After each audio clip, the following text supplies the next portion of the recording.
Hello. We're gonna look for something nice. I'm gonna do a hardcore React content. Okay, I'm gonna show you something amazing. The early adopters are gonna see something really Picking nice. just 10. What is this?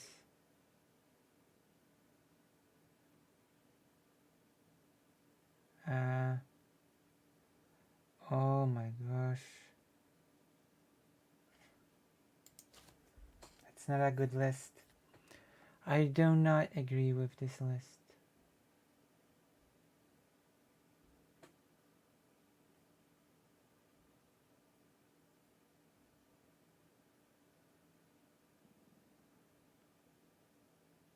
Oh.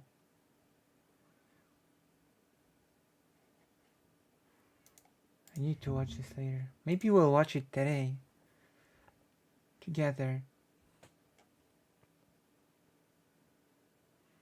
Megatron.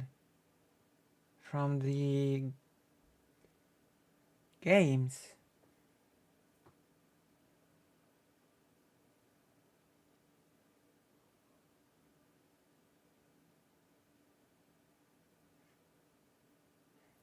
I see.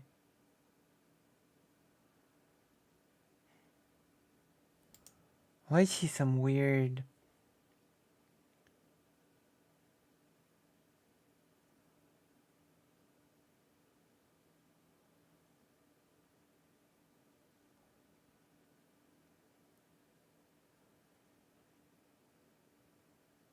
Oh.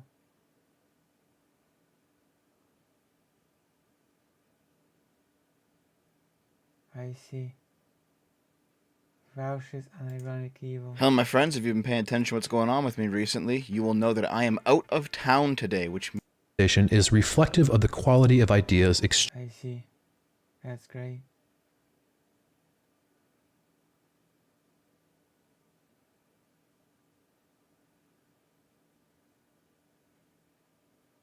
What is this?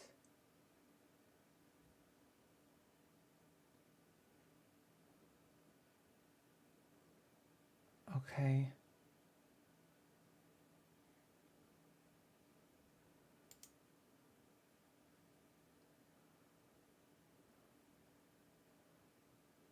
This is so old.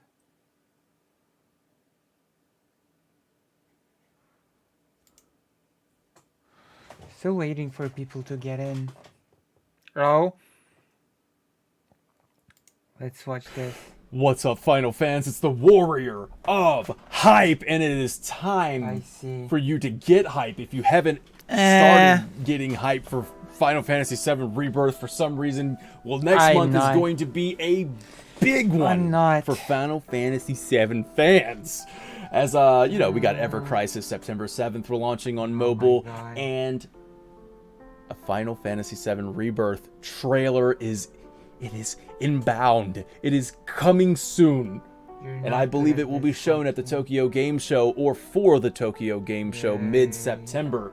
But before I go any further with Rebirth at Tokyo Game Show, well, let's take a look back, because I guess I'm in the mood for parallels still. I haven't gotten over it from my last video. Let's take a look back at 2019 at the Tokyo Game Show, where Remake was. And in order to do that, I'm going to play a little video for you so you have something to watch. So Square Enix gave us this beefy 2-minute and 48-second trailer that actually included scenes from almost every chapter in the game. The Whispers started it off, followed by this stylish soldier. Hello, Felsin Forma. Welcome. Welcome.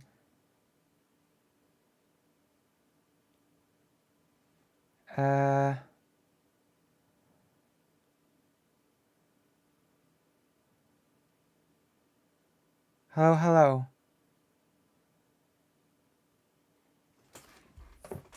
Welcome to the page. Soldier on a motorcycle. I'm watching a thing that's supposed to hype me up, but I find it extremely difficult to get hyped for the accursed FF7 compilation. cycle that we had never even seen before in Final Fantasy VII. We'd come to know him as Roach. But right off the bat, the trailer featured a lot of surprises for those familiar with the original game, and a lot of voiceover just crammed in. The first minute and a half was story-based, and then it switches over to some quick-fire scenes showcasing mini-games, late-game Shinra building, playing as Tifa, someone else besides Cloud. You're playing as Tifa. You play as Barrett in this trailer. It does go back to some more story-related stuff. Once again, being a divergence from how the original played out, we got to see President Shinra appearing as a hologram instead of in person before the Airbuster fight.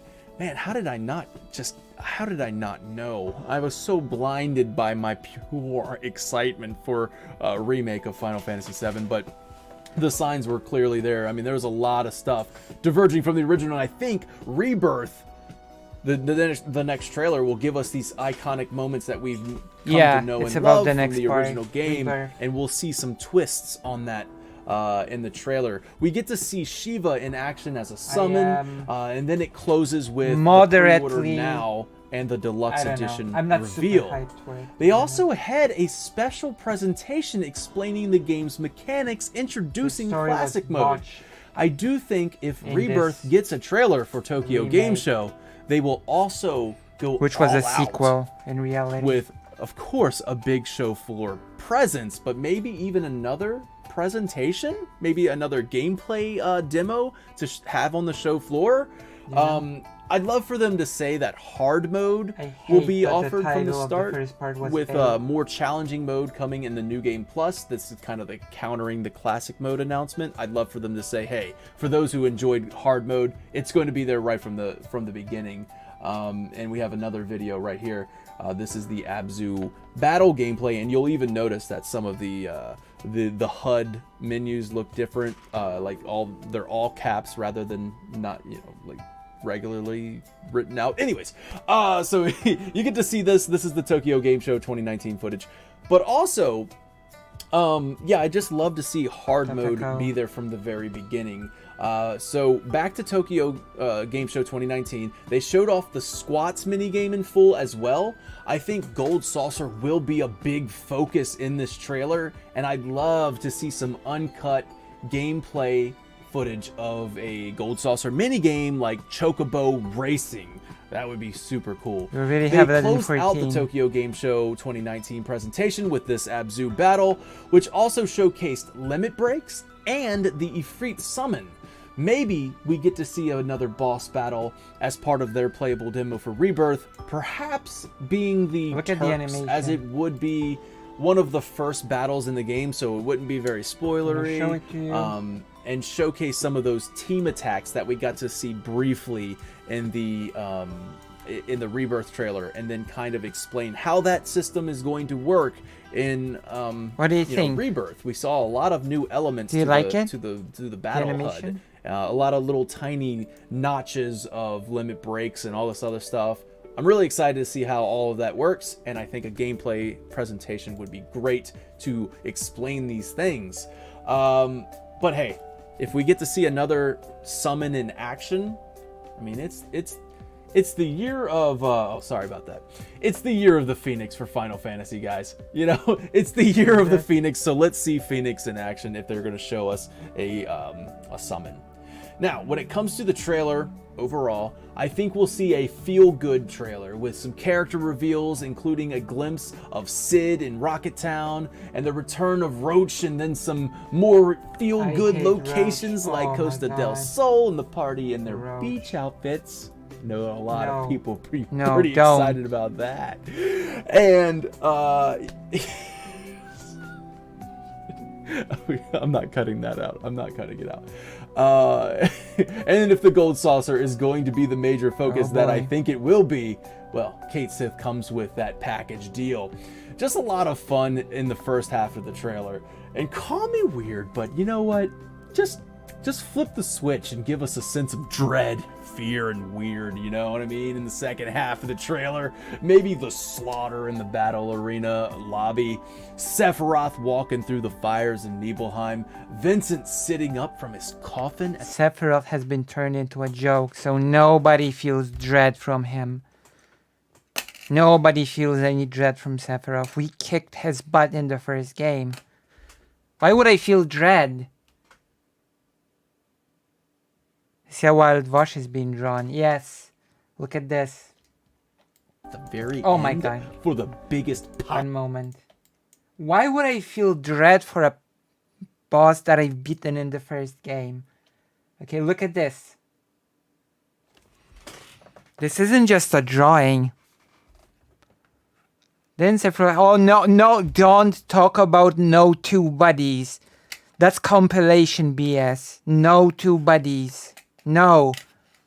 I don't accept the existence of any two buddies.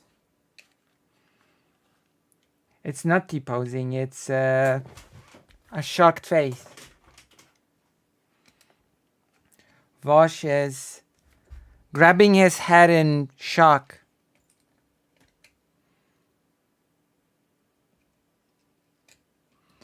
I can't figure out how animation works in Clip Studio. Well,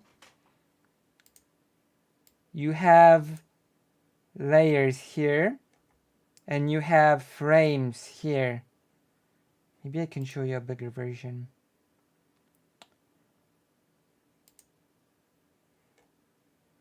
Because it actually is pretty simple.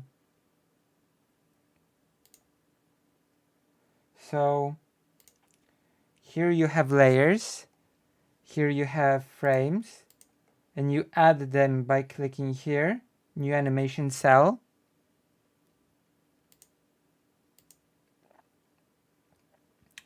And you draw. Why is Vosh shocked? You're gonna have to see the full animation to learn that. It's not gonna be just a simple animation, it's gonna be a full story. So look forward to that. Is it gonna be a thing?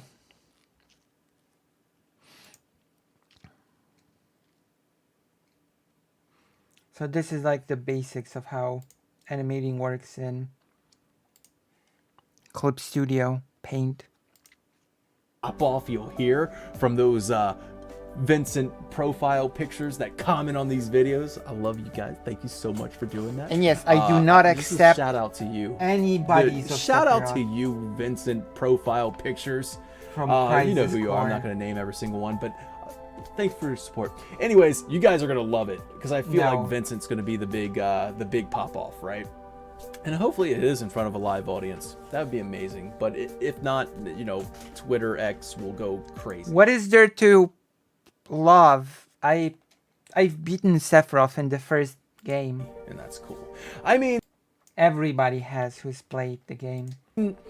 I am feeling confident that we will get a full cast reveal. We've already seen that remakes character models have been used in battle for the upcoming mobile game Final Fantasy VII Ever Crisis. So with Ever Crisis due for a full launch on September 7th Ever Crisis. and confirmed to launch with the entirety of the original game covered, granted with bite-sized Reader Digest retelling of it. So regardless, it will still show us the character models of yet to be revealed Rebirth party members, Vincent, Sid, and Kate Sith Ketchi, weeks prior to the Tokyo Game Show starting September 21st. I may be able to inject some hype here. No. I'm just going to because I'm the bringer of hype, I am the warrior of hype. I'm going to inject the hype here as if just to say that Rebirth, if it's going to have a show floor presence, as I mentioned earlier, well, it wouldn't be a surprise trailer. I think they would give us the Rebirth trailer a few days prior. Oh. I think it would be pretty brilliant to drop the Rebirth trailer on the 6th or the 7th and throw in that Ever Crisis download now advertisement at the end of it, fully capitalizing on the hype that will be generated from the Rebirth trailer. Just saying, I think that would be an awesome idea, as I don't really think the mobile game should be the reveal of, you know, major characters and what they will look like in the full Rebirth glory, the remake trilogy glory rendering, you know. Regardless, I think the hype will It's still... not the remake trilogy. Remake was just a title for the first game.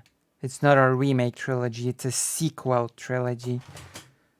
Be just palpable. To be clear. Either way they choose to show this I'm trailer. salty about I said this in my last video, but really at the end of the trailer, I think the release date will read 03/07/2024. To support that prediction, it lines up well with Final Fantasy 16 announcing their release date 6 months prior to it. I give a bunch more explanation in that video that I did, so if you care to check that out, go ahead.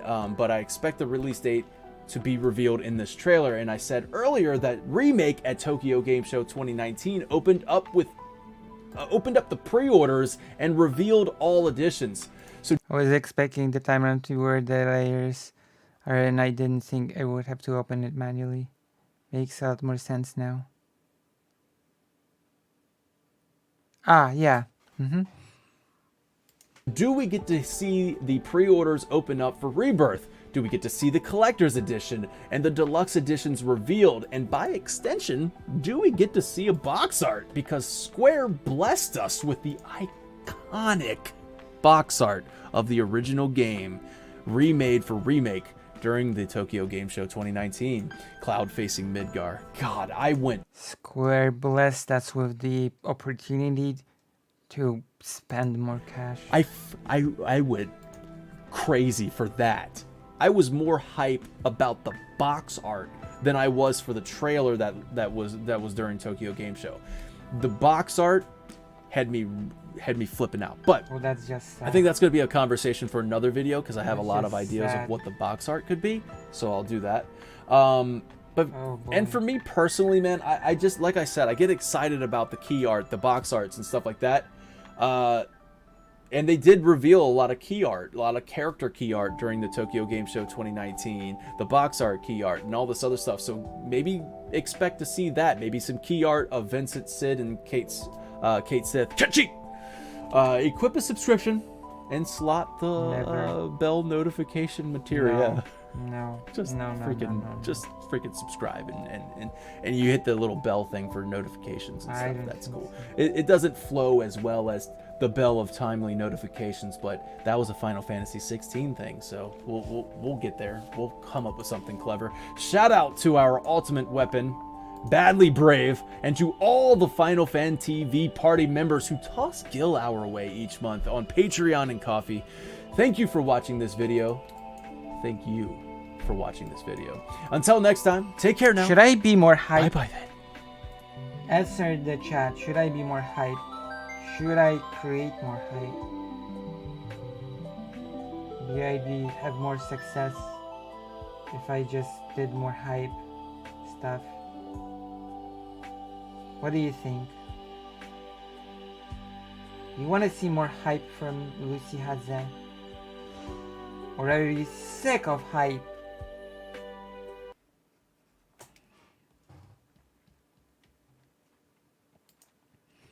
Or are you sick and tired of hype?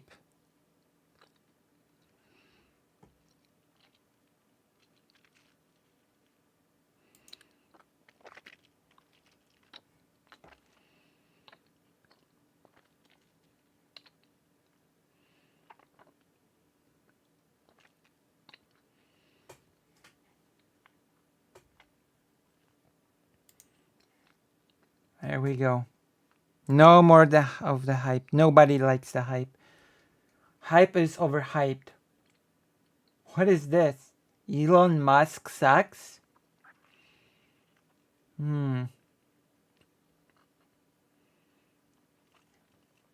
Destiny. Destiny is streaming a game. Wokeness has gone too far. Changed my mind. By the way, do you want to see me play Armored Core 6? Yay or nay? Yay or nay, Gigglers? It's time for you to vote.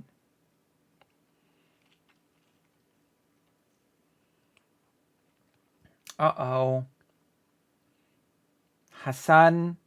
I've not seen this. Hassan continues to miss on Ukraine. Is that true? Is that true?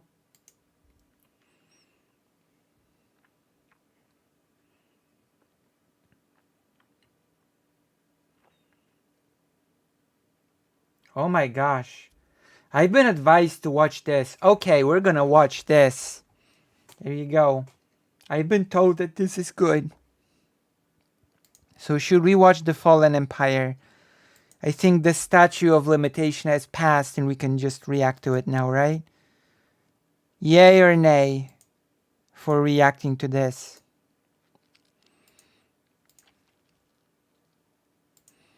I'm gonna change the title.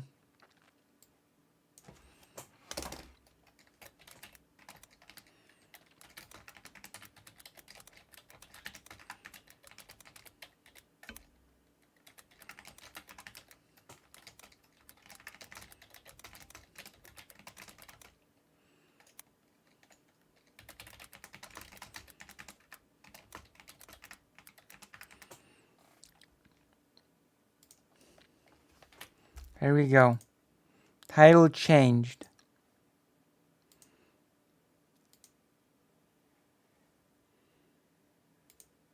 They know. They know there's a difference between gender and sex. They know that it is very possible for someone to be born a biodome. Biological male or biological female, but in terms of gender, identify differently as a male or non-binary, but they still have the biological capacity, the physical capacity to get pregnant. So that's why the language, the rhetoric is inclusive to include those people. It is not a big deal, but they make it a big deal. It's not a big deal? But you said it was a big deal. I don't know what it is, so I will say yay. Thank you, Lily Ten Shoes. It's Keffel's big, what's it called? Video essay. But you said it's a big deal. Manufacture it into a big deal because that's all Republicans are. That's all they have. This is all they do. Endless bad faith arguments meant to fearmonger and direct hatred and fear toward other Americans, typically powerless Americans. So this is 1 year ago, and this is Anna destroying her own argument, like directly. There's not even like a vague analogy here. It's not even like, oh, well, this thing kind of disagrees. She's just time traveling to disagree with herself. She was actually reacting to herself in the future, 9 months from then. People change. Co-host Anna Kasparian doubled down on her position that women should not be referred to as birthing persons or persons with uteruses. The progressive media host laughed at criticism she received from friend of the show, Elia Miolerin, regarding comments she made last month calling transgender inclusive language degrading to women. Kasparian responded to Ole saying, laughing out loud, the meltdowns over wanting to be referred to as a woman rather than a birthing person is pretty wild. Never apologize for that, especially as a biological woman who has had a effing lifetime of being told I'm less than. Again, this is make-believe. Absolute make-believe. And like, there's so much f***ed up shit going on right now. Can we be real about that? There's so much f***ed up stuff, especially towards trans people, especially towards queer people. I honestly do think that this is TYT making a distinct push to start appealing more towards the right. Why do I think? I mean, what am I supposed to expect from a network that called itself after the party that did the Armenian genocide? What are we watching? Kyle Clancy, Candace Owens, also Hario. We're watching Kaffel's video essay about the Young Turks. Good, I have not seen K-Steak. There you go. It's a whole video essay, it's not just a take. This is happening? Well, look at the state of the internet culture. It's distinctively more right-leaning. But in my position, member of the media, member of the left, the progressive left, being kind of spokespeople for the progressive left in an online media space, I just think we have a greater responsibility. And the assertion that someone wants to just be called a woman in like an individualized, atomized context is completely fair. But within the context of larger anti-trans panic and hundreds of bills on the state level targeting trans people, I try to bring a certain amount of awareness about how my statements are going to be taken, and I think it's obtuse to skirt around the context, right? That's actually a really good take. It is true. When you become like a media figure, when you become like I'm a a public media person, figure. especially if you're a True. public person, specifically who's an advocate for certain political takes, True. there's some things you got to I put am. on like the back burner a little bit when it comes to those types of things. This shit didn't even hit like the transphobia sphere. That's the point, because it's so stupid. It's so fucking stupid. It's so dumb. Now it's more relevant because Anna took the fucking bait, and then all of a sudden now it's like an issue that everybody needs to fucking discuss. Why? The world is a massive place. There are always things that are happening that are idiotic. Things that are happening that are silly, things that are happening that are stupid. Oftentimes, you have to make that assessment. You have to look at it and go, how many people are actually using this? How many people are actually using this terminology? Are they using it just on their own, in their own circles? Or are they actually saying other people need to use this as well? And if it doesn't hit those metrics at all, if it doesn't hit any of those markers, then why the is this existing? So no one called Anna a birthing person, but now you have the moral duty to. If you ever see her in person, yell within her earshot, "Is that Cheng's woman?" Oh my goodness. Well, I'm not sure if I've ever In your been to mind. be in her near vicinity. Oh my goodness. What editing power. Hello, Maya Mayer. We're watching the famous A Fallen Empire video essay thing. And we're coloring Vaush. Is our duty. And I will often save work because I've been having Today we've got a problems weird and disappointing with story about electricity. one of the biggest progressive news sources on the web. Two of the biggest figureheads of the Young Turks, Cenk Uygur and Ana Kasparian, have been embroiled in an ongoing controversy over their comments on race and LGBTQ+ issues. And Ukraine. It's become so toxic that on Friday, July 7th, members of the moderation team for the Young Turks wrote and signed a 1,000-word resignation letter condemning Cenk and Ana for these comments. The mod team isn't alone. Ana and Cenk have been seeing backlash from people all across the left. Even just as recently as a couple of weeks ago, Ana received criticism from big left tubers such as Vosh for her fear-mongering surrounding the decriminalizations of drugs in Portugal and how scary drug addicts are. The worst part about this surge of criticism is the fact that TYT built their reputation through the trust and support of the online left. We're going to cover TYT's history. I mean, again, they branded themselves on the party that did the Armenian genocide, so... Their importance in this space, the current situation, and its fallout. Historically, TYT has been a platform that leftists have looked to as an alternative media source for progressive news coverage. They fought against corporate culture, reactionary... Who's being drawn? Skinny Vosh? It's not Skinny Vosh. Right Vosh wingers is skinny and have- right now, okay? Skinny Vosh. Oh my goodness. But yes, it's Vosh. There's a purpose to this, okay? There's a purpose to this. Look at this animation. Once I'm finished with this, I'm gonna have to do shading. I will be working on the next character. I have to decide who's gonna be the next character.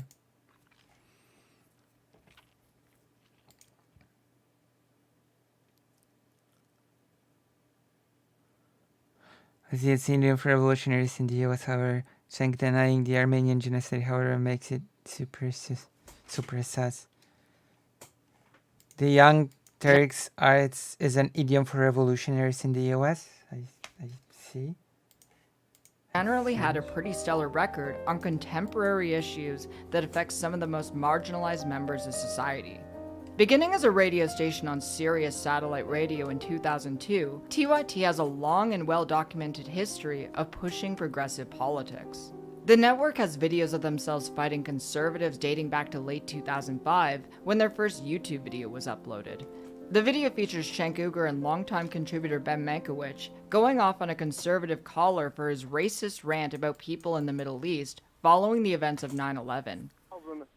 So now you're changing the topic, Marty. So now you're changing the topic, Marty. So you understand that we're needlessly fighting 90% of the people we shouldn't be fighting, and that they weren't going to come over to America, that they weren't part of the global war on terror, that we picked a fight with them. We picked a fight with them. I walked in one morning and I saw the second plane live on TV. Marty, hit the tower. can you? Marty, listen. Can you tell the difference between an Iraqi and a Saudi Arabian or an Afghani? Can you? My guess is no. Saddam Hussein, intelligence proves Saddam Hussein had links with Al Qaeda. I mean, at that time, Cenk was still doing. I'm pretty sure at that time, Cenk was still doing denial on Armenian genocide. You're finished drawing. You can finish my request emote next. Yes, I can. Wait. Do you mean this? Actually, we can finish that. Yes. You see, it's almost done. It's almost done.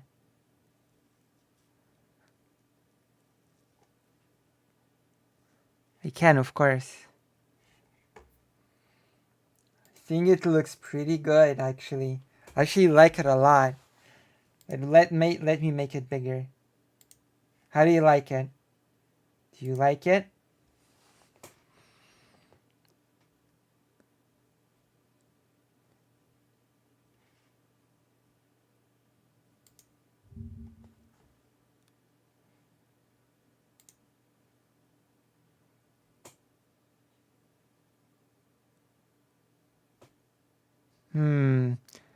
It's really weird that the Young Turks were made this in the US, considering the history of the party. I'm just gonna say it's very weird. Yeah. I'm gonna say that second thing, it's a really weird thing on the US. We're gonna do some coloring and then we're gonna finish the KMD. Oh, we did it, Marty! You're crazy! You're crazy, Marty! What does it take? What does it take? Do you read the paper? Do you do anything other than watch Rush Limbaugh and Fox? My goodness. All I hear from this Cenk thing is I feel like I got into some weird underground episode of Back to the Future when Morty is of racist. Listen to it again. Listen to it while looking on it through my lens. It's a hidden, unaired episode of Back to the Future, a fourth movie in which Marty is racist. Now listen to it again. And well-documented history. Now listen to it again, okay? With that The lens network has of videos of analysis. themselves fighting conservatives dating back to late 2005, when their first YouTube. You will not be able to The video unthink features it Cenk anymore. and longtime contributor Ben Mankiewicz going off on a conservative caller for his racist rant about people Time in the traveler. Middle East following the events of 9/11. So now you're changing the topic, Marty. So now you're changing the topic, Marty. So you understand that we're needlessly fighting 90% of the people we shouldn't be fighting, and that they weren't going to come over to America, that they weren't part of the global war on terror, that we picked a fight with them. We picked a fight with them. I walked in one morning and I saw the second plane live on TV. Marty, hit the tower. Don't can tell you? me Marty, listen. Can you tell the difference between an Iraqi? You're a time traveler, Marty, and you can't tell the difference? Marty! And a Saudi Arabian or an Afghani? Can you? My guess is no. Saddam Hussein, intelligence proves Saddam Hussein True. had links It with Al wouldn't Qaeda. Oh, we did it, Marty! You're crazy! You're crazy, Marty! What does it take? What does it take? Do you read the paper? Do you do anything other than watch Rush Limbaugh and Fox News? Listen to Rush Limbaugh and watch Fox? Come on! None! Read the 9/11 report. Do your duty as an American and learn some facts, for crying out loud. This is a serious situation. Ben ended up leaving the show to work for TMZ, and co-founder Jill Pike left to pursue a job in DC. Though Ben would eventually return as a regular correspondent, they had some shoes to fill. That's when Anna Kasparian was hired as a fill-in producer after spending some time with the network as an intern. Isn't Kasparian or is it Kasparian? is my main question. Which is it? Kasparian or Kasparian? Eventually, she joined Cenk as an Oh my god, stop referencing that sick video. Stop it, kidney. The worst part about this is that I know what you're talking about. The alpha version of Rick and Morty. Oh my gosh, stop. Don't even. executive co-host of the show. Kasparian, not par. Okay. A position that both of them still hold to this day. The shift from radio broadcasting to online content proved to be immensely successful for Cenk and Anna, as their brand of left-wing populism resonated with millions of people. Their audience became so devoted that the budget for their show... With the A sound in Armenian, I'm guessing. That's possible. I don't know. I'm asking genuinely. I'm actually asking genuinely. expanded through small financial contributions from their viewers, and their production value jumped. As their audience continued to grow, they raised nearly $70,000 to create their own grassroots-funded documentary entitled Mad as Hell, a film which depicts how the network was created by Cenk and how it captured the zeitgeist of the online left. TYT's biggest breakthrough came during the 2016 United States presidential election, when cable television largely dominated the election narrative. The biggest voice for the online left was that of a genocide denier. What a good time. Sanders emerged as a strong alternative to the establishment Democratic politics that leftists had grown used to because of figures like Barack Obama and Joe Biden. Bernie Sanders is an American senator and a longtime independent politician who the Young Turks have positively covered on their show. Also a Polish Jewish person. Don't forget, Bernie Sanders is a second generation immigrant from Polish Jewish parents. Like Anna versus Anna. They're being closer to... What is an Anna in Polish? Wait, what is an Anna in Polish? I have no idea what Anna in Polish is.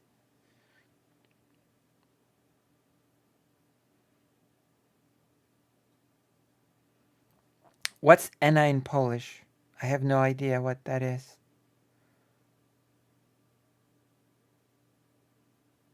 Video isn't on screen. Oh, sorry. Apologies.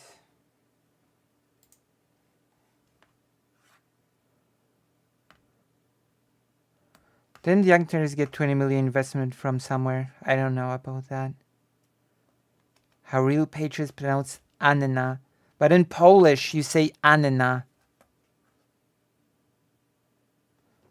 With the E like A sound? What? What are you talking about?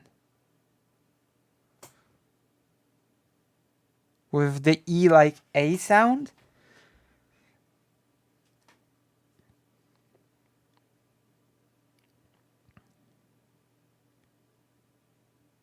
It's Anna in Polish. Anna. Several times before. Even before Sanders hit the mainstream, Cenk and TYT showed support of Bernie's universal healthcare proposal in 2009. It seemed inevitable even back then that if Bernie officially announced his candidacy for president, they would have to support him. Wow. But as it stands, I think Bernie Sanders did a great job, and I'll take it, man. I'll take it. And finally, a little bit of truth on television. On April 30th, 2015, he did exactly that. So it came as no surprise that the same news organization that relied on similar grassroots funding efforts and populist rhetoric put their support behind Bernie Sanders. Bernie Sanders has a solid reputation among leftists that extends well beyond other Democrats because of his solid record on issues such as healthcare, education, minimum wage, gay marriage, and even transgender rights. On September 28, 2015, according to an article from The Advocate, he tweeted in support of housing rights for transgender people, an issue which he stood alone on compared to every other Democratic candidate. As the primaries began heating up after Bernie's win in New Hampshire, TYT was reporting on the results in real time to a viewership that was continuously surging. Many people disenchanted with the two main parties began to grow sick of the mainstream media's bad faith coverage around the election. While TYT seemed viscerally aware of the hype surrounding Like apple eyes instead of father based. campaigns from Bernie Sanders and eventual presidential... Oh, so you would have had a Polish president.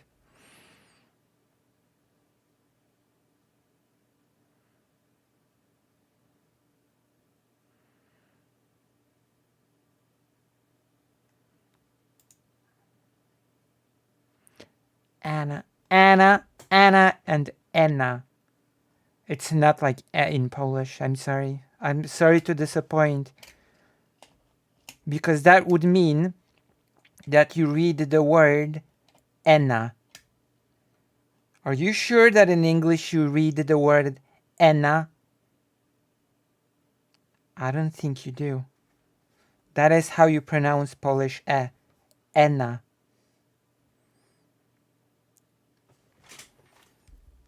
It's closer to what you said above. That's between E and A. Like Anna. Anna, not Enna. Current last former Polish president are nothing short of the current last and former Polish president are nothing short of Polak jokes. Oh. Election winner Donald Trump. At this time in YouTube history, there was no Vosh or Hassan type streamer covering the election in such a thorough and analytic way. That meant TYT. Well, you would have had a real Polish president in the U.S. Even though I know you hate him, MCADHD. Distinguished itself from corporate media such as CNN, Fox, yeah, it's like Apple. Yeah. And MSNBC. Destiny didn't have the audience size that he has now, let alone the audience TYT had in 2016. Even Hassan himself was still doing work for the Young Turks. Perhaps the shining jewel in TYT's long career is Cenk Uygur's interview with Bernie Sanders in late March of 2016. The interview has amassed just under 2 million views, and TYT had synergy with Bernie Sanders' campaign. Cenk proclaimed to The Guardian a few days later, "As Bernie Sanders is the political revolution, we are the media revolution. We didn't get to be this popular because I'm such a great host. That's not how something this big arises. We got this big because we believe the same thing that the majority of the American people believe, and we're almost alone in the media believing it." Number one, the Clinton people say, "Oh, the Republicans are going to fight you tooth and nail." Do you think if Hillary wins, they're going to roll out the welcome mat for her? When you, I mean, you know, over the years they have just shown their enormous respect and affection for her, and I suspect the day after they'll probably have some wonderful party. You do, I don't know. You know, in the Congress, just saying how grateful and happy they are that she was elected. Look, given the severity of the crises that we face right now, what has got to happen, and I don't just use this rhetorically, we need a political revolution. And I'm beginning to see the seeds of that developing in this campaign. TYT and their broad appeal to everyday American leftists was also picked up by other big media publications such as The Washington Post and Politico, and their audience only kept expanding as Bernie's campaign marched onto the convention. Although TYT saw their biggest breakthroughs during 2016 with these kinds of interviews and press reports, 2016 was also a year where Cenk and Anna ran into a fair amount of controversy.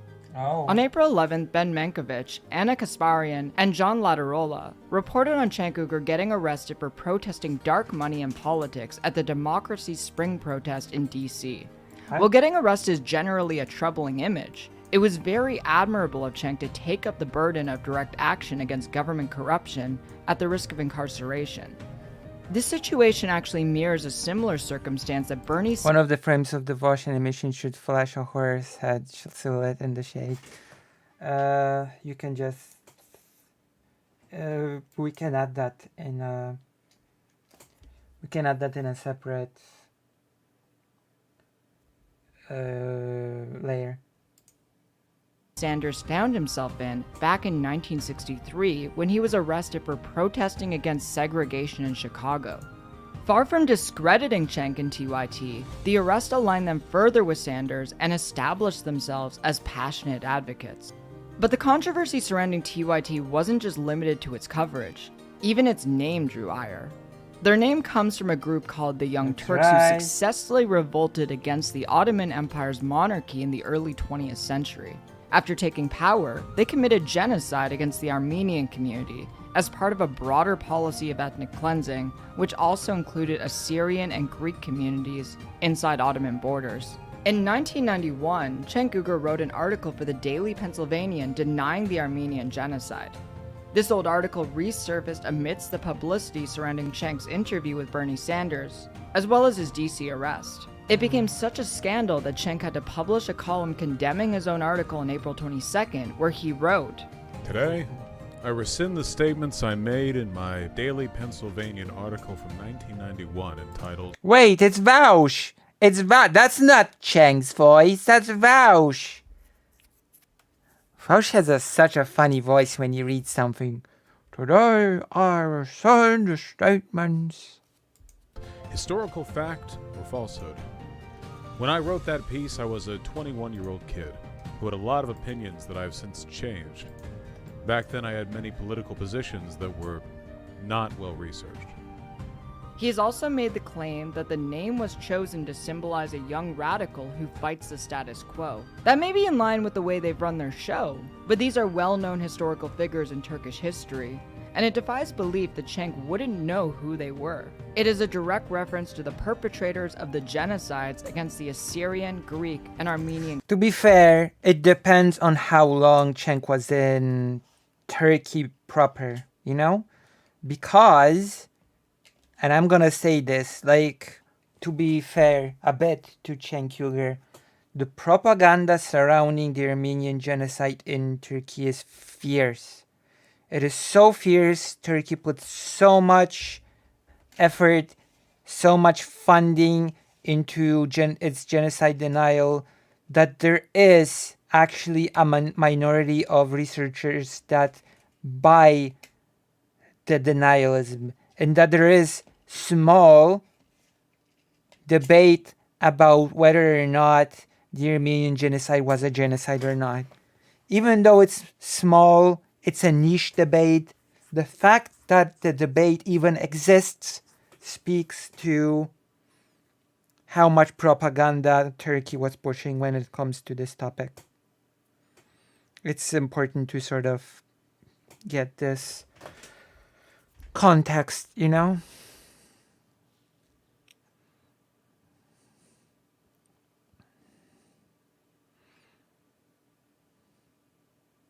Adulthood.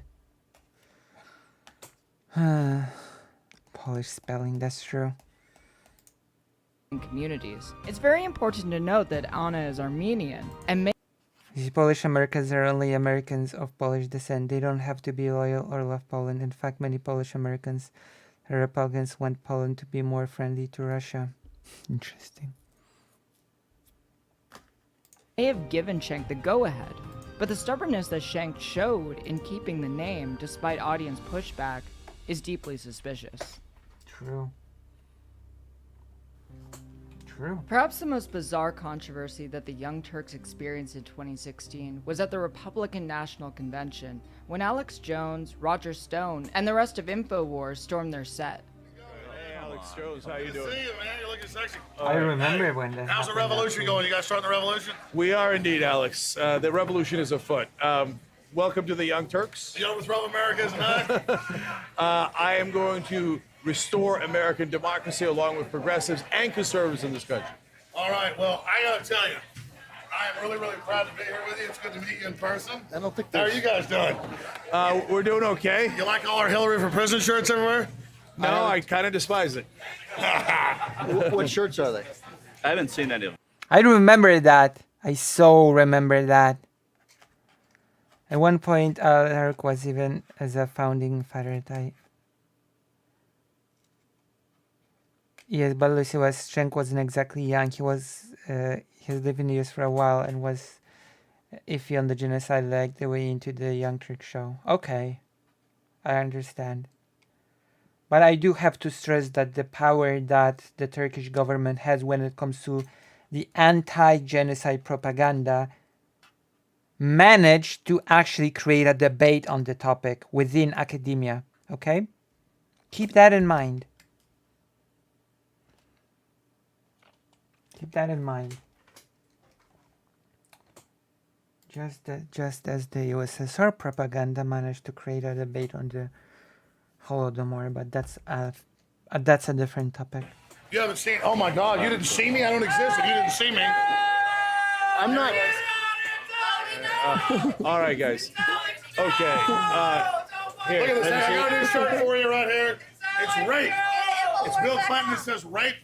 Oh God, hide that immediately. That's the big no that Roger Stone's banned. All right, for. you want to take my show over? I'll take your show Sure, over. go ahead. Okay, you know what? Who does this kind of shirt? First of all, a sick guy. Second of all, Bill Clinton's not a rapist, folks. No, you know who's accused in court papers. Come on. You know who's accused in court papers of being a rapist? Donald J. Trump. Donald Trump, Roger Stone. You know that. It's in court papers. Oh, yeah. And you're a sick dude, Roger Stone. Hey, I want to have a rant off with you right now. You assault me all the time. You never give me a chance to respond. Oh, yeah, I should give you a hatchet job. A job Bullshit, there. we'll get the mic. You're a Come on in. sick man, Roger Stone. You're a liar. Roger, No, you're the world's biggest liar. Get him in here. Oh my goodness. I still remember this. I mean, just ask the average Englishman about Churchill. True. Of course, the propaganda is insane and genocide denial is a long European tradition. True. I wish I didn't have to say true. But true. I'm gonna say, okay. I'm gonna be quite blunt about the Churchill thing, okay? When it comes to Armenian denial, people deny that it happened. When it comes to Holodomor, people deny that it happened. When it comes to Great Britain, people don't bother denying. People say it happened and it was good. See debate that Keffels had recently with a genocide denier. When it comes to Great Britain fanatics say that it happened and that it was good that it happened. It's a whole other scale, you know? When people talk about the British Empire, they don't even bother denying. They just say the colonialism and everything that came with it was good. And it's like, but that's a whole other topic.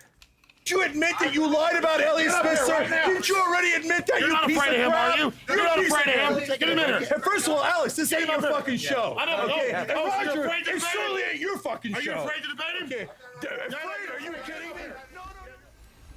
For those who don't know, Roger Stone is a conservative lobbyist who has been heavily involved in major political campaigns for Republicans for decades, including most recently Donald Trump.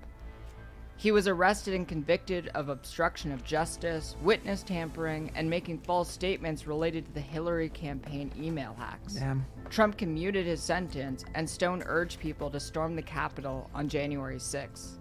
If you don't know who Alex Jones is, I envy you. You can learn about him, InfoWars, and some other things Roger Stone has said in a video by Eric from Internet Comment Etiquette.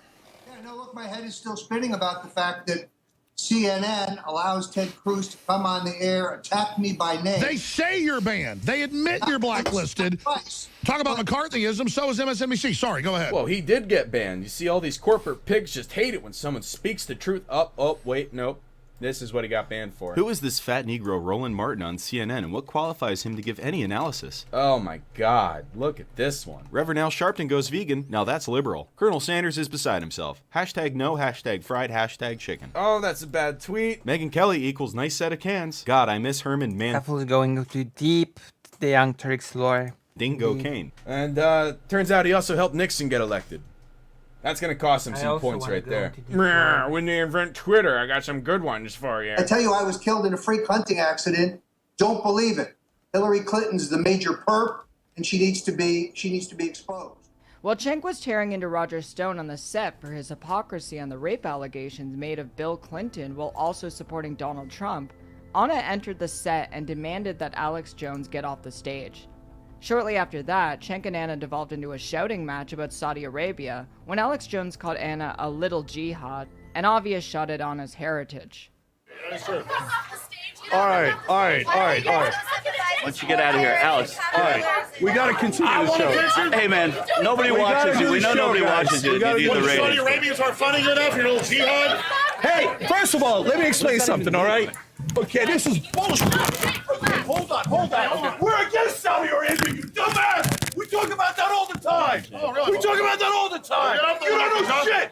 What do you think, the lizard people are in charge? No. Is that what you think? Hey, you're pissed. Bilderberg? Your ass. Is that what you think? Yeah. You're anti-liberal and you're pissed. Bullshit. We're being nice here. You know what I care about? I care about the American people. Good. You're the one flipping out.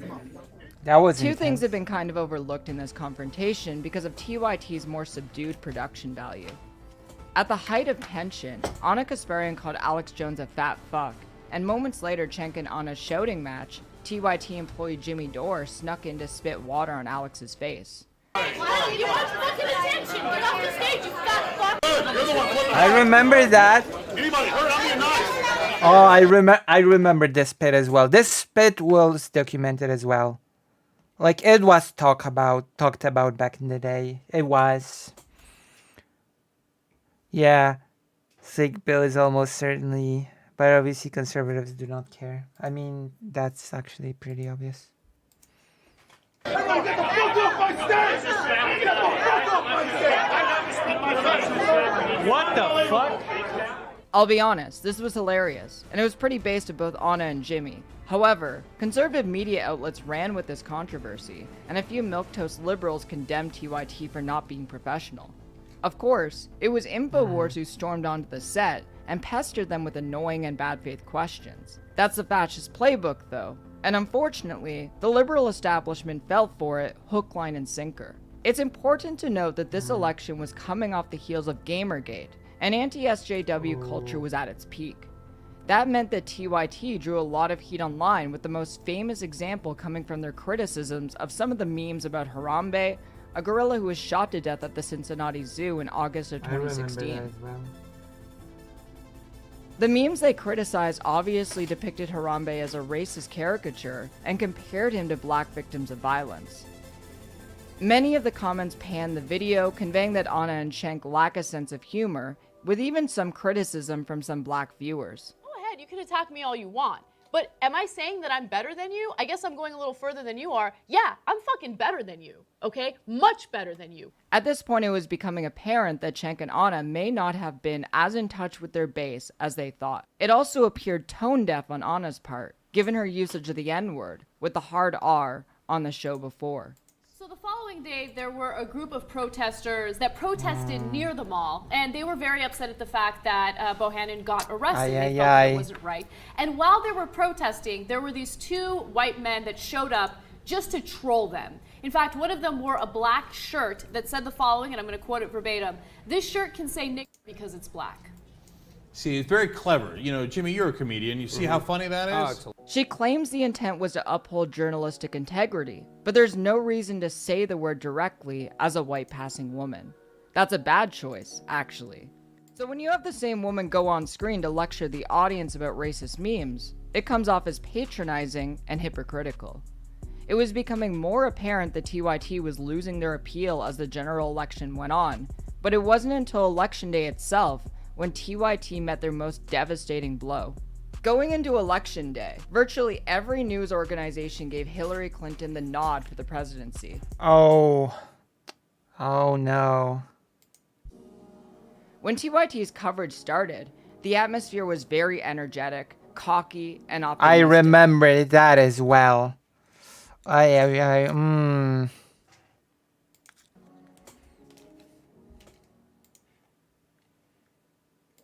All right, welcome to the Young Turks election coverage. I didn't know when to start screaming. Oh boy. Giant coverage for you guys today. 12 hours straight. I believe. Okay, but racist memes are citing a word because you are quoting a thing is not the same category. I agree. We're triple streaming YouTube, Facebook, Twitter. I do agree with that. I was thinking that it would be wrapped up. Maybe we can call Pennsylvania. When the first states were called for Trump, the mood immediately shifted. Something Cenk himself said. As more swing states began leaning red, the election needle from the New York Times began shifting away from Clinton, and the anxiety in the room spiked. Eventually, the needle gave Trump the best probability of winning. When Pennsylvania, one of the largest swing states, was called for I'd be anxious as well, right? Trump winning? Damn. Trump, any hope left for the Clinton campaign evaporated. The folks at TYT were shocked and devastated. What started off as a night of high hopes and confidence quickly turned into perhaps the most calamitous coverage in TYT's short history. In the immediate aftermath, online conservative media gloated up a storm against TYT. The video of TYT's meltdown election night amassed 8 million views, and it became a symbol of the anger and frustration characteristic of the organization. According to a Medium article from August of 2017, TYT was one of the largest news sources on YouTube with 3.3 million subscribers, second only to Philip DeFranco. Even though established cable news such as Fox, CNN, and MSNBC dominated the airwaves, they couldn't hold a candle to the amount of viewership TYT had garnered online. Despite this impressive accomplishment, the show began to lose relevance over time as their coverage of the 2016 election and Trump presidency began to tarnish their image. The reporting grew to be more redundant as many people felt that the network had lost credibility, even though they largely stayed consistent with the way they covered current events. Following the 2016 election circus, TYT found themselves involved in some genuine scandals. Perhaps the most damaging one came in November 2017 during the #MeToo movement's peak, when Jordan Cheriton, TYT's first on-the-ground reporter, was suspended and then terminated by Cenk Uygur after Cheriton was accused of sexual assault by a former co-worker at Truth Against the Machine. This accusation was published in a blog post through the Huffington Post Blogger Contributor Program. The Huffington Post would quickly unpublish the piece, and the writer of the piece acknowledged that he rushed the story. Nevertheless, TYT let Cheriton go. Cheriton's attorney filed a $23.5 million lawsuit a few weeks later. Cheriton and TYT eventually reached a settlement. HuffPost wound up shutting down the unpaid contributor blogger program as a result of unverified contributions. This program was a big reason for Huffington Post's success as a publication, so it wound up being a huge loss. Fox News has linked Cheriton's lawsuit to its shutdown, while Cheriton himself blasted the man who wrote the article on HuffPost. In November of 2019, to nobody's surprise, Cenk and Anna again endorsed Bernie Sanders for president. Earlier in the year, Bernie Sanders hung the transgender flag outside of his office, signaling his support for the community along with the caption, "Discrimination has no place in our society. I am proud to display this flag as a symbol of my support for the transgender people across the country. We must stand with transgender people in all of our communities." True. Following Cenk and Anna's endorsements of Sanders, Cenk Uygur made an unsuccessful bid for election to the U.S. House of Representatives. This was a big mistake. It encouraged centrist Democrats and the GOP to dig into Cenk's past. Sanders temporarily endorsed him before retracting his endorsement due to the backlash over Cenk's history of inflammatory commentary, which included a defense of objectifying women, a willingness to drop the N-word multiple times, an emerging lawsuit alleging racial discrimination, and his defense of bestiality. What? Cenk also was raked over the coals for debating former KKK Grand Wizard David Duke. Wait, excuse me? The defense of bestiality? Which included a defense of objectifying women, a willingness to drop the N-word multiple times, an emerging lawsuit alleging racial discrimination, and his defense. What? Excuse me? What? Legalizing when you are... Okay. Defense of bestiality. Cenk also was raked over the coals for debating former KKK Grand Wizard David Duke, where his sarcasm at the end was unfairly used against him despite his consistent pushback against Duke. Hassan Piker, who began streaming on Twitch in 2018, announced on his stream in January of 2020 that he was being let go from TYT and that the second season of Agitprop was cancelled. His Twitch channel grew to be one of the largest channels on Twitch, amassing 2.5 million followers and having tens of thousands of viewers per stream. He's the largest channel on Twitch that covers politics today. Probably the biggest controversy for TYT in Just you wait till Lucy Hazeb grows, okay? You're the legacy viewers. You are here as the legacy viewers to view my enormous success. Okay? You're here for it. 2020 was when Cheng pressured employees against unionizing. As CEO, Cheng's words carried immense meaning when he said, "I've never said that a union is perfect under any circumstances, and I've never said that a union is bad under all circumstances. I think they're very, very good under most circumstances. And if the right wing or even now some of the left wing can't do nuance and they think, no, the world is black and white, and a union is either perfect in every circumstance or a disaster in every circumstance, then honestly, they're idiots and totally wrong. And that should be obvious to any rational human being." I see. There is no magic that creates more money by having a union, especially at a company that does not yet make a profit. One of the top concerns I have is that having a union will cost us too much money, and that will not only endanger the company. Oh no, wait. Oh no. Oh no. Hello, Arkael. We're watching a Keflos documentary. Arkael, please join the page. Join the page, Arkael. Join the rightful side of... Oh no. That's not good. But also leave less for all of us. This is a classic anti-union tactic from companies that hope to seem progressive. That unions are good most of the time, but not this specific time. It's so common that union organizers tell members to watch out for that specific line. Companies hire consultants to break union organization efforts, and this is the first line they feed employers. Cheng, it seems, was no different than any other corporate executive. Uh-oh. Another set of controversies erupted around Jimmy Dore's former presence on the channel. On April 14, 2019, Jimmy Dore seemingly left the company on good terms. I teased yesterday that we're going to make a big announcement. And so it's just time, and it's just time to move on. And you know, honestly, nothing can take away the memories that I had at the Young Turks. It was really an exhilarating experience. But down the road, it appeared to be a much sharper feud than initial appearances suggested. Some speculated that a report about his alleged gifts from a pro-Assad lobbying group might have led to their split, though public disputes between Dore and TYT staff quickly overshadowed that. Shortly after he was let go, Jimmy began criticizing AOC, which Anna publicly took issue with on Twitter.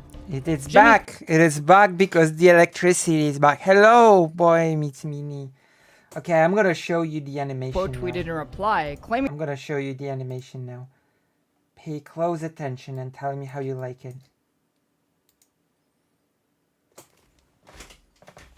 Okay, there's a problem here. One moment, please.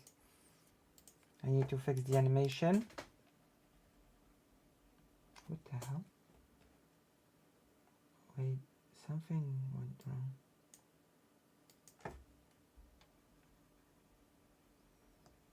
I'm gonna fix the animation.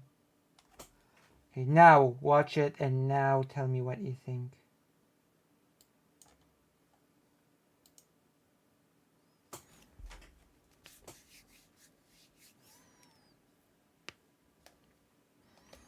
What do you think? Does Vosh look shocked enough in this one?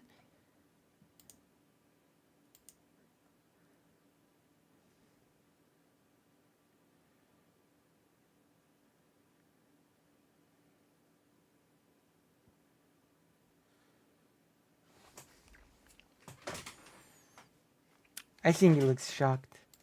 Claiming that AOC has never had an original idea in her life and accused AOC of supporting McCarthyism.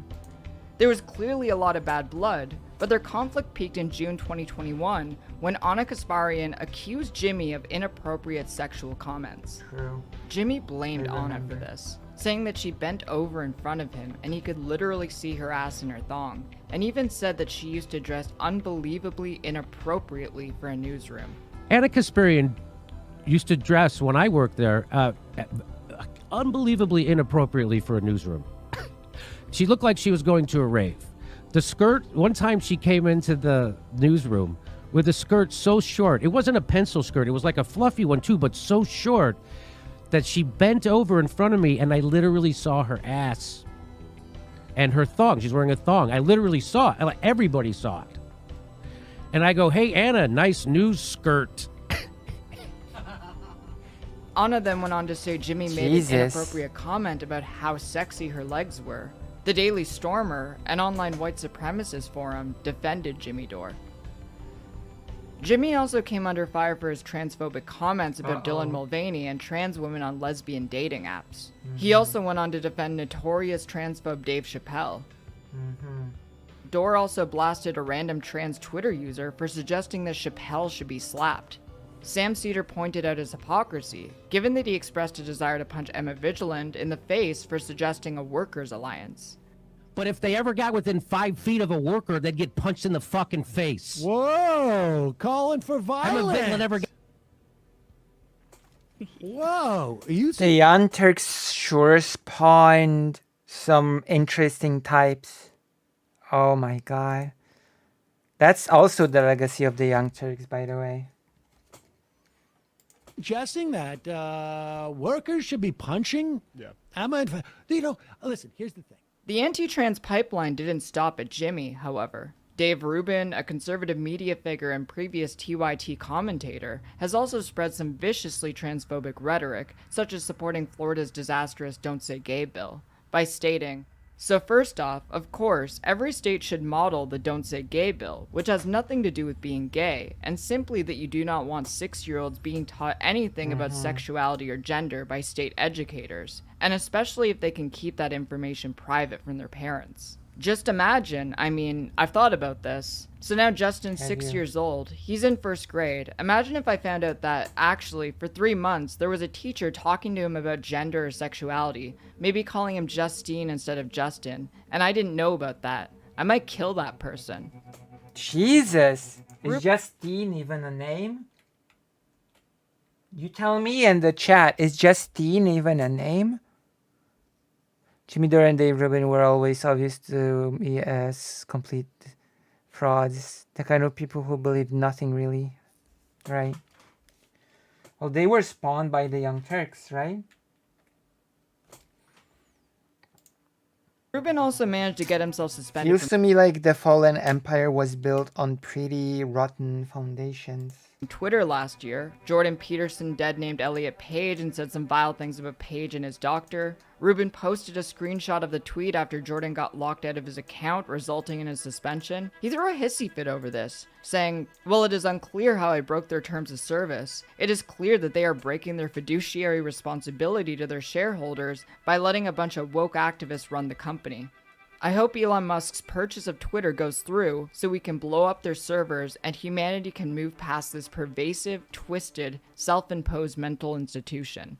It's pretty clear that he violated Twitter's dead naming rule in the TOS, which is no longer enforced because of Elon Musk. Though Jimmy Dore and Dave Rubin are no longer associated with or agree with TYT, it was pretty alarming to see former members of a historically progressive network go this far down the conservative rabbit hole on trans issues. A good deal of these statements were made last year, which also happened to be when I suddenly skyrocketed in notoriety after all my conflicts with Destiny, Tim Pool, The Quartering, and most notably of all, users from Kiwi Farms. The Kiwi Farms thread on me started the day after my birthday that year, and was eventually filled with over 800. They were kind of shows a horrible judge of character, especially since they in private could see more of the same. Right. Listen. I also had my big conflicts.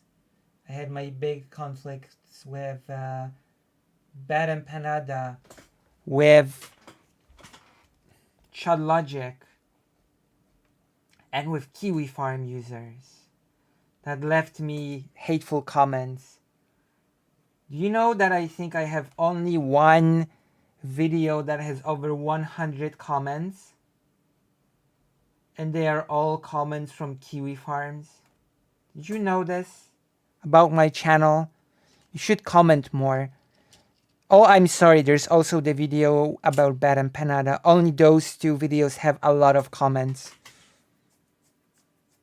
The Kiwi Farms videos that have like 100 comments from kiwi farmers and the Bad Empanada one. 100 pages of pure hatred, lies, and bigotry. After several weeks of staying quiet and letting people spread egregious comments about me, telling me to kill myself, telling me that I deserve to get raped, beaten, and all kinds of deranged and violent language, I decided that I had it with the harassment, and that I needed to avenge the victims of the people who lost their lives because of this vile online forum. They've doxed and targeted trans people, autistic people, black and indigenous people of color, and even children. I've gone over the details of Kiwi Farm's awful behavior too many times to count, but in short, they take joy in destroying people's lives, invading their privacy, and pushing people to the brink of taking their own life. After I began my discussion of Kiwi Farms and their reprehensible behavior, I was brigaded harder by the hate forum than I had ever been before. The forced switch to streaming on YouTube from Twitch required more moderators to help me clean out trashy comments. I also had to completely change the structure of my Discord server and train new people to deal with the hordes of trolls and harassers that were plaguing my fans. Despite this very abrupt spike in activity surrounding me and my content, what happened next dwarfed any moment that happened not just in my career, but in my lifetime. And it was reported by Cenk and Anna. On August 5th, I was woken up by London police services pointing an assault rifle in my face at my home. I was told later that at 6 a.m. that morning, an email impersonating me was sent to every city councillor in the city of London, Ontario, stating that I have an illegal firearm, that I killed my mother, and that I plan to go to City Hall and shoot every cisgender person I see. That was a popular transgender Twitch streamer by the name of Keffels, and she was swatted by right-wing bigots who have been targeting her, and she's now forced to uproot her life and move as a result. So let's discuss why Clara Sorrenti, and that's her real name, is being targeted. It's because she uses her platform on Twitch to fight for transgender rights. In fact, she once raised $200,000 for transgender kids, and she has been targeted relentlessly by right-wingers who hate her, who hate watch her, who follow her every move. Anna went on to read Taylor Lorenz's Washington Post profile of me to her audience in order to inform them of my background, even though it was very popular to hate me. You can see that through the like to dislike ratio of the video. Before my swatting and campaign against Kiwi Farms, Taylor's article about me was the most publicity that I had ever received outside of my niche of popularity online. That meant that this was the best source of positive coverage about me that the Young Turks could use. After Anna read the article, Cenk took it a step further by detailing just exactly how dangerous a swatting situation is. So when people call the police and say that you're a threat, and they send a SWAT team, which snipers that point weapons at your heads. Now in this case, it wasn't a sniper. They just came into her house and pointed a weapon at her head. She complains about a number of things there, very legitimately so. But the top on that list is putting a loaded gun to your head. And so that's a hell of a thing to do. And remember, you know, with police, you make any slight quote unquote mistake, you know, they tell you to put your hands up and your hands down.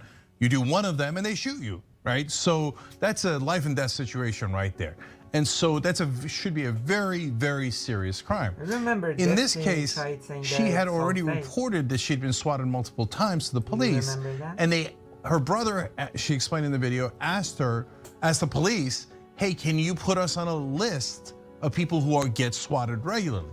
And the cops laughed at them, and they said, "Oh yeah, right, sure, yeah, whatever," and then they get swatted. And then they go ruin their lives. The cops are still investigating them. They've seized their computers, which they make their living from, her and her partner. And so, are they going to do as serious an investigation of the swatter? What's their partner at the time? Cenk is absolutely right about the insidious nature. Wait, who was Keffel's partner at the time? They were swatting. The truth is, as traumatizing as this was, I'm not alone.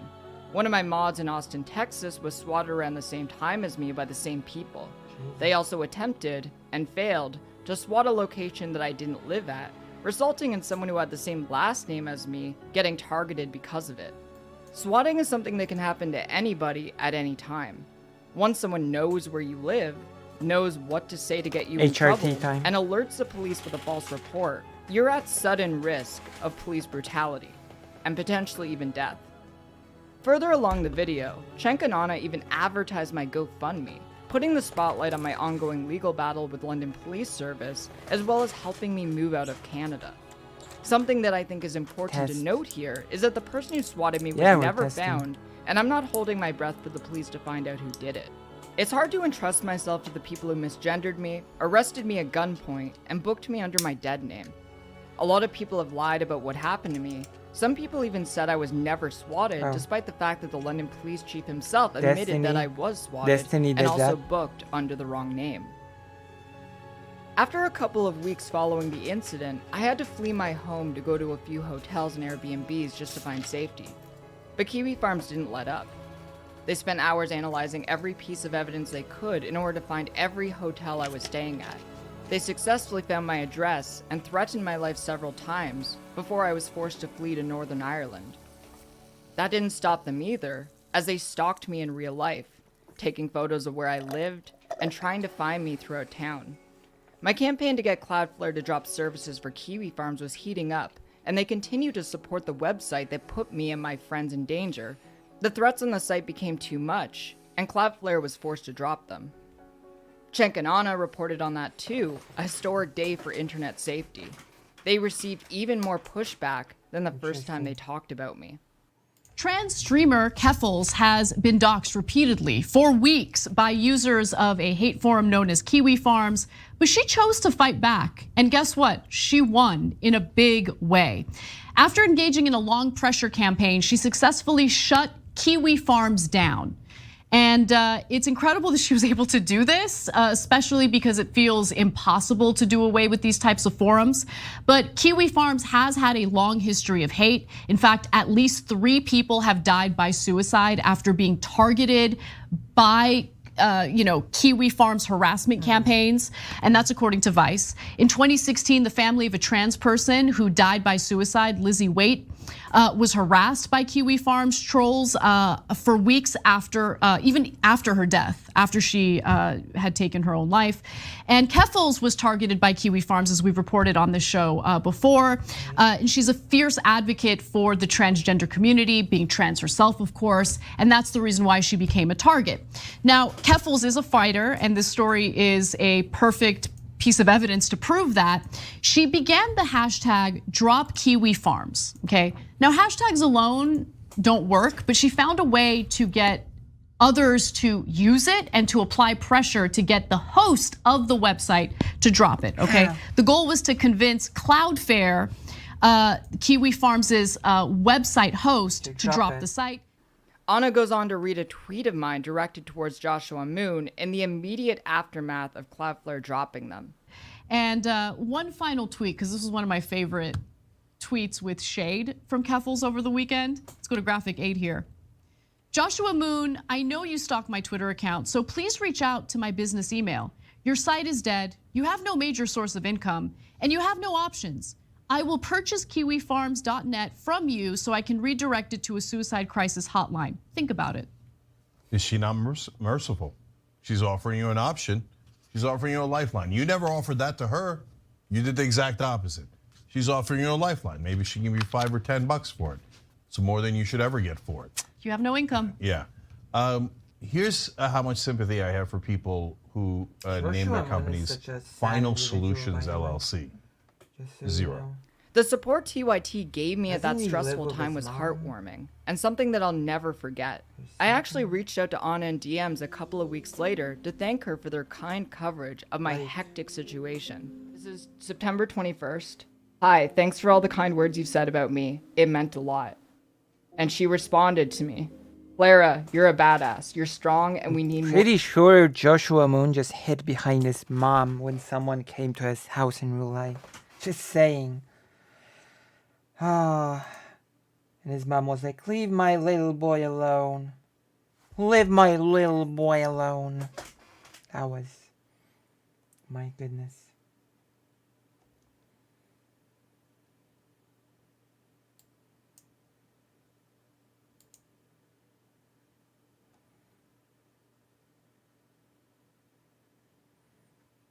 It's almost ready. And then the More shading. people like you in the world. We meant everything we said, and for whatever it's worth, I'm extremely proud of you.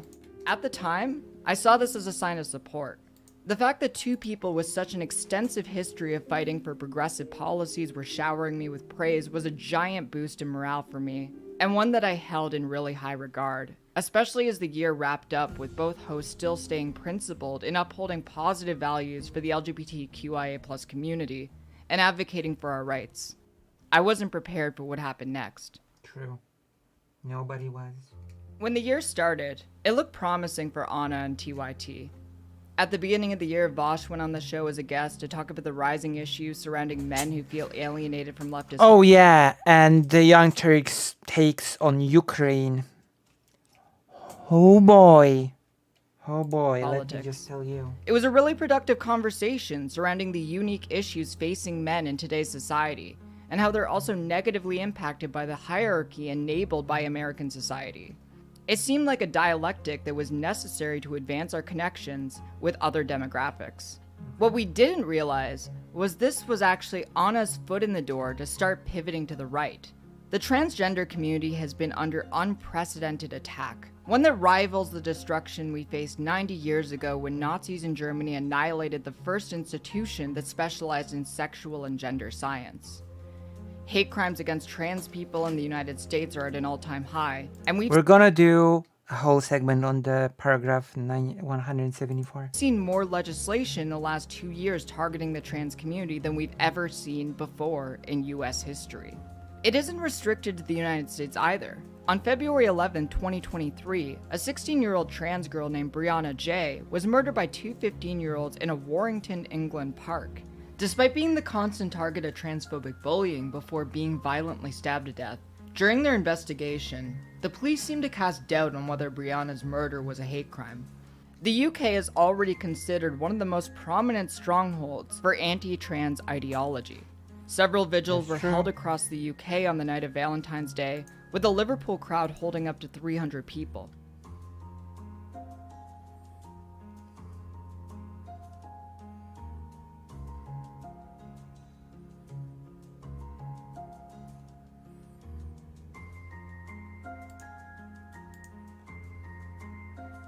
On March 12th, the trans community collectively experienced another heartbreaking tragedy. A Saudi trans woman named Eden Knight posted her final message in the form of a twitlonger. The tweet linking to her final message amassed over 36 That was million not long views. ago. In the summer of 2022, a private investigator and cybersecurity investor contacted Eden with the intent to fix her relationship with her conservative Muslim parents. He connected her with a Saudi lawyer who pampered Eden and gave her an apartment to stay in temporarily, and made her dependent on him for food and shelter all along the way. He began her detransition before taking her to Saudi Arabia, where she was forced to completely detransition. Her parents abused her over the course of months, using a combination of medical, emotional, and religious tactics. She couldn't survive through that misery. The loss still stings to this day, and it's a wound that has never been fully healed, in part because her harassers still won't let her loved ones mourn, and because other tragedies in the community have added to our emotional burden.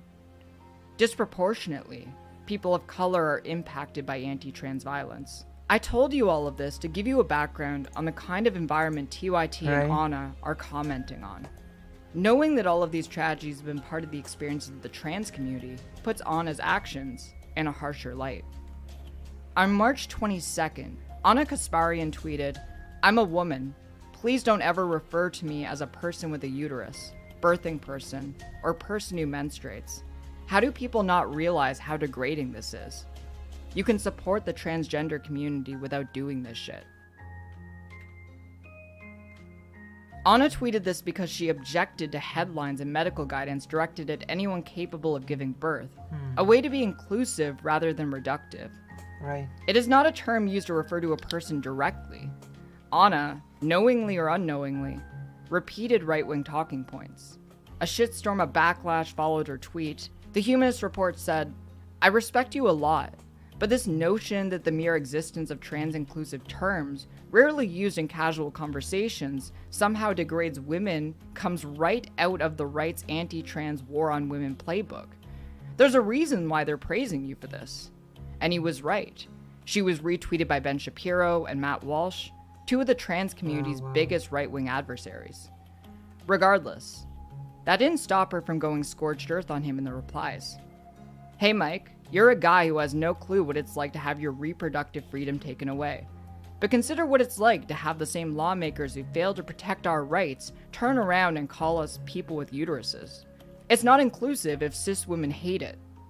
Mike responded, how many people are actually referring to you using this language? It must be a lot for you to air this grievance in the middle of an international hate crusade against trans people. I'm sure Ben Shapiro is retweeting you because he supports your reproductive freedom though. Anna hit back. It's used by many major institutions, ACLU, CDC, universities and news agencies, and prominent progressive figures like AOC. And the guilt by association charge is lazy and lame. To end it, the Humanist Report snuck in one more reply. It's not about guilt by association. The point is far-right fascists are using your tweet for anti-trans propaganda purposes. There's no way you're not cognizant of this. I respect you, but this is really disappointing. I genuinely don't get it. To speak my own piece here, I can understand where Anna is coming from in regards to being reduced to merely body parts.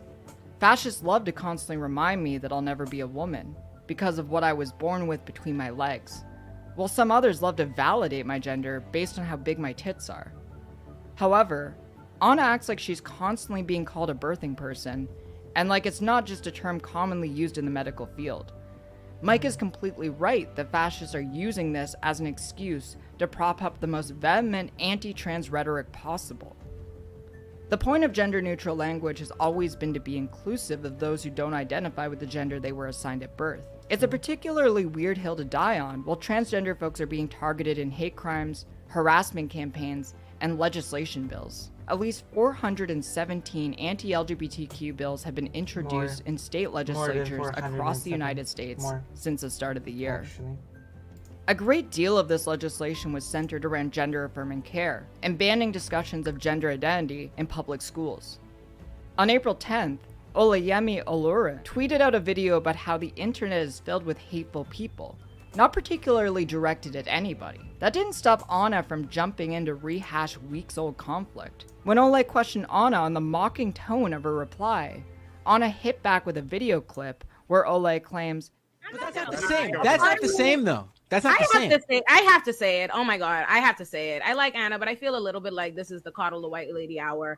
And you know why? And you know why? I thought this even earlier because before this, the Majority Report put out a thing too, and everybody else. And I was like, boy, everybody sure feels the need to trip over their fucking feet to come out to defend her for getting cooked when all of the people get cooked all the time. Nobody I have yet to watch a video of anybody defending me from getting fucking cooked. I've never seen it. I've never seen everybody come out. She has a lot of fucking bad takes, and then she gets cooked because she comes out unprovoked. She asks to be cooked. She got up today and she said, Twitter, cook me. Right. Olay hit back with a response that was pretty innocuous in good faith, even through criticism. You made transphobic statements and we spent an hour of the show defending you from allegations of being a TERF rather than addressing the substantive problems with your comment. I said it felt like they were coddling you. I stand by that. If you think that makes me a hater, knock yourself out, Miss Mamas. Ultimately, I feel the same. While I don't think Anna should be made out to be irredeemable because of comments like these, it really felt like she was stirring the pot for no good reason. Anna hit back even harder following this response. The meltdowns over wanting to be referred to as a woman rather than a birthing person is pretty wild. I'll never apologize for that, especially as biological woman who has had a fucking lifetime of being told I'm less than. I'm a woman, no apologies. Interesting. I cannot stress enough how much of a woman Anna is, given how fucking stupid this response is. But to reiterate, birthing person is often a term used in the medical field, not to actually identify someone in person. Anna claimed that she had been referred to this way as a California resident, but I honestly don't buy it. Most Californians in the replies themselves debunked the idea that this is a common occurrence. Olay finished off the conversation with a pretty damning video that exposed Anna as a possible grifter and ratioed her. And I'm just gonna play it out. They know there's a difference between gender and sex. They know that it is very possible for someone to be born a biological male or a biological female, but in terms of gender, identify differently as a male or non-binary, but they still have the biological capacity, the physical capacity to get pregnant. So that's why the language, the rhetoric is inclusive to include those people. It is not a big deal, but they make it a big deal. They manufacture it into a big deal because that's all Republicans are. That's all they have. This is all they do. Endless bad faith arguments meant to fearmonger and direct hatred and fear toward other Americans, typically powerless Americans. So I'm not sure if Anna is suffering from amnesia, but a clip like this really does demonstrate that she really might just be grifting. And honestly, I find that extremely fucking depressing.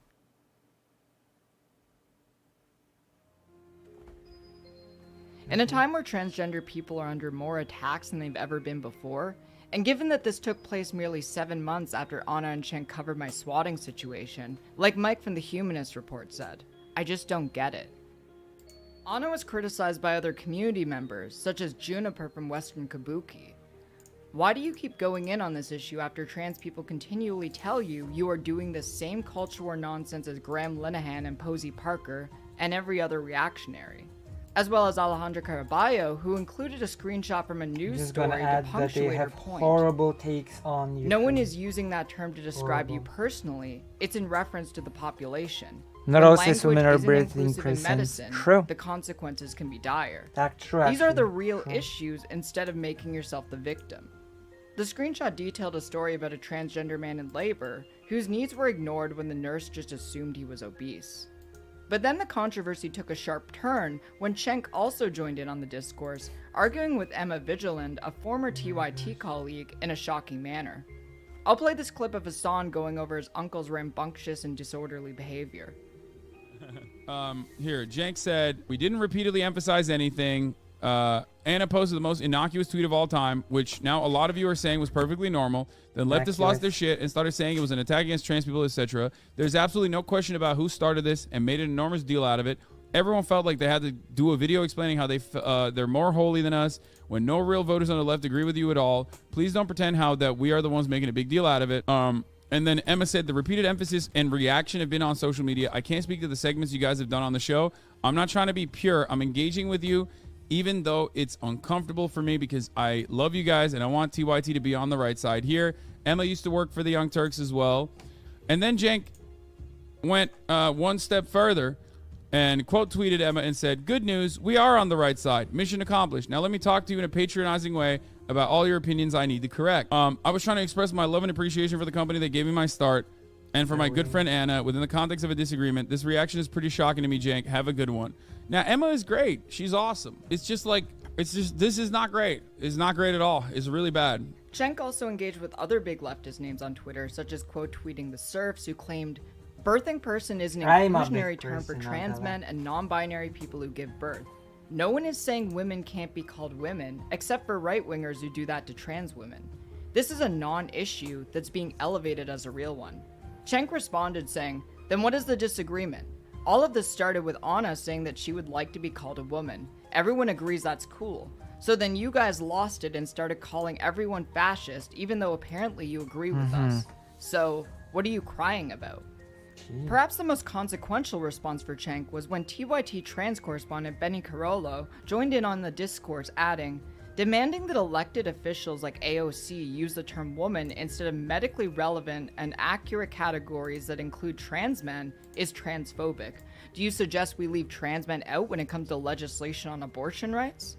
I think it's also important to note that you, as a public figure with a platform, literally play a role in shaping people's views. To a certain degree, you can shape reality around these poll numbers. So why push against inclusion? Schenk hit back at her with a deflection. No, it's not. If left-wing politicians use language that is greatly alienating to the majority of voters, then Republicans win elections. And then they pass laws against trans people. You're hurting your own cause. We want to protect trans rights. We want to fight against bigoted laws. Instead, you are all fighting on losing ground for no reason. You keep saying that no one uses these terms and then turn around and say politicians should use them. Which one is it? This tone was really patronizing to say the least, and did a lot to embolden people who were already transphobic and outside of TYT's target audience. In a valiant effort to overcome Chenk's stubbornness, Benny hit back one more time. Prove it. Because the data shows otherwise. Republicans freaking out over trans people sinks their support. Show me real data that makes it clear that the occasional use of birthing person translates into losses for Dems. Juniper also hit at Schenk's quote tweet against the serfs with the claim that Anna does not agree with what he is saying. She is literally using Matt Walsh framing. Do you not question why so many right-wingers keep retweeting her turf tier posts? Juniper's tweet turned out to be prescient, as Anna would go on to repeat another Matt Walsh talk. Anna's a spoiled LA kid, always has been, it seems that way. On May 23rd, Matt Walsh released a video calling Karen an anti-white slur. And here's what Anna had to say about the so-called Karen slur. The Karen narrative flattens an entire category of people, white women, as malignant members of society whose toxicity lay dormant until they're in the presence of people of color. It's ridiculous. She actually invokes the Matt Walsh argument here, claiming the term as so derogatory that it affects the entirety of white women. Karen is a word typically used to satirize middle-class or otherwise privileged white women who tend to make a scene when they don't get their exact way. It's usually behavior that expresses entitlement. Matt and Anna are completely ignorant of the term's origin and the specific emphasis on privilege and class, which naturally comes with whiteness. Even though it's generally considered a pejorative, the affected party in this case, annoying white women, would not be impacted the same way as a black person being called the N-word or a gay person being called a faggot. I know several white women who grew up impoverished or in the need of disability assistance. These aren't the types of white women who fit the stereotype of a Karen unless they're acting extremely abnormally. The origins literally began from people making fun of 40-year-old white women who ask for the manager when they have something minuscule in the grand scheme of things going wrong. If anything, it's an anti-conservative pejorative. I also think it's wildly disingenuous to imply that all insults are slurs or that all slurs are equal. People use misogynistic slurs like the C word or the B word as insults all the time, and you could probably classify those as derogatory slurs against women, but there's no way you can put it on the same level as slurs towards African Americans that have their origin in the Jim Crow era and the racial inequality deeply embedded in the foundation of American society. My point is that it's not only weird that Anna is dying on this hill, but instructive that she's dying on the same hill as Matt Walsh. It really feels like she's trying to add oppressions to her resume, which I think says a lot about what her politics have looked like this year. She even quoted Jesse Singal as a source to trash diversity, equity, and inclusion training. It's incredulous to me how after so many years of being a primary internet source for progressive views surrounding race that she, and TYT, suddenly moved right on it. Meanwhile, Cheng spent the end of June praising the disastrous Supreme Court decision on affirmative action, with a cowardly argument that it was necessary in the beginning, but that the stereotypes have actually hurt minorities. Given America's historic discrimination against black people, particularly in colleges, I have no idea where Cheng gets the idea that racists will no longer complain about black people being successful. With this drastic shift in Schenk's rhetoric, it makes me wonder if he would now think that Jordan Neely, who was murdered, was a genuine threat to people. If you're not concerned, you're actually wrong. You should be concerned, and you should get off that subway if you can. And I get the concern. And if there's anybody on the left saying, "Oh no, you're just being a Karen by being concerned," no, you're an idiot. Get out of that subway train because that's a dangerous dude. Okay, and so and we know now in hindsight we know that he was dangerous. So this whole I'm not sure. I didn't get to bleep that out. I'm not so sure. Just a lovable Michael Jackson impersonator. No, guys, he had deep issues, okay? That doesn't mean that he should have been killed. That doesn't mean he's a bad guy. He had mental health issues, right? I'm gonna get to what should have happened earlier in a second, right? But it doesn't help anyone's cause if you pretend like he was just a lovable teddy bear that walked in. Last month, TYT had some of the worst publicity in years. Anna's controversies came into full swing while Cenk didn't even try to do damage control. On July 2nd, she went on Stitch and Adam's podcast to talk for 2 hours about a variety of topics.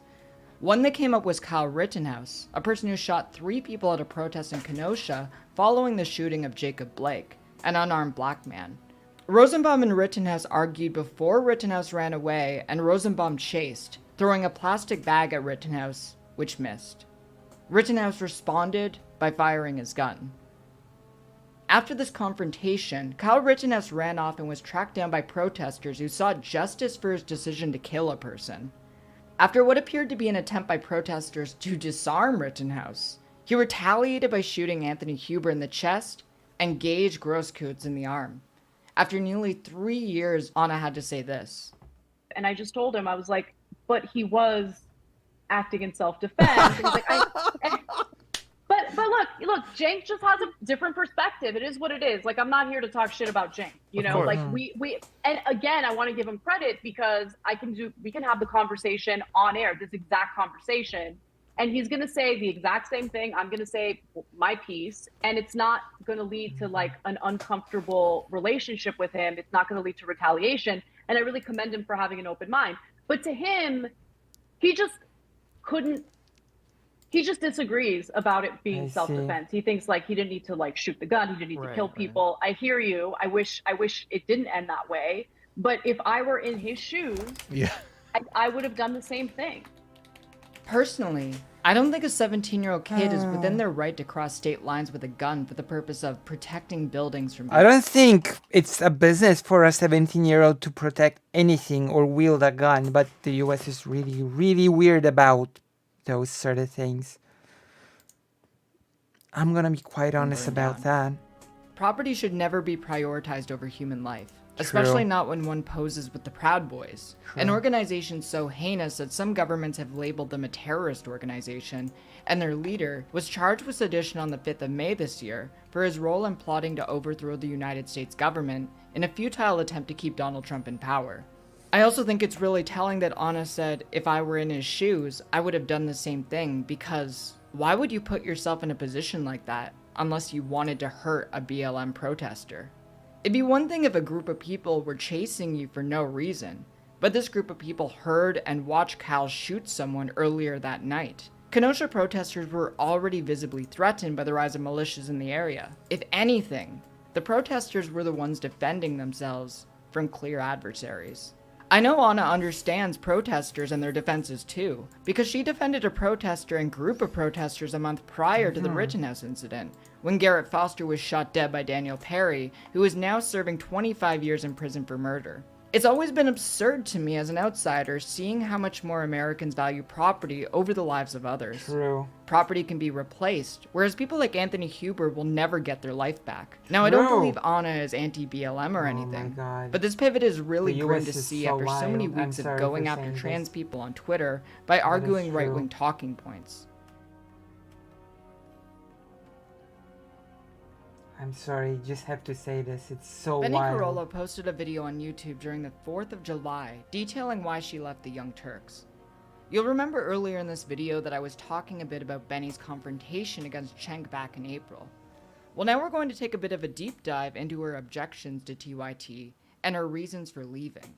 Oh. This is mostly about Cenk and Anna. But of course, since like they're the people that are like the big names on the network and Cenk kind of like owns the company, it's a pretty big deal when they do something like, I don't know, become incredibly transphobic and start what appears to be a ridiculous right-wing grift. I mean, literally everything from the things that they said about homeless people to the stuff that they said about abolitionists and their general sort of like refusal to hear the people that are criticizing them and saying, no, this is what people are actually trying to say. You're not really hearing what we're saying, or you're not listening. And basically, if there's somebody reasonable in the room with them saying why the term birthing person might be used, then they're like, yeah, I guess it makes sense in that context, but I just don't like it. But when somebody reasonable isn't around, then they just go and complain about the term birthing person again. And that really is why so many people predicted that they were going to go into this extreme turf pipeline, because, of course, that's a very common starting point right there. The trans people are erasing women. Oh my god. But then everything escalated when they decided to talk about trans people in sports. Which is a very common thing that a Oh, lot yeah. of cisgender people like to complain about because they don't understand how hormones work. And instead of attempting to try and get any type of understanding, they just want to sit and argue about their assumptions about how they think hormones should work. They come in with all of these assumptions about biological males and think that there's some sort of magic secret advantage that just exists persistently regardless as to what hormones are literally dictating what your body is doing at the time. And that's where I came in, and I started tweeting at some of the hosts saying that, hey, you're wrong about this, that, or the other thing, you're missing these details, hey, you're literally just being transphobic right now. I even reached out to people within the network to say like, hey, I would like to maybe sit down with Cenk and maybe even have an on-the-air conversation where I could talk about how all of this stuff actually works. No, the hormone blockers do lower the testosterone. They do even things out a lot, right? But men still have other physical advantages, like we maintain mass much better. And to give you a sense of how unfair this is, that where she won in Canada with 275-pound bench press. I bench press 275. Okay. And that's not a big deal for a guy. This is so ridiculous. Now, I kind of wish Benny went deeper into the discussion of trans women in sports, but there was a lot of ground to cover and we can go over it here. First of all, Cenk's comment is nonsensical because he brings in all the assumptions he has as a man. His bench press comments are about his abilities as a man. By comparing himself to trans women who bench press, he's erasing the identities of trans women by equating them to men. He's also ignorant about the process of transitioning. As for the science, I actually have some research to show people about how hormones affect the bodies of not just trans athletes, but trans people who aren't involved in athletics. My first source is a meta-analysis from the National Library of Medicine, published in August of 2021. Meta-analyses are great because they take a second look at all of the studies performed on a subject and evaluate them for study design and statistical rigor, essentially reviewing peer-reviewed material. They also account for the wide range of circumstances studies will be conducted under, allowing them to minimize bias and expand sample size. Let's start by reading the objectives from the National Library of Medicine study and then go down from there. The objective here was a systematic review of literature that assessed how long-term testosterone-suppressing gender-affirming hormone therapy influenced lean body mass, muscular area, muscular strength, and hemoglobin. Biomed Central, PubMed, Scopus, and Web of Science were the 4 databases used. The results stated as follows. 24 studies were identified and reviewed. Trans women experienced significant decreases in all parameters measured, with different time courses noted. After 4 months of hormone therapy, trans women have HCG/HCT levels equivalent to those of cisgender women. After 12 months of hormone therapy, significant decreases in measures of strength, LBM, and muscle area are observed. The effects of longer duration therapy, 36 months, in eliciting further decrements in these measures are unclear due to paucity of data. Notwithstanding, values for strength, LBM, and muscle area in trans women remain above those of cisgender women, even after 36 months of hormone therapy. The conclusion states, in trans women, hormone therapy rapidly reduces HGB to levels seen in cisgender women.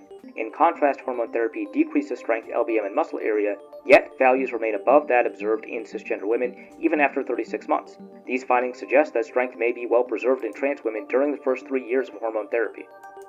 The meta-analysis also found inhibiting factors for trans women, including oxygen absorption, leveled the playing field even more when compared to cis women.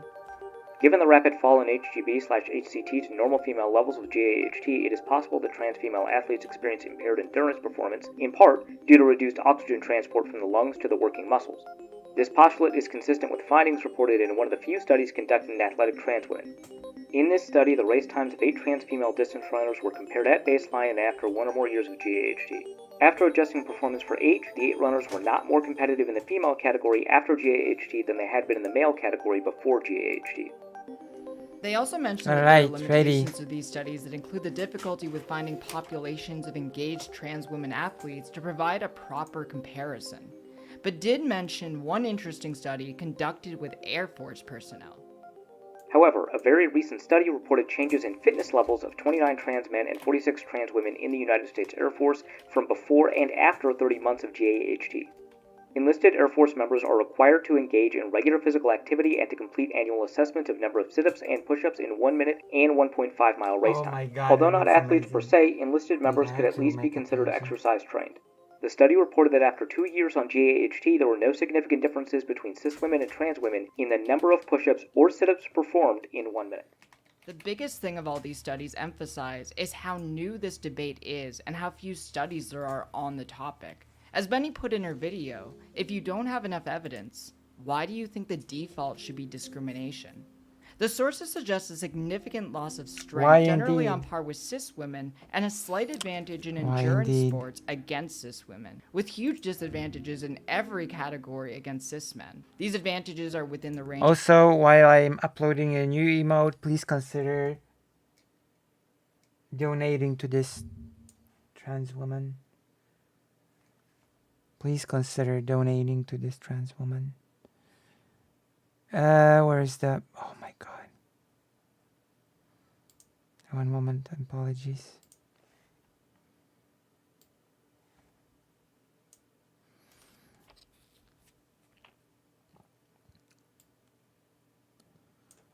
This is going to be a subscription one because I'm super proud of it. Although maybe now people paid for it, so I'm gonna just make it a regular. I think that's fair.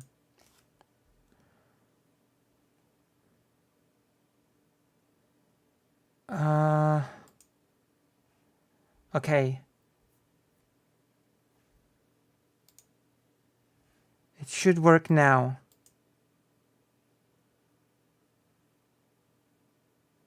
I think my Patreon still renews. Oh, renews? It does? Thank you. Thank you very much. Because I have dropped in Patreons, sadly.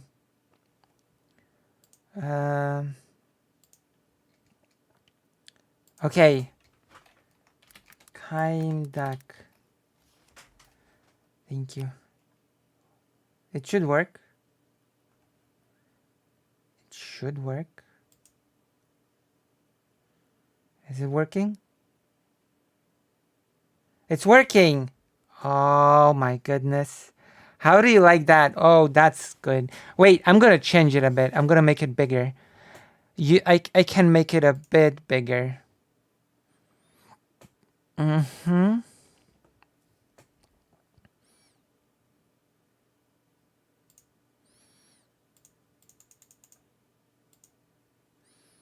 Okay, it's been made a bit bigger.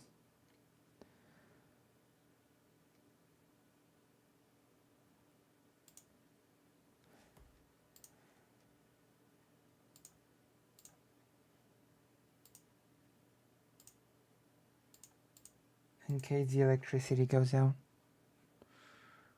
Okay, it should be bigger now. Now it should be bigger.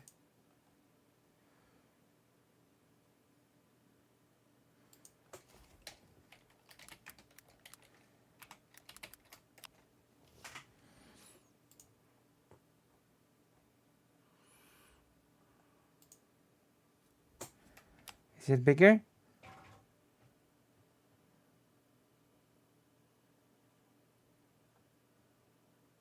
It should be bigger.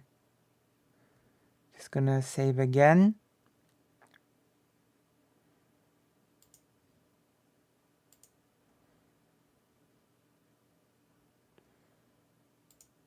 Alright, we've got the new emo. Oh my goodness. What a big day for us gigglers. Performance for cis women. As Benny points out, cis women with PCOS might have an even larger advantage than the slight advantage some trans women have in some categories of athletic performance. For a real-world example, let's look at someone who's been a constant subject of discussion in this debate, Leah Thomas.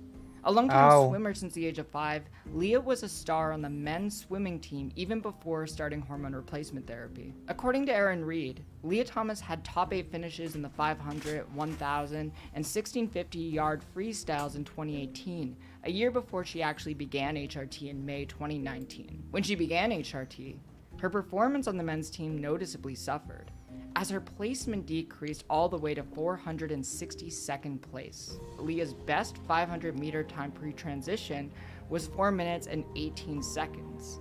Her current time as a woman is 4 minutes, 34 seconds. The top female record for women of all time is from Katie Ledecky, whose record sits at 4 minutes, 24 seconds. And the male record is held by Kieran Smith at 4 minutes and 6 seconds. Her distance from both records remain the same. A Sports Illustrated article about Leah states that the guidelines for U.S. swimming by the NCAA But she won that one these new competition. guidelines set a ceiling testosterone level of 5 nanomoles per liter, half the threshold used by previous Olympic rules. The transgender athletes would need to register continuously for 36 months before applying to swim as a woman. By the NCAA championships, Thomas would be on her HRT regimen for only 34 months.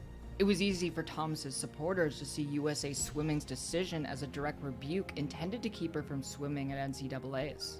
It's imperative to note that trans women do not really win Olympic sports. I do like The swimming. best known example was Quinn, a Canadian soccer player who won gold with the women's soccer team in 2021.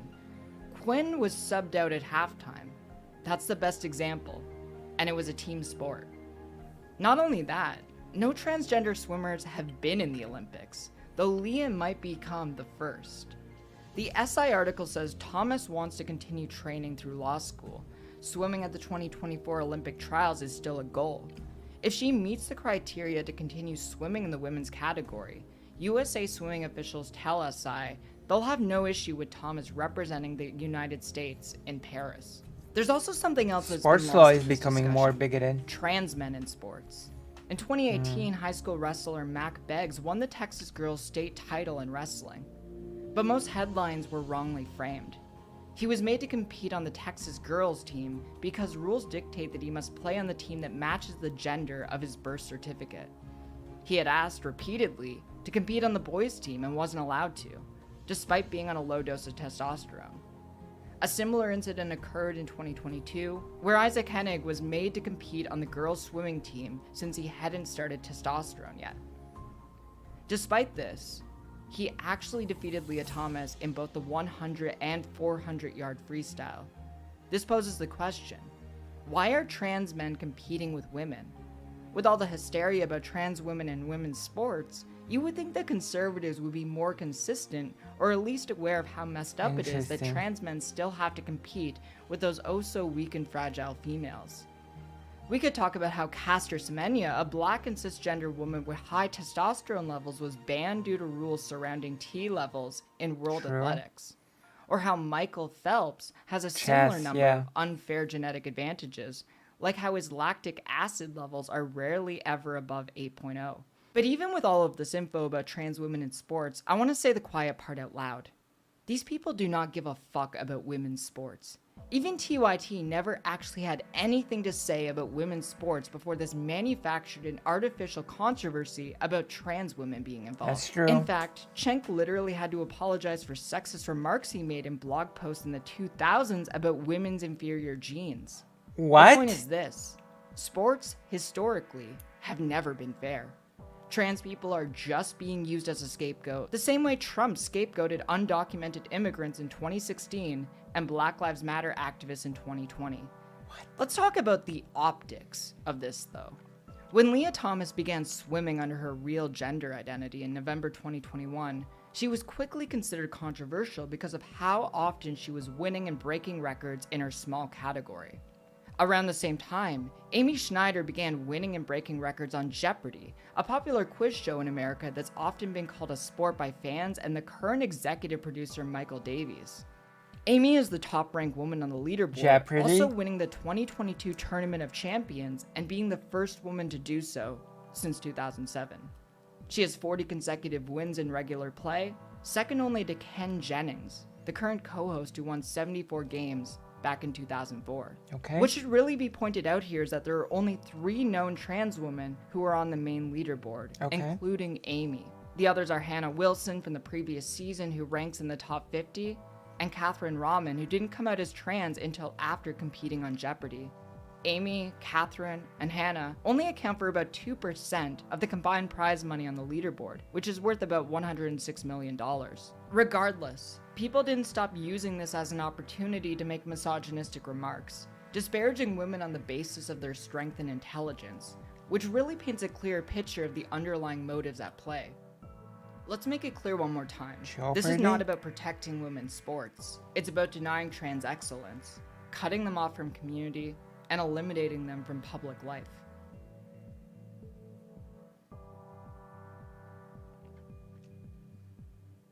Around the same time, Dave Chappelle was constantly making jokes about trans people in his Netflix specials and stand-up routines.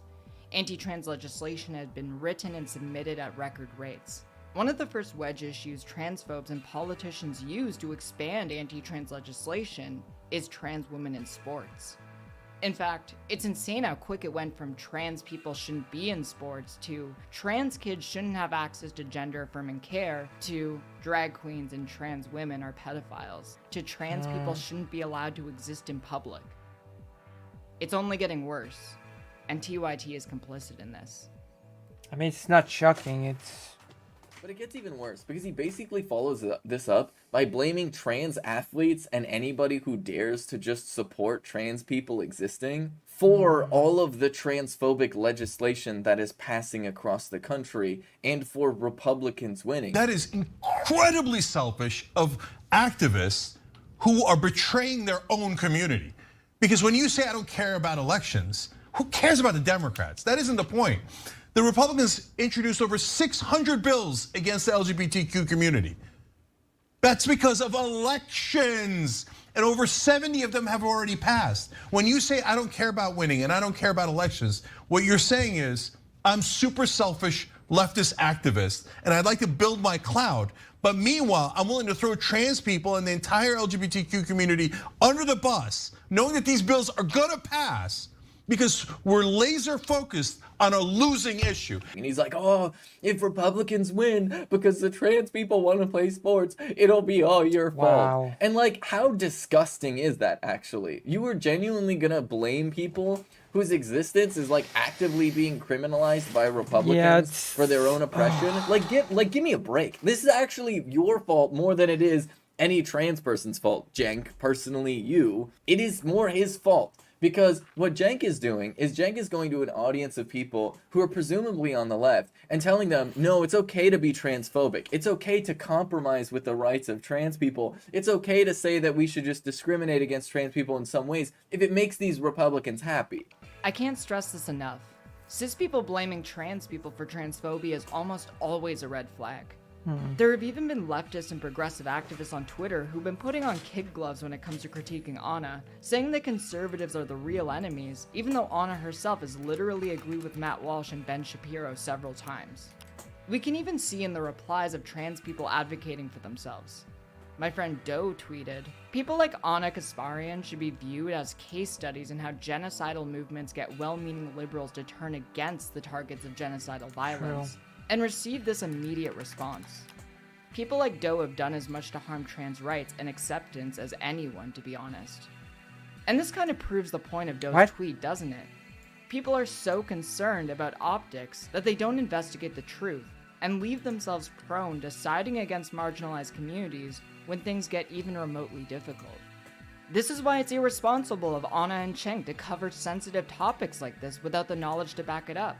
Because they have a massive audience, and when they talk about these issues without any knowledge, more well-meaning liberals and leftists begin to take their side uncritically and turn against trans people in the process. They'll say that, but okay, you don't care about the politics? Let's just, for once in your life, think strategically about what that means. That means that you're gonna continue pushing the Democratic Party to unequivocally support everything that the trans activists want, even if it's unpopular among the electorate. That means they're not getting reelected. That means they're gonna lose to Republicans. Republican lawmakers who are passing draconian, disgusting legislation in various states right now as we speak against the transgender community. Look at this. You're gonna push a Democratic Party to unequivocally support everything the trans activists want. Like, shut up. Literally, shut the fuck up. This is so embarrassing. Like, Anna Kasparian, and like, look, I'm gonna be real. This is my personal opinion, but whatever. I think Anna Kasparian is genuinely personally transphobic. I'm just gonna say it right now. She's like saying and doing all of the things.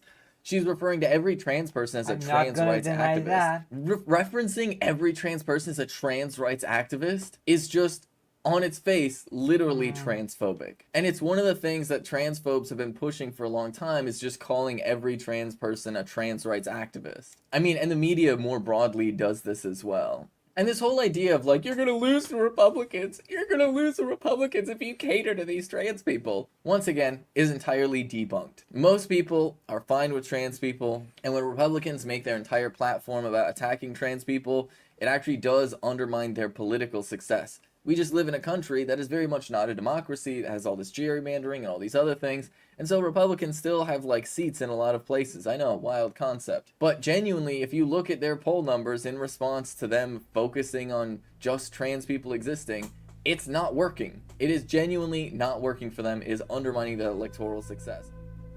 Republicans doubled down on anti-LGBTQ rhetoric during the midterms, and it was not a winning platform. According to an article from the 19th News, anti-trans candidates fumbled in many elections, and those who succeeded may have won on other issues, advocates say. Meanwhile, LGBTQ candidates won in historic numbers, despite an onslaught of homophobic and transphobic attacks.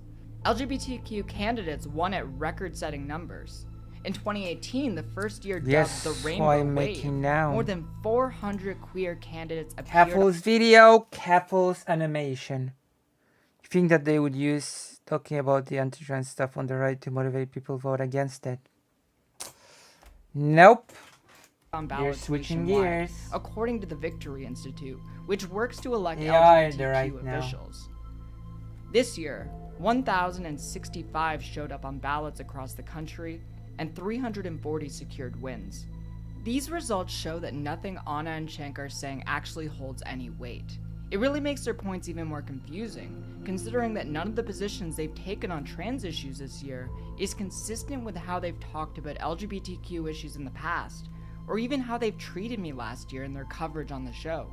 I also find it alarming how Anna went on Twitter to praise Jesse Singal after Leftward Bound criticized her for defending him on Stitch and Adam, despite Singal portraying gender-affirming care as worsening mental illness. Anna replied, insinuating that Jesse isn't a transphobe at all, and then fear-mongered about the use of puberty blockers and cross-sex hormones for minors. Let's keep in mind that Jesse Singal is the man who not only defended someone who got fired for pushing conversion therapy on trans kids, but also lied about me in a Substack article he wrote about my Drop Kiwi Farms campaign. Anna has admitted to subscribing to his Substack and listening to his podcast Blocked and Reported, which for me is personally heartbreaking, given how supportive she was of me in covering my swatting, and the subsequent campaign I had organized to take one of the most notorious hate sites on the internet offline. As I was writing this script, Jesse Singal spread more lies about transition, spreading the myth that it's too easy for trans people to get on hormones. In that piece, Singal highlights a case study of a trans person that, in his opinion, accessed hormones too quickly. Singal never contacted that person to verify, and ended up lying about the process. It got so bad, he had to delete the thread, and he still got it wrong. This is the same Jesse Singal who induced a transphobe to violate health privacy laws in order to spread lies about a youth gender clinic. After his piece was published, more details emerged that proved he lied about how quickly children could access life-saving hormones, lied about what the patients identified as, and overrepresented the numbers of patients with any concerns at all. In the process, he published private medical data, violating the privacy of an enormously marginalized group and putting them in serious danger. Singal's reporting has been used by a number of state attorney generals in an attempt to roll back access to trans healthcare. He has spread the lie about rapid onset gender dysphoria, a term with no backing from the medical community, and might be the person most responsible for spreading myths about transition regret rates because he misread a study. Jesse Singal is a transphobe, and Anna's defense of him is disgusting. Even her benign-sounding questions about puberty blockers spread right-wing lies about how these work. Really, what it boils down to is hormone replacement therapy is literally just puberty. Like, at the end of the day, it's just puberty. And yeah, whether it's puberty with estrogen or testosterone, it's gonna carry some risks just like it does with cisgender children. That's just part of puberty. And it's actually not all that different if it's a trans puberty or a cis puberty, believe it or not. And so anybody fear-mongering about the effects are permanent, yeah, that's kind of the whole point, isn't it? You know? Isn't that like the whole point? But if the effects were really entirely permanent, then transitioning as an adult wouldn't really work, would it? And yet, of course, it does. And you know, it's funny because their biggest fear for what happens to children who are on hormone therapy is that a cisgender child might accidentally get gender dysphoria. You know, the thing that trans children just deal with if they're not allowed to get hormones. And so literally, this is just a nonsense argument of throwing all trans people under a bus out of the hypothetical fear that a cisgender person might take hormones and just realize that it's not for them. Which at that point, by the way, they could just stop taking hormones. After Benny posted the video, it generated a lot of conversation online about the direction that TYT seemed to be heading in. As a result of this, Anna responded to Benny's video. I'm going to show you the clip in its entirety so that you don't miss anything. Welcome to our last social break of the show. And in our Twitch subs, we have Vitengale, who is commenting about Benny leaving TYT and says that silence is violence. So since you want me to address it, I will address it. So unfortunately, Benny has decided to leave TYT. I am definitely heartbroken over her decision to do that. I wish that Benny... Interesting. Okay, I want to hear that once again. Hers. Decided to... Stay heartbroken over her decision to do that.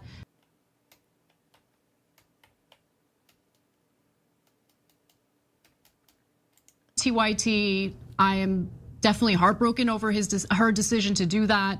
I wish that Benny decided to stay here despite our, in my opinion, incredibly minor differences of opinion that have been blown out of proportion on Twitter with people encouraging Benny to leave TYT. Benny is now doing her own thing, has her own YouTube channel, had already had her own Twitch channel and all of that. I really, really encourage you guys to go out there and support Benny and the work that she's doing. I think the perspectives that she is sharing with you all is an important perspective. I think that perspective was also incredibly important to have here at TYT. And I'm very sad that she's no longer sharing that perspective here with us. But I have no ill will, no hate, no bad feelings toward Benny whatsoever. I know that she's upset with me. I want to be clear in saying that I've never, ever supported bans on gender affirming care. I am still very much supportive of the transgender community. My opinions mostly center on tactics in order to garner more support for the trans community. And my argument in regard to not front loading and pushing the more fringe elements would probably yield better results in securing healthcare, housing, and anti-discrimination laws for the trans community. I get that there's a difference of opinion. I think if you look at my history here at TYT, the countless segments I've done about the transgender community, you will be very well aware that I have absolutely no malice or hatred toward trans people. If anything, you know, again, my opinions really center on tactics and what we should do or what could be done in order to garner the most support. But for anyone who's spreading lies about me, supposedly being a transphobe, anyone who thinks that me liking Jesse Single and sticking up for him when he's been smeared and slandered, if you think that translates to me hating transgender people or being a transphobe, you would be mistaken. Is that so? This response is terrible. Not only do I think that misgendering at the beginning of this statement seemed deliberate, but it doesn't seem like she actually watched Benny's video at all. She essentially blamed people on Twitter for convincing her to leave, as if Benny doesn't have a mind of her own. She also boasts about her track record, which has been noticeably awful this year, and makes the same talking points you hear from right-wing pundits that Benny debunks several times in her video. She's also very vague about contentious trans topics that are fringe. What's considered fringe? Puberty blockers? Sports? Xenogenders? I don't think TYT has ever talked about xenogenders. but if they genuinely believe points surrounding I mean, they just believe trans issues are fringe. And puberty blockers are considered in fringe, themselves. then I'm not sure if there's much hope in convincing them that this isn't right. It doesn't seem like they actually want to talk to Benny or any trans person about these topics with how much misinfo they're getting from cis people who oppose us. So now, I want to get into where the discourse really heated up in July, which is the day after Benny's video was released. Okay. On July 5th, in a now deleted tweet, Anna made probably one of the dumbest arguments in her career. The civil rights movement did not use the same strategies as the trans movement.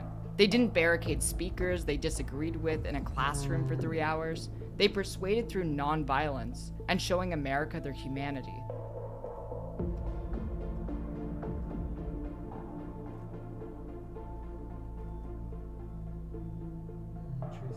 There are a couple things to go over with this tweet.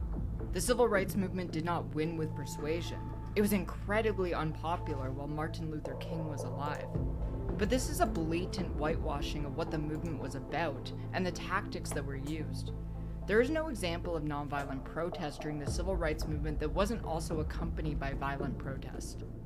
The famous Birmingham campaign featured nonviolent protest at first and violent protests later.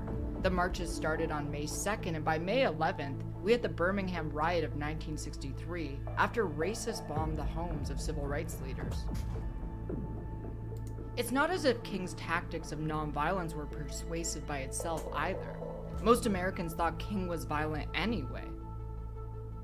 Anna is also forgetting about the persistence of race riots, so frequent that there is a name for the over 150 riots that took place the year before King's death, called the Long Hot Summer of 1967. Those riots were the third summer in a row of intense rioting. Pretty good, huh? We only need 3 cells. 3 animation cells. 3 frames. This is 3 frames. I wanna show it on the bigger screen. What do you think? 3 frames.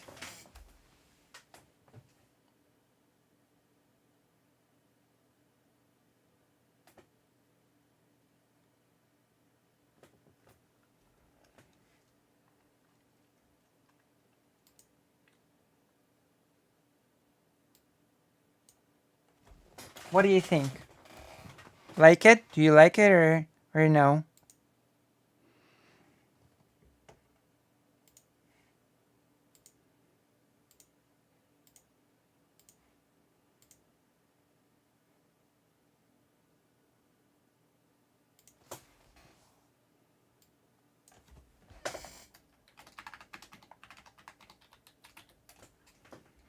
What is the audience's opinion of this little animation? And it was the riots, not protests, that led to a presidential commission studying the unrest, concluding that it was a product of social inequality. That commission led directly to legislation. That's and good. Of course she must have forgotten that there were riots following the assassination of Martin Luther King. Do you know and who that this those is? riots were credited with reviving the Civil Rights Act of 1968. At the very least, she doesn't realize that she can't look at 2 tactics occurring at the same time and conclude that only one of them mattered. It would be impossible for her to tell. Conveniently for the people in power, a narrative has spun that it was the least disruptive type of protest that worked, and she fell for it.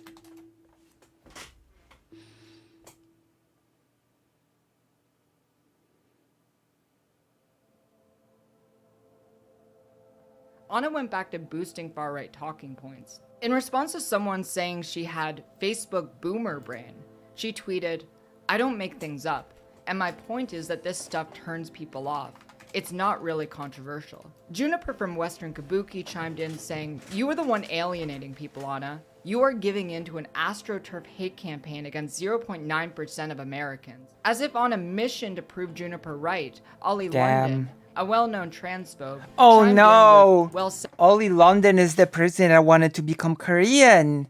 Famous, very famous. Very famous. Said Anna. Not only was Anna off the mark on the issues surrounding race, but she was throwing out anti-trans arguments yet again. David Dole responding to her saying, "Honest question, what do you think is the impact of comments like yours? Do you think this group you referred to, assuming they're real, are now going to stop? The reason why the right turns these anecdotes into national stories is specifically to demonize the entire movement." Anna responded, "Assuming they are real, I just linked to it. The right turns these anecdotes to national stories because they know it will turn people off.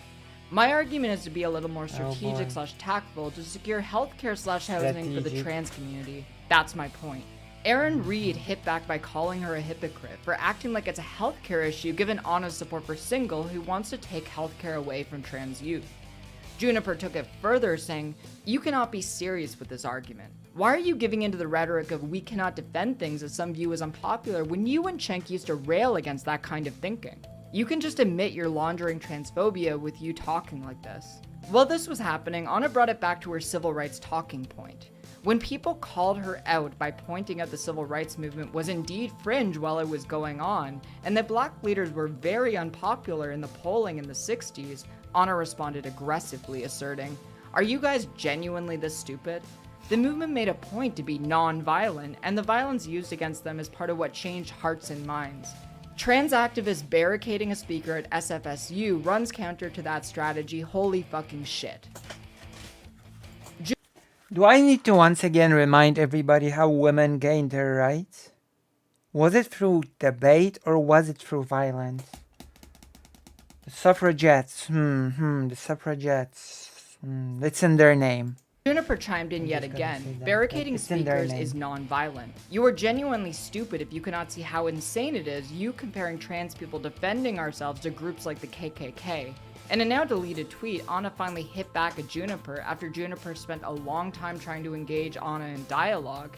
"You're fucking brain dead. Don't gaslight me to say that you're barricading someone in a fucking classroom for 3 fucking hours is non-violent. The speaker had nothing to do with the KKK. Disgusting." Juniper hit back, saying that Anna intentionally misrepresented Juniper's statement.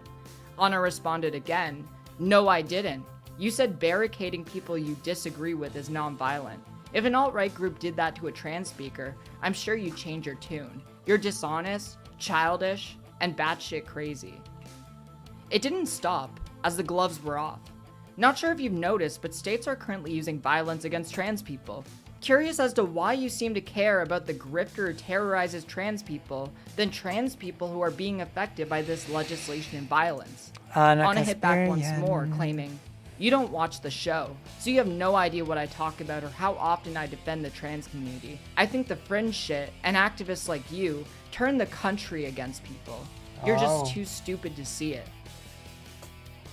Juniper replied one more time with probably her most charitable response to date. "The sad thing is I used to watch your show growing up. You and Cenk both inspired me a decade ago to take bold stands in issues that might be hard to defend because you truly believe in them. It's pathetic to see how you've fallen from grace and turning into something like this." After this, Anna blocked Juniper, which prompted Juniper to make one more post. Well, she blocked me and deleted her tweets coming after me. A shame it's come to this.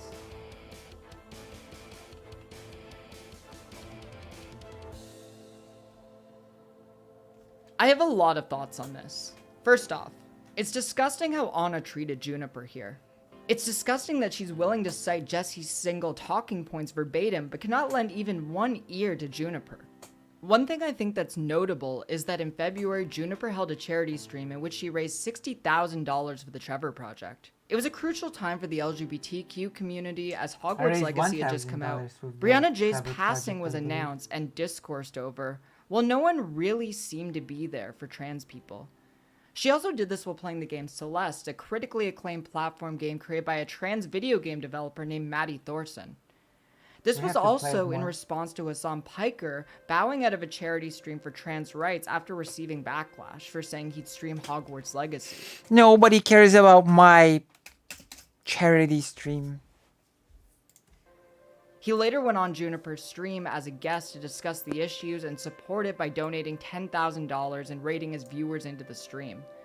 Juniper is arguably one of the most positive pro-trans voices online, And after spending so many months ignoring Juniper, when she tried to bring Anna in for a discussion, Anna chose to respond by cursing her out and calling her brain dead and crazy.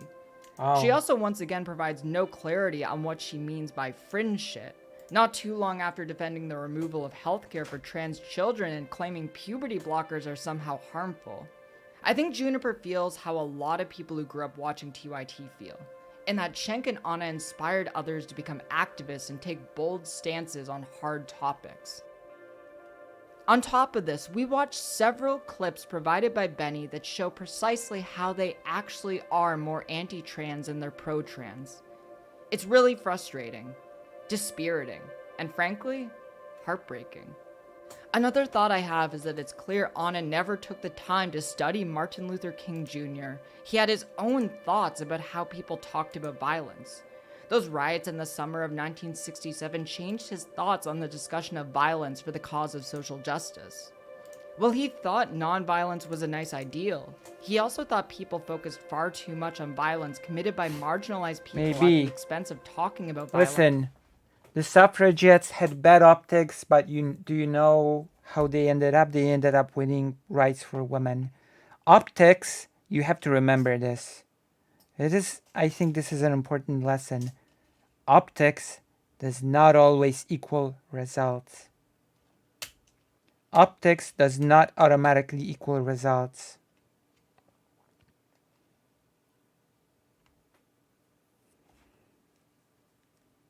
Remember that. It is not optics that won women their rights. So it's not always advantageous to fixate on optics no matter what. There is time for optics and there is time for action.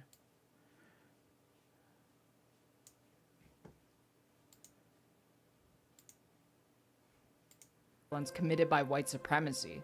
Remember In a that. 1967 speech to the American Psychological Association, King said, "Let us say boldly that if violations of law by the white man in the slums over the years were calculated and compared with the law breaking of a few days of riots, the hardened criminal would be the white man. These are often difficult things to say, but I have come to see more and more that it is necessary to utter the truth in order to deal with the great problems that we face in our society."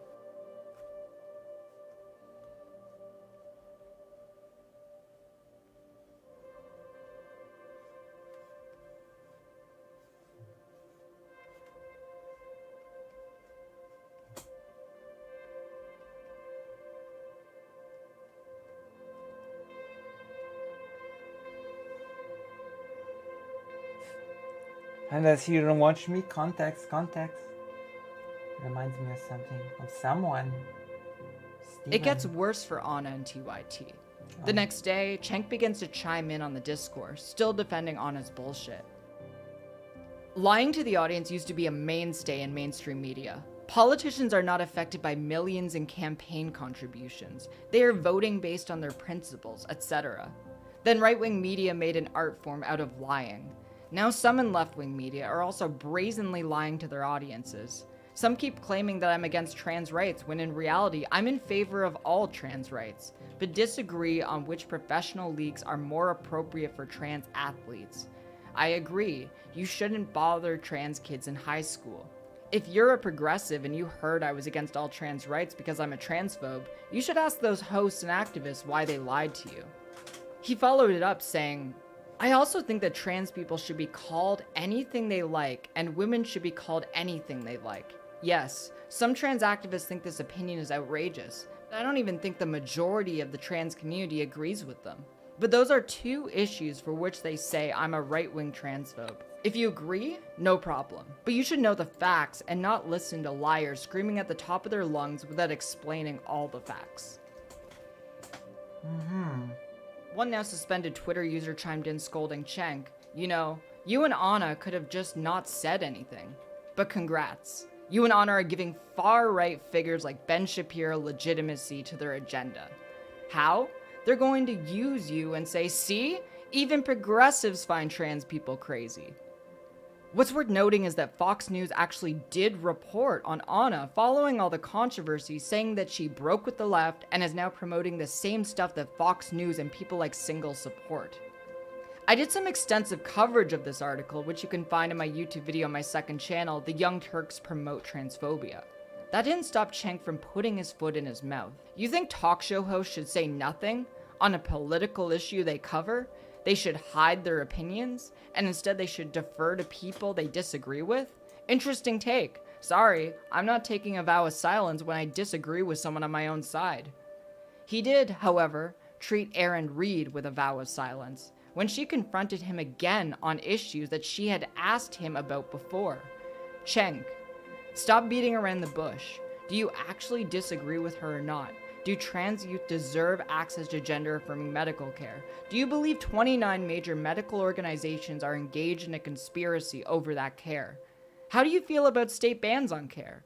You act as if you're being silenced, but the reality is, you're not engaging, and you're platforming someone spreading harmful misinformation about trans people in a time where we have 530 bills targeting us. You're sharing the screen with someone who looks at the landscape around trans issues and decides to eat right-wing propaganda, regurgitates Jesse Singal, and targets trans people alongside those passing these bills. Well, he didn't respond to Erin. He did respond to Emma, a former TYT contributor who got in a confrontation with Cenk back in April, as we discussed earlier. She gave a suggestion to Cenk. You should have Benny Carollo on air for a discussion. That and/or a trans-affirming physician who can speak to the established standards of care on transitioning for minors, how gender-affirming care works generally, etc. Cenk responded with perhaps his worst comment to date about the whole situation. All right. 1, she quit, so she is too pure for us. 2, she is an unhinged person who called me evil, racist, transphobe, and other endless insults, and lied about our private conversation. Wow, what a level-headed person that I could learn from and grow by talking to. Great idea. Not only was this a gross misrepresentation of Benny as a person, it seems like he also didn't watch her video about the situation. He definitely didn't actually listen to anything she was saying. It really seems like Cenk is too stubborn to have any kind of productive discussion about the issues surrounding our community. It's also in particularly bad taste to refer to her as unhinged while already under fire for being transphobic, and frankly, this also shows the disparity between bosses and trans employees all too well. 3/4 of trans employees face discrimination in the workplace during their lifetime, and 90% experience harassment or mistreatment in their jobs. I genuinely believe Cenk's tweet was harmful and vitriolic enough to open him up to a lawsuit. On the same day, Benny Carollo went on a panel hosted by Olayemi Oloren's YouTube channel to address the apparent anti-trans grip that Anna seems to be in. She was joined by other activists who had been critical of Anna and Cenk since the beginning of the drama back in March. A resignation letter from TYT's mod team was unearthed. I'm going to read some of the highlights of the letter real quickly here. We are sorry to say that we're resigning from providing TYT with our unpaid labor. We had agreed to moderate for a strong progressive channel who had strong core values. Over the past year, hosts, mostly on the main show, have allowed their own core values to slip, making us question whether they even have those as values. How can one be inclusive if they fail to learn from their mistakes, apologize for the lack of knowledge, and grow as a person? Anna clearly stated during an interview on another show, "I'm uncomfortable talking with non-white people." That is the least inclusive statement I have heard. Core tenets of progressive politics include fighting for the oppressed, especially when it is unpopular. We act based on values, not on what polls well. It's incredibly harmful to marginalized groups like non-binary folks to not be included in language that directly affects us. This is inherently regressive and exclusionary. We lead by example. While moderating, all of us have had to get the chat under control over statements made by hosts. This tends to happen on the main show more than any other TYT live chat. The hosts make comments that are exclusive, sexist, racist, ableist, and transphobic. With TYT being such a large platform and having a far reach, these toxic statements and views are heard by the viewers who start to believe them. It continues to perpetuate harmful stereotypes and pushes the network to the right, not the left. There you go. This has been making the network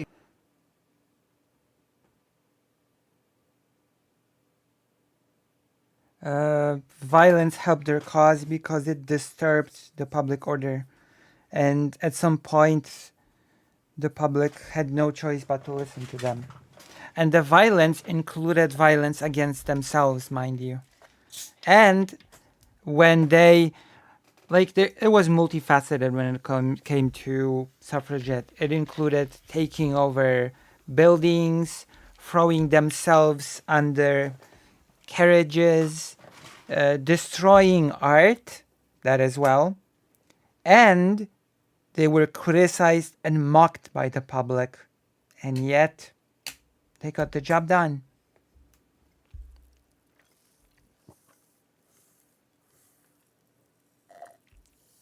They got the job done. I had a really good book on women's history explaining all that. But I had to return it. I will prepare a material on this. I got so many topics that I would like to talk about. Exclusionary to fellow leftists and those who are dipping their toe into the progressive sphere. There's a worry about the main show hosts being stuck in their own echo chamber to the point they can no longer lead by example. We check our ego at the door.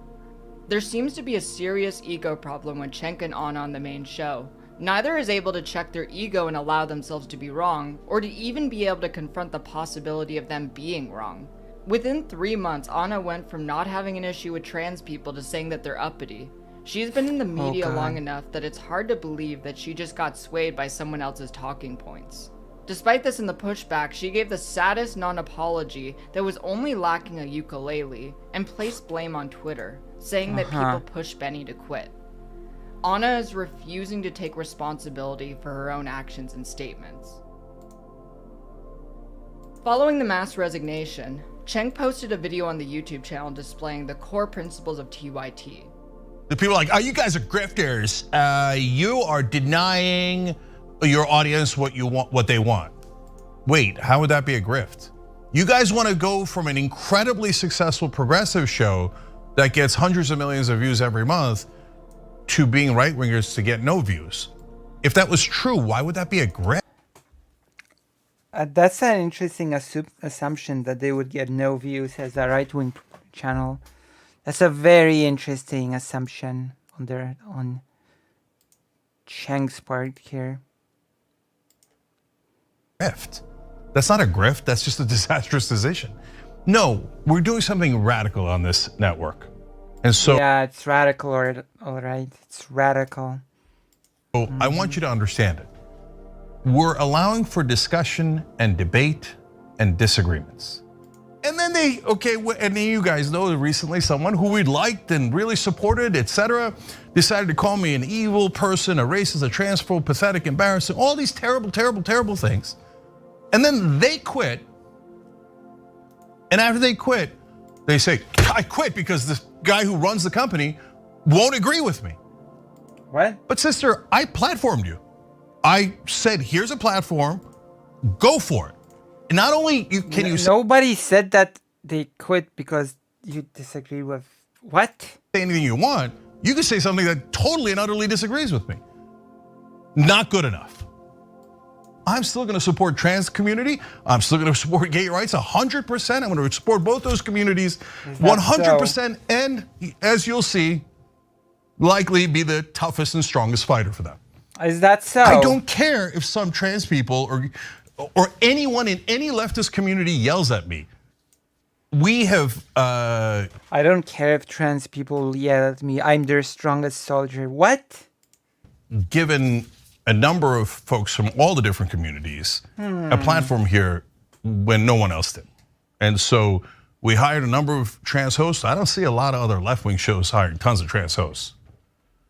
So, okay, good, God bless. And then we have a disagreement. And then did I kick them out? No, I said, okay, continue to have a disagreement. And they said, no, because not everyone at the company agrees with me. You guys are transphobes, racists, etc. And how dare you disagree? That's it, we're out. That's a very interesting framing. Very interesting characterization, I'd say. 70% say that trans people should not participate in any sports that is not in the sex that they were born in, right? It's a Polish book. The title is The History of Women, literally. Well, I think they should participate in high school, and I think we could win that argument. And I think that the way you win that argument is to say, look, Republicans, which of you perverts is gonna go do the genital check on these kids? And you know what that happens? Then the average American goes, whoa, yeah, that's not right. I don't want them doing that to the kids. Hey, let the kids play the sports, okay? But if you go into the teeth of the only ground that the LGBTQ community loses on, we win on everything else, right? We win on trans rights, gay marriage, equality in housing, discrimination, etc. They tried the trans bathroom thing, it didn't work. They tried trying to kick transgender people out of the military, it didn't work. We won on all these grounds. And the Republicans dug in and dug in and dug in, and they found one thing that 7 out of 10 Americans agree with them and not us on, and that's trans sports. So my opinion is, let them play in high school. So trans rights should be based on polls, on what the majority of people agree on. That's not how democracies work. Democracies are when the representatives chosen by the people protect minorities from the tyranny of the majority. It shouldn't matter if 7 out of 10 people think this or that bigoted thing. The minority should still be protected. That's not an argument. It's actually a pretty weak argument.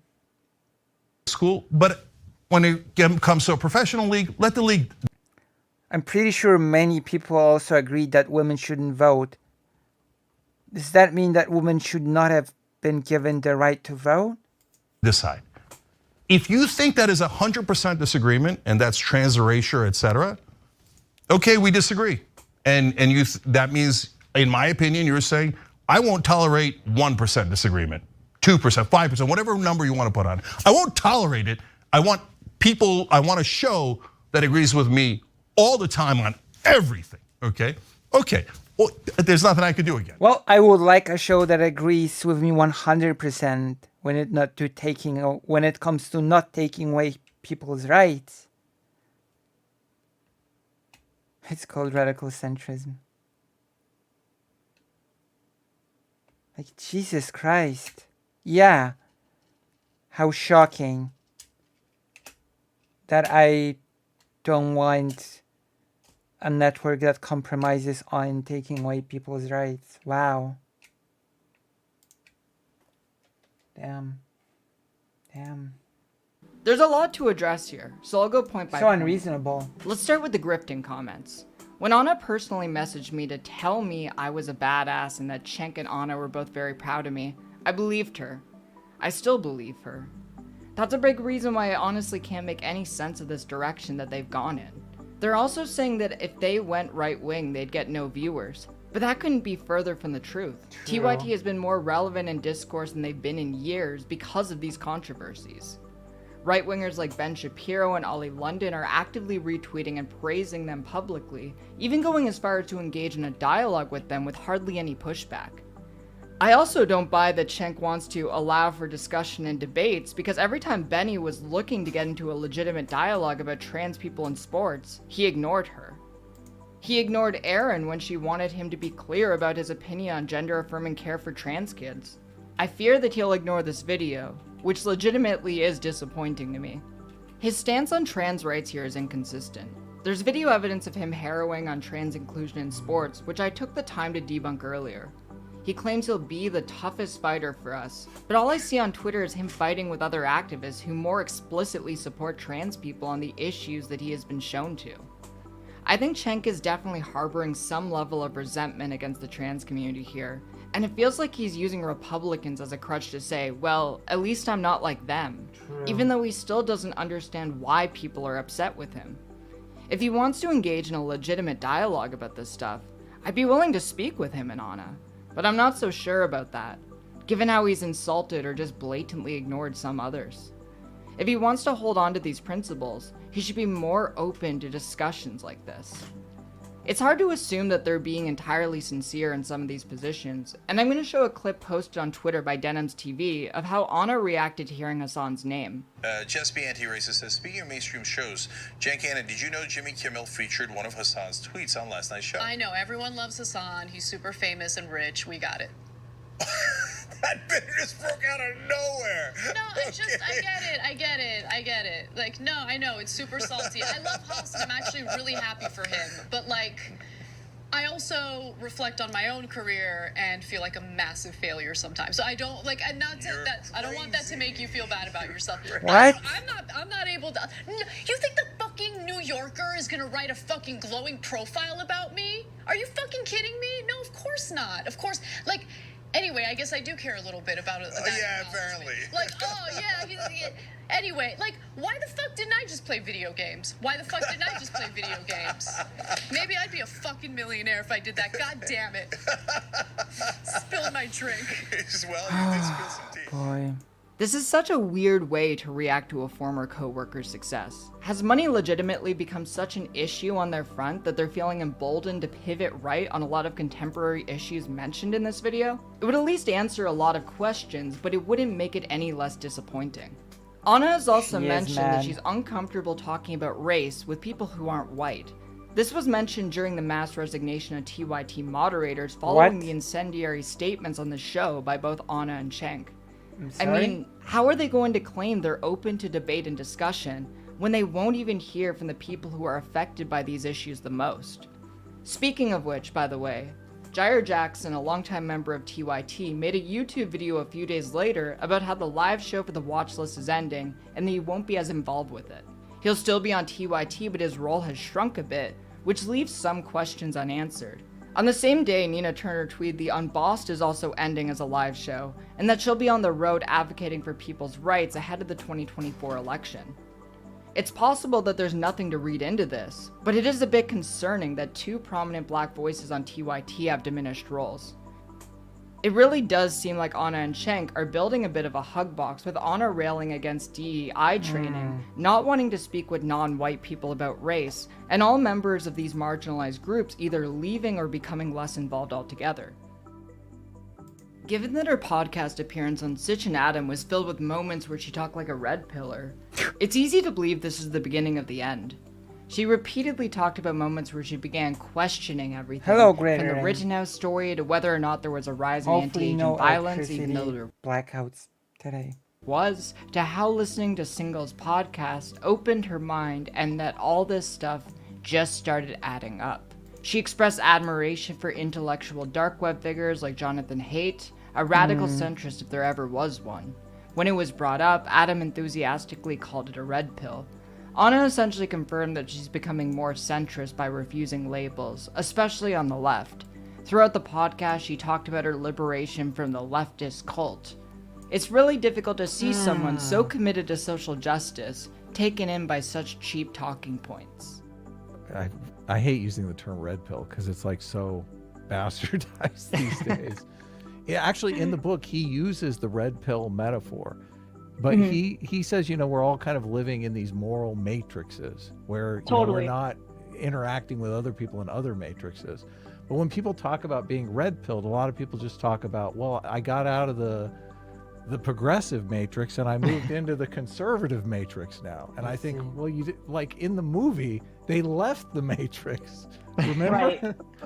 So I well, don't... that's the thing. I that's funny because that really resonates with me. I definitely don't see myself on the right. Right. But I don't know. Again, I just really want to reiterate, I don't fit in anywhere at this point. Like, I don't think there's really a label that perfectly describes me. And to be quite honest, I think attaching myself to a label. Yes, it's because my electricity died. I had a massive electricity failure. And it lasted for hours, then the electricity came back for a bit, then it crashed again. So fingers crossed that it doesn't happen tonight.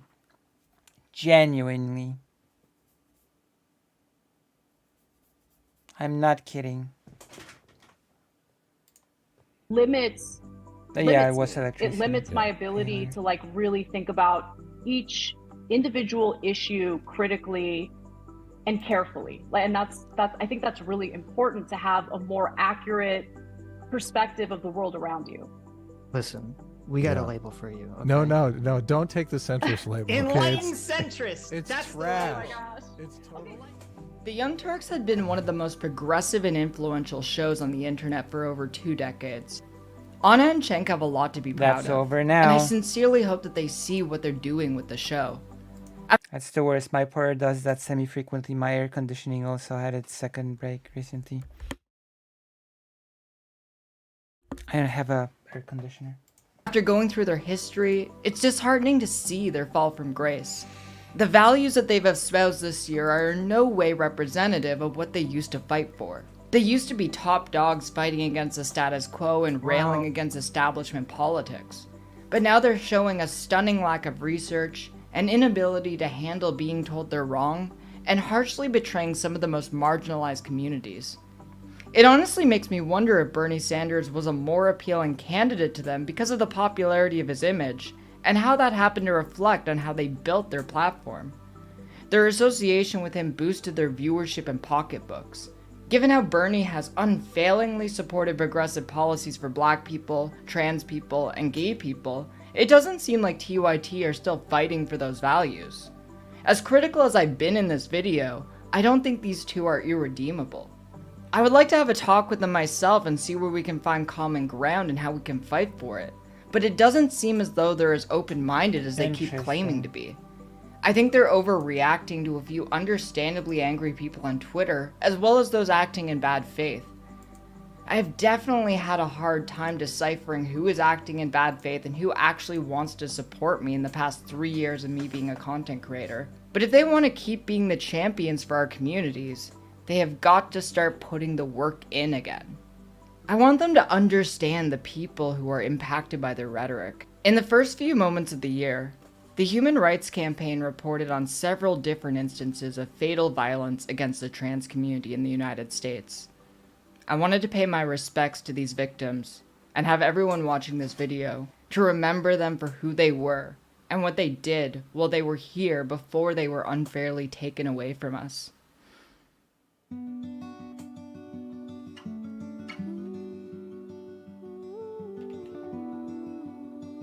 Tortuguita, a 26-year-old indigenous, queer, and non-binary environmental activist and community organizer, is remembered as a radiant, joyful, beloved community member who brought an indescribable jubilance to each and every moment of their life, and fought tirelessly to honor and protect the sacred land of the Weelaunee Forest. Tortuguita was shot and killed by Georgia State Troopers in Atlanta, Georgia on January 18, 2023, during an ongoing protest against an $80 million, 85-acre police training facility deemed Cop City, slated to be built in the Weelaunee Forest in Atlanta.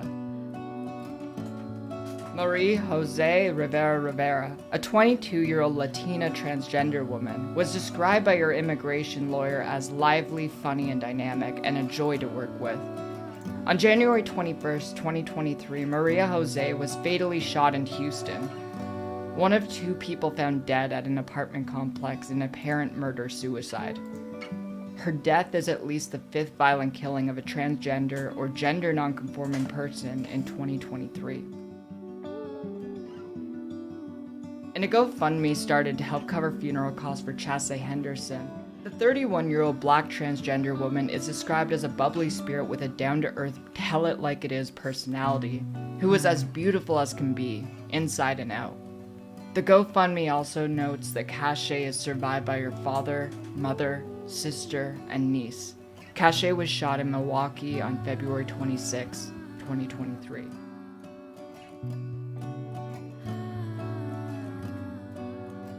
On a GoFundMe page for Zashe Imaniwitaho's funeral expenses, the black transgender woman was described as someone who was well loved by family, friends, and co-workers, and that she lived her life bravely and authentically.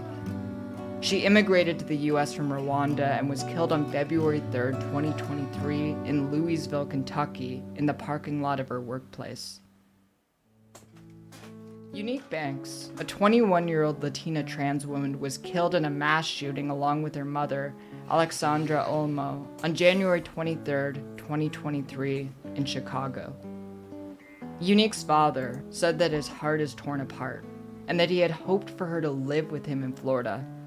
3 other people, including 2 other trans women, were also attacked during the shooting. leaving them in critical condition.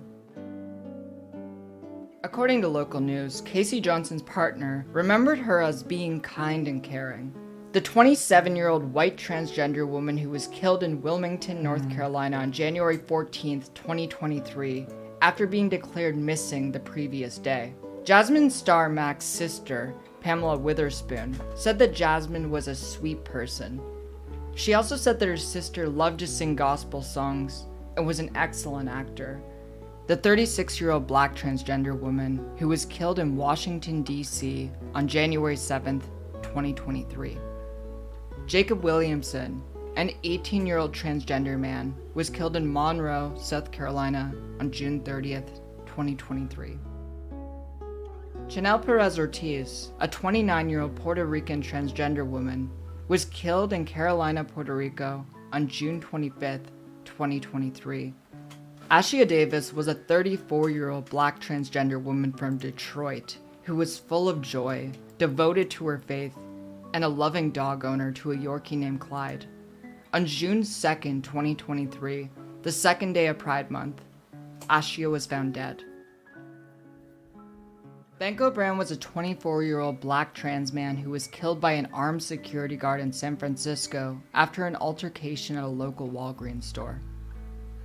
Coco Dodal was a 35-year-old black transgender woman who was found shot to death near an Atlanta shopping plaza on April 18th. Ashley Burton was a 37-year-old black transgender woman killed in Atlanta, Georgia on April 11th, 2023. Tasia Woodland was a black, high-spirited transgender woman who was tragically killed in St. Mary's County, Maryland on March 24th, 2023. Looking at these pictures and reading through the stories of people who I share a community with breaks my heart. There's a glaring pattern of black and indigenous people of color being affected by this violence, and it's been like this for years. The needs and safety of people who are both trans and non-white are not prioritized. When I see people like Anna going after not just trans people, but black and indigenous people of color as well for taking the extra steps to defend each other from further marginalization, I feel like I have a responsibility to call it out. This is real-life harm that Anna is irresponsibly propagating to an audience of millions, and it doesn't help that people like Cenk are defending her at every cost. It feels like they're shielding each other from accountability out of their own stubbornness, and that's incredibly frustrating. For a more extensive list of all of the trans people we have lost over the last few years, go to tdor.translivesmatter.info.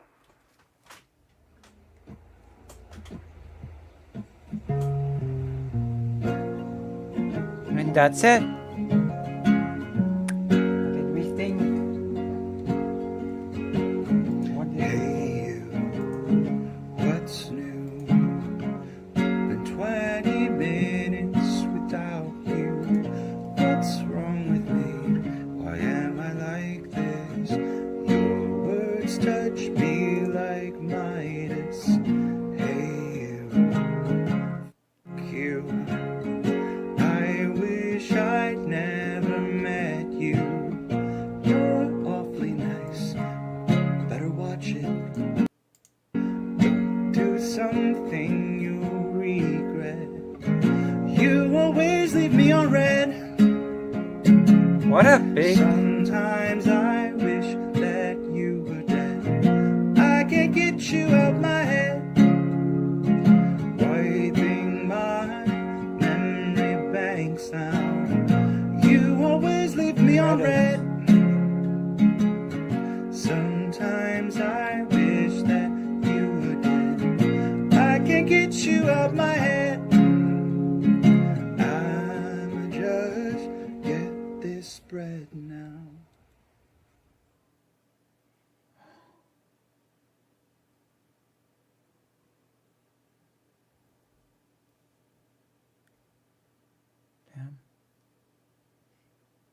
Gonna give it a like. I'm gonna link it, even though everybody probably has already seen this, but you know. Interesting. I believe everybody has probably already seen this video.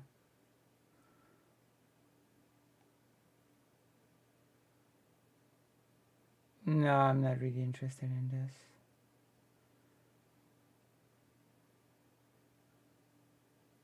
YouTube Shorts. Conservatives have YouTube Shorts now. Oh, this is so old.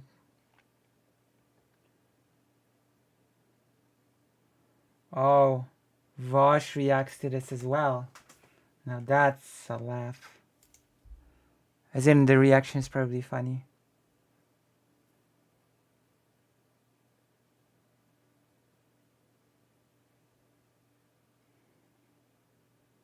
That's just...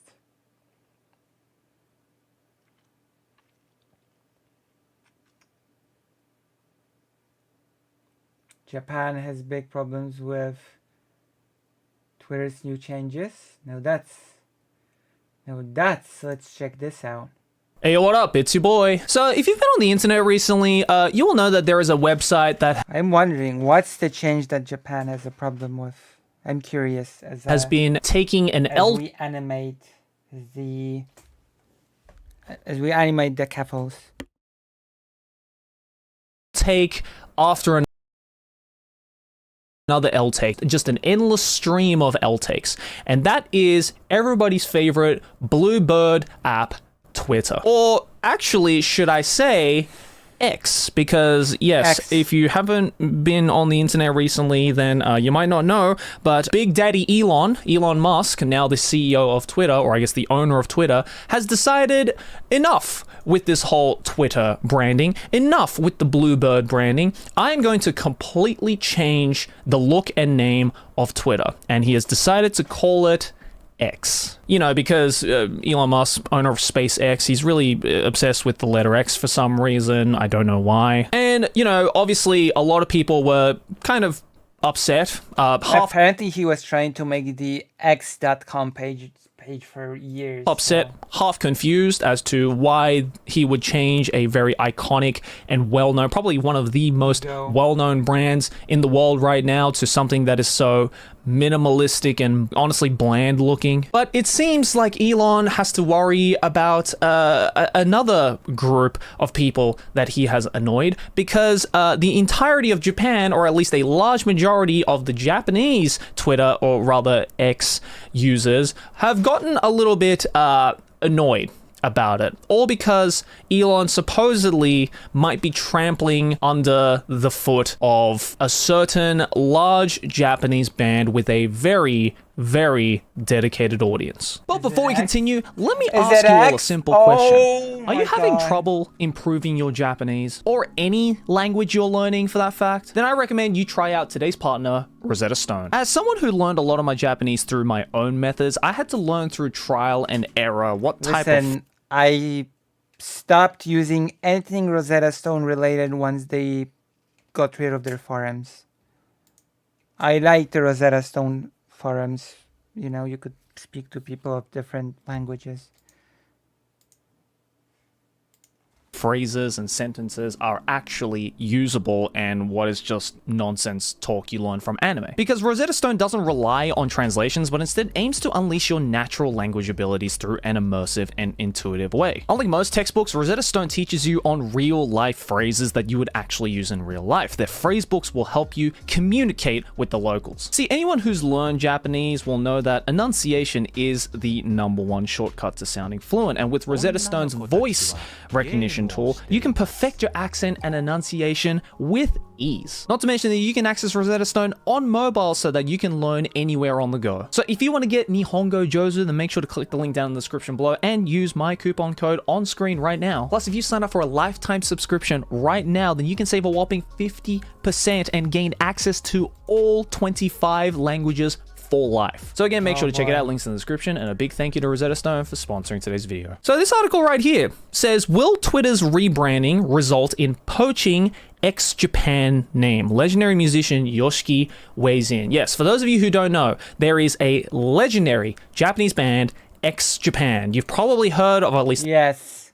It's very legendary. Everybody knows it. A couple of their songs, they are absolutely legendary. Amazing band as well, make some awesome music. I would highly recommend you go check out their music. But there is a big problem now, or at least a potential problem that was brought up by Yoshiki, leader of X Japan himself, over on Twitter, or rather X, I should say, about this whole X rebranding. So let's go over this article to explore. Like most of the rest of the world, Japan was equal parts surprised and baffled at the recent Twitter rebranding, changing the name of the social media platform from the globally recognized Twitter to the nondescript and hard to differentiate X. Additioning the familiar bluebird logo in the process is an especially questionable move for the Japanese market, seeing as how the country loves cute mascot characters. Well, I wouldn't necessarily say the Twitter bird was a cute mascot character. It's not like it was a fucking yurukara or anything, but I digress. That's not the only thing that has many people in Japan questioning the renaming either. Usually, the Japanese branches of international organizations get called by the parent company's name plus Japan, which works just fine if people are talking about, say, Starbucks Japan, or McDonald's Japan, or up until now, Twitter Japan. But with Twitter now calling itself X, that would make its Japanese division X Japan, which is already the name of one of Japan's most legendary rock bands. With the swift and forceful way in which Twitter was renamed, many fans of X Japan began wondering if the social media platform would now be making an ownership claim to the name. As the online chatter continued, though, a reassuring voice came into the discussion, none other than X Japan founder and frontman Yoshiki, who tweeted out with almost 100,000 likes that says, "I think it's already trademarked," which, for one, good job Yoshiki for grabbing that trademark before Elon decided to completely potentially fuck up your band's legacy. Yoshiki tweeted bilingually in both Japanese and English. While he doesn't mention whether or not the trademark is registered outside Japan as well, it seems like it would at least be enough to keep Twitter/X from calling itself X Japan within Japan, which is really the only place where the social media platform would want to call itself that. And that's the really, I guess, annoying thing about trademarks is that, you know, if you want to have, say, like a brand or a name be trademarked, then you not only have to have the name and trademark in the country of your origin, but if you want to maintain property, or I guess, you know, ownership of the name outside of Japan, then you have to buy individual trademarks in all the different regions, which obviously, one, is going to cost a lot more money, and two, can get quite annoying to handle and, you know, sort out all the paperwork. So for one, you know, it would seem like X Japan, the band, is probably trademarked in Japan, which makes sense. Their biggest fan base is in Japan. They're a band in Japan. All the members are Japanese. Their main listening base is in Japan, so it would only make sense to grab that trademark while the band is young and be in the safe zone for when the band eventually does get big, which X Japan most certainly did. But the real question now is X Japan trademarked outside of Japan? And is Elon taking that to his advantage to try and claim X Japan in the US being associated with him and not the band? It's unclear whether or not the band's copyright will be enough to keep Twitter from calling itself simply X within Japan, but at the very least, it looks like the social media company remaining itself as X Japan isn't an option. And it's really interesting, right? Because this is kind of like a doubling up of, you know, copyright issues or rebranding because of copyright issues. Because for those of you who don't know, X Japan, the band, was actually originally just called X. But the reason why they had to change their name from X to X Japan is because there is already a band out there called X. And so Yoshiki and the members of X Japan decided to just smack on the word Japan to the back of it to make it a completely different name and to bypass all copyright issues. So is this going to be another case where now it's Elon's It's so funny that X Japan did a musical for X, the manga. Turn to be like, oh fuck, X Japan already exists. I guess I'll have to call it X Nihon, X Nippon, X Nihongo Jozu. At the end of the day, this is not going to affect or matter to the majority of you guys watching this video, but I did think it was kind of an interesting little story because it's almost like Japan in its own way is fighting back on the really shitty rebranding. I mean, I think we can all agree Elon calling rebranding Twitter to just X is probably one of the worst marketing choices in the 21st century. Like, I get, you know, maybe he was like a little bit, I guess, you know, salty that, you know, the company that he now owns is not directly in reference to anything that he's ever done. Again, like, Elon for some reason is obsessed with the letter X. I think I saw earlier in a video or something, or a YouTube short, I saw that X, actually, the name X originally comes from, I guess, it was like some kind of like banking or ATM system that Elon had developed or tried to develop before he made PayPal, and it obviously kind of failed. And so he already had the domain name of x.com already at that point, and he just kind of reacquired it. I don't know the legitimacy of that. It might have just been a YouTube short just making shit up, but either way, I can see why Elon wanted to try and give a second crack at this whole X thing. Either way, it's a really shit name. I'm gonna keep calling it Twitter because that's what it fucking is. I mean, not that I really go on Twitter all that much anyway, just because it's turned into an absolute shitstorm, but I digress. I hope, you know, Yoshiki and, you know, the members of X Japan kind of look into this a little bit more if Elon is going to continue to stick with the whole X Japan name. I hope they get some bank out of it because, you know, trying to get money off Elon Musk is not a hard task. And God knows he has enough money to cover for legal damages. So yeah, that was just something I wanted to share with you guys. Look, at the end of the day, I think they are probably going to change the name. Either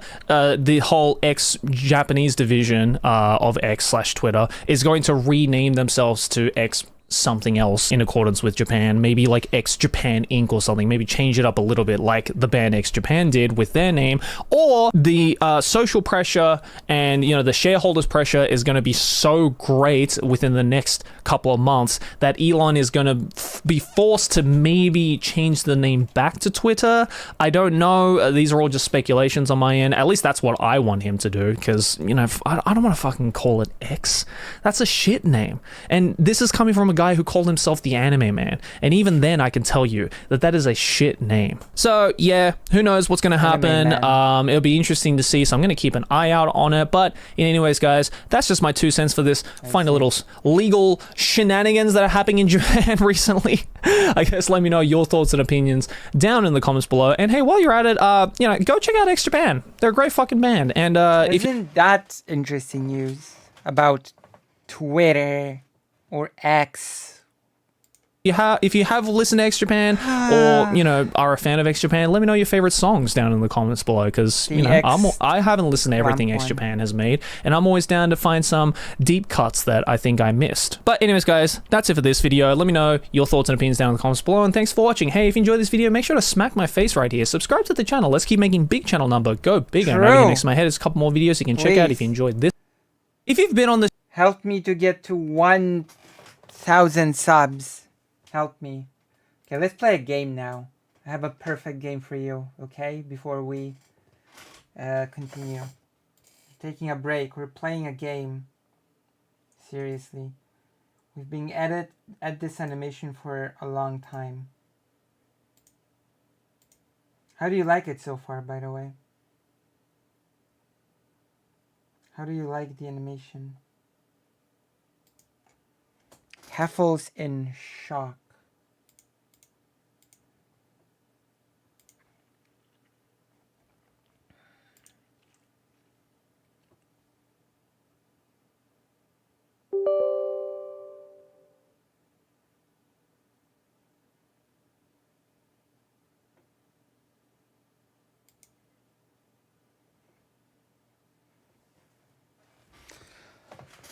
Oh, we're gonna play the most difficult game in my life. You know what it is. You know what the difficult game is. We're gonna play it. Oh yeah. I'm gonna change the title of the stream.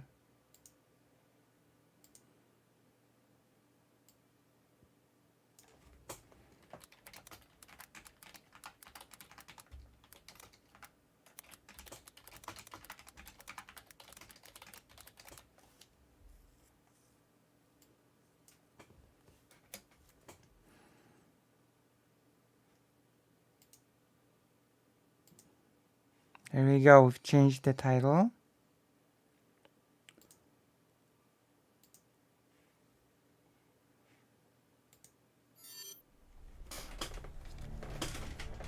Continue. Wait, can't I? Oh. I was like, why can't I move?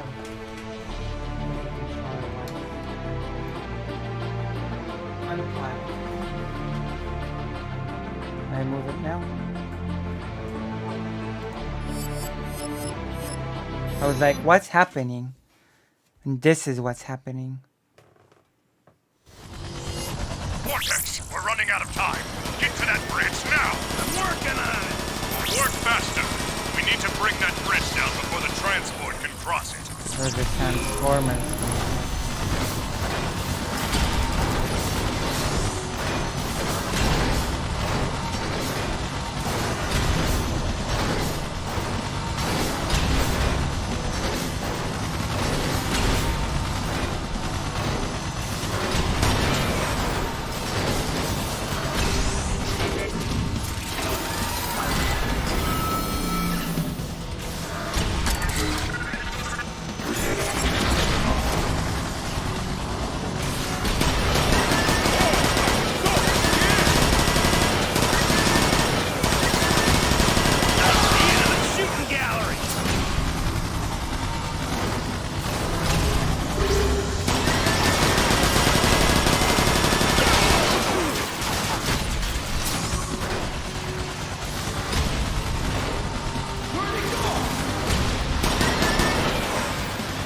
What do you mean?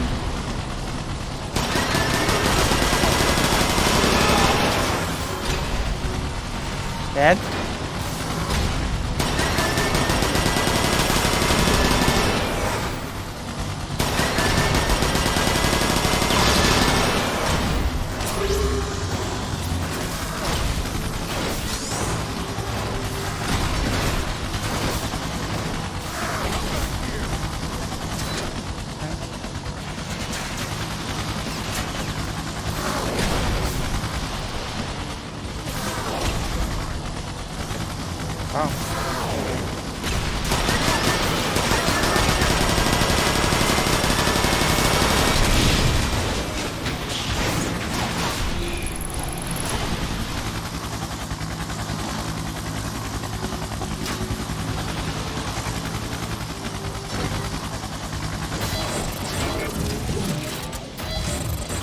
Decepticon Interrogator, Vortex.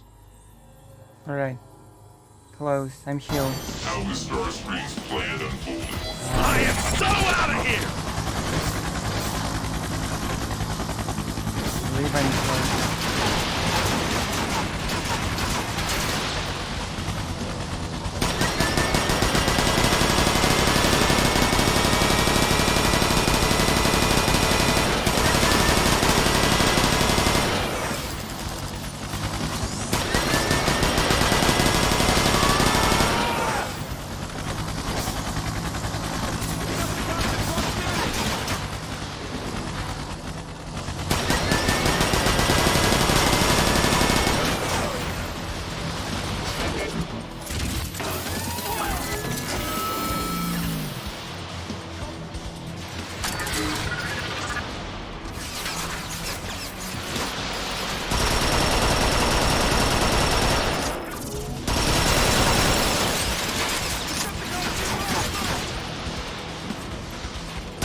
Alright, probably the Autobot.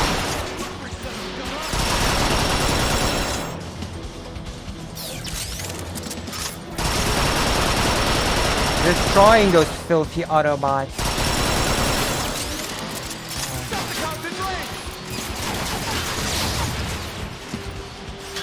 Where'd it go?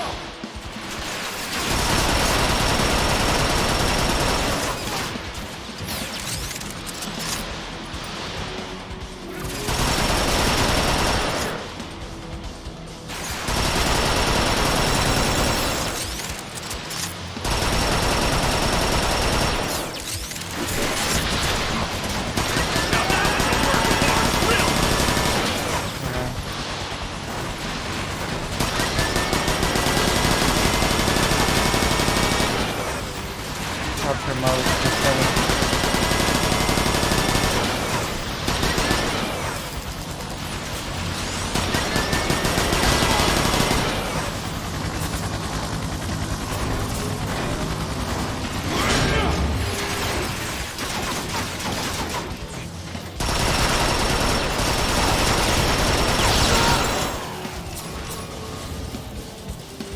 Shield recharging.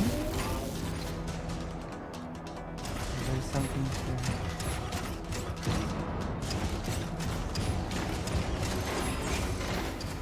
Whoa, can't do much without this, can I?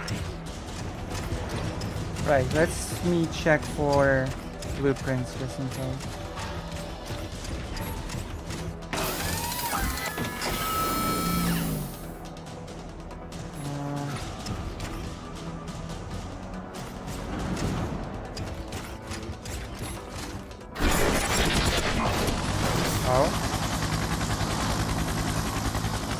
Ready to go!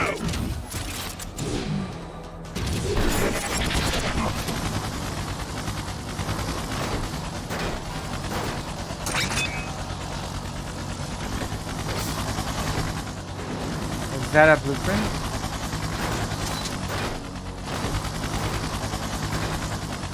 I'm gonna check the whole map.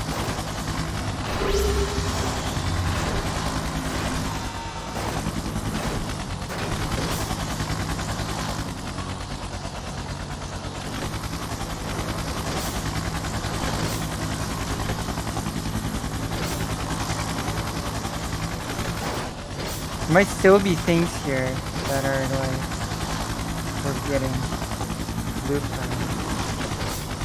I might just miss those blueprints. So now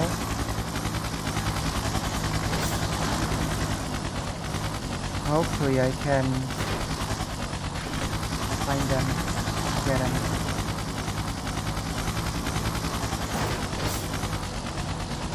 Maybe not.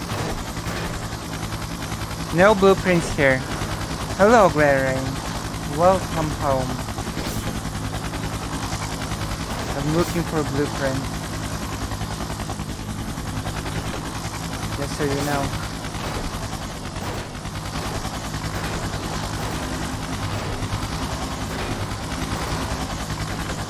We're looking for blueprints.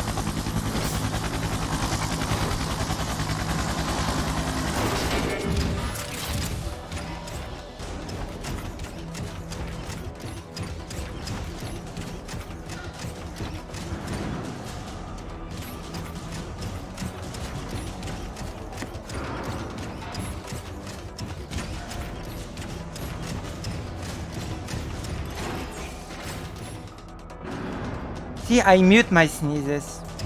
Do not blow out your ear. We're getting good at this game. Aha. Alright. Uh-oh. Autobot. Autobot. Rocket coming in!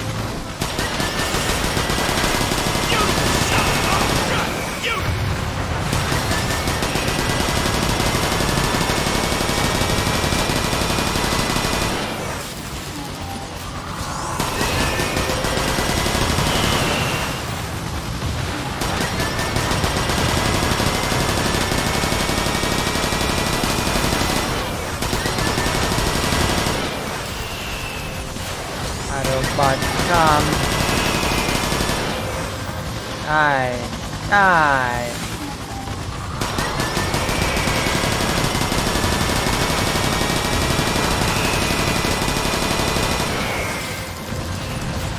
You destroy all the enemies.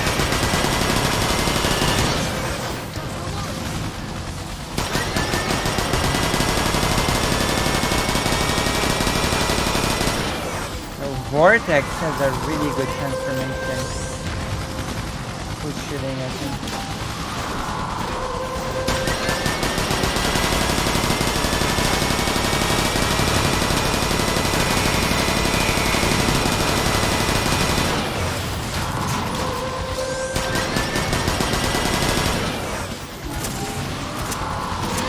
Uh-oh. I didn't know you could just run out of ammo.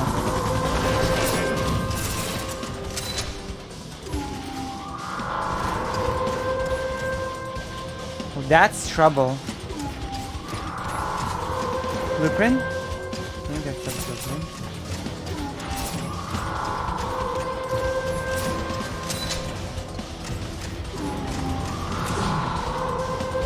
No, that's ammunition.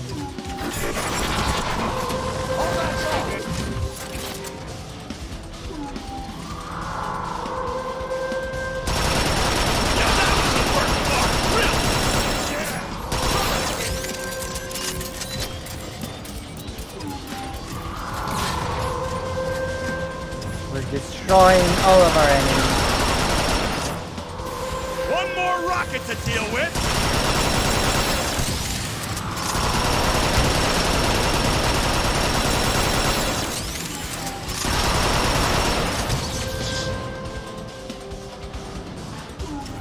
All right. What were you working on earlier? The art, I mean.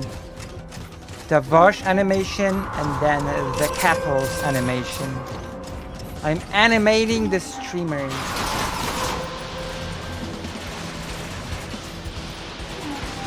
Oh.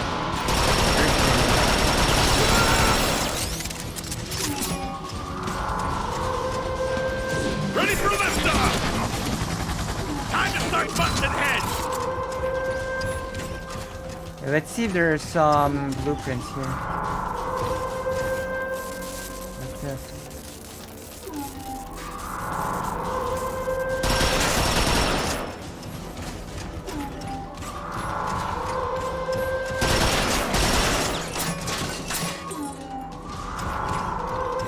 Crates in here. Maybe a blueprint.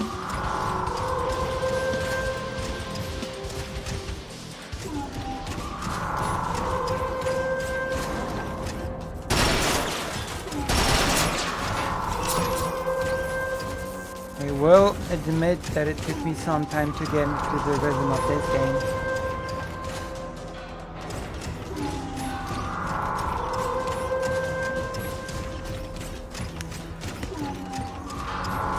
But I seem to be getting better, as you can see.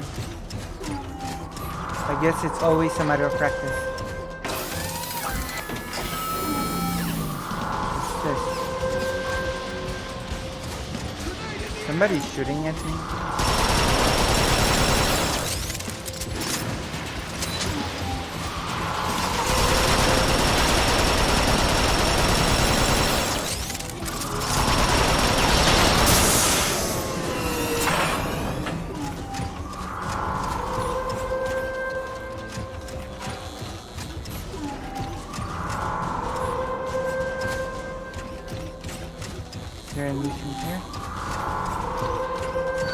Even before Energon became so scarce, these ridiculously designed transport tankers devoured just about as much Energon as they carried.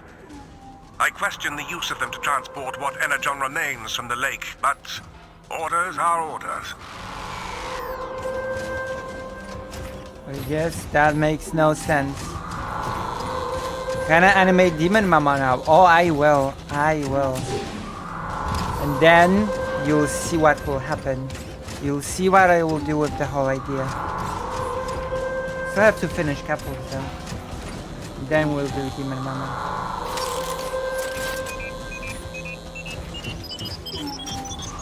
Don't worry.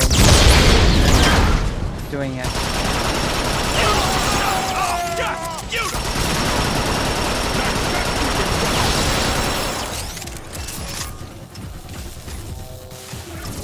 Nice. I love how we can just transform midair. Onslaught! The transport is equipped with heavy anti-aircraft guns! You hear that, Starscream? Do not attack from the air! I will make my own decisions, Onslaught! Starscream. Detecting vortex.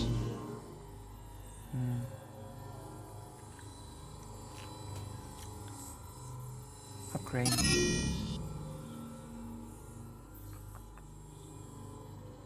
Fortunately.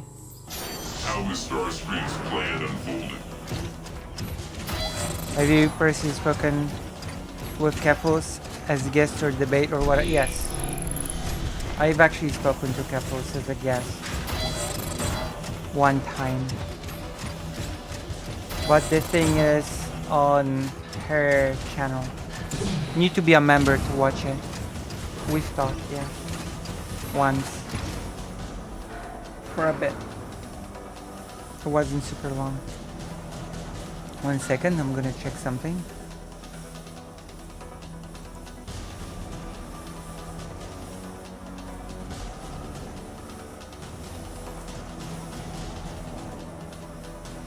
She lives in Ireland now. Yes, Northern Ireland, I believe.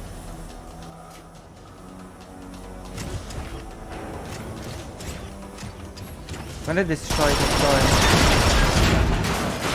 Autobots?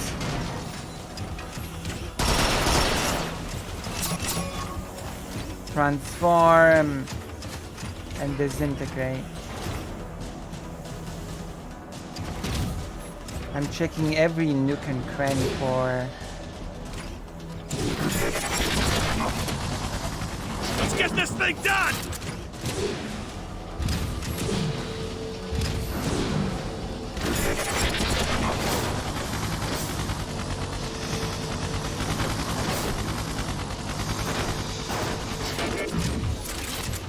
For the blueprint.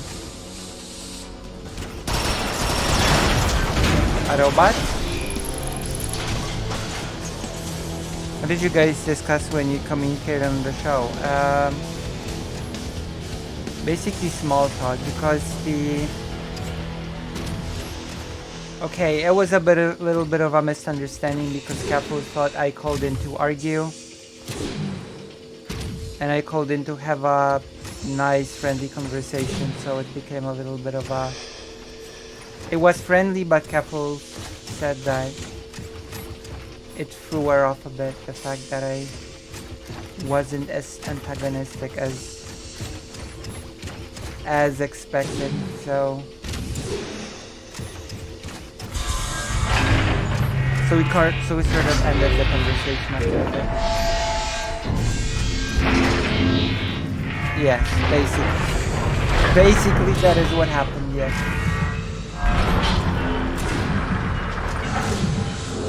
It was in the middle of a lot of people attacking her. So she sort of said, whoever wants to talk to me, DM me. So I was like, oh, okay, that's my chance to talk, I guess. So I did. Onslaught, we breached the bridge! What is this? How are we supposed to take down something that size? Thrall's artillery attack should be able to destroy the supports underneath the bridge. What is this? Get in position. What is and this thing? start shelling.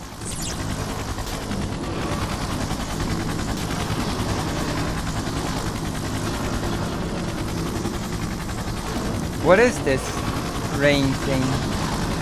Yeah, a misunderstanding. But it ended up okay, so. Well, it all ended up okay. Also, it's pretty cool.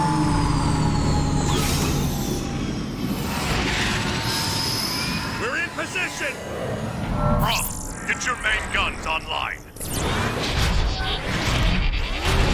Guns are online, Onslaught. Ready to pound some metal.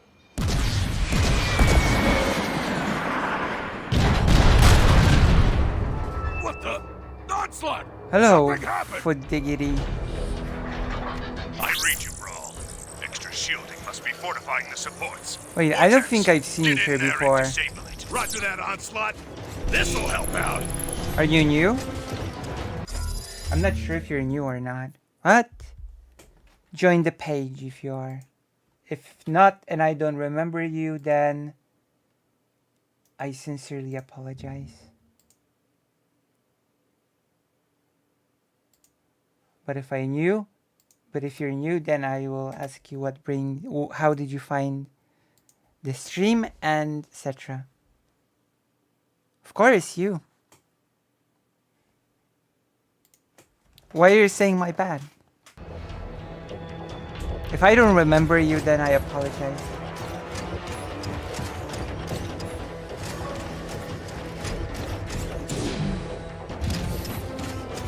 We do that, try to remember chatters, but I'm so super bad with names. He's playing Fetch. We've met on Discord. I followed you about 2 months ago. Oh, okay. I was saying my bad. I was saying I see. Okay, thank you. I guess that you can reply with your equipment from the first playthrough, like Campaign Plus. Is this such a game? Can you do that in this game?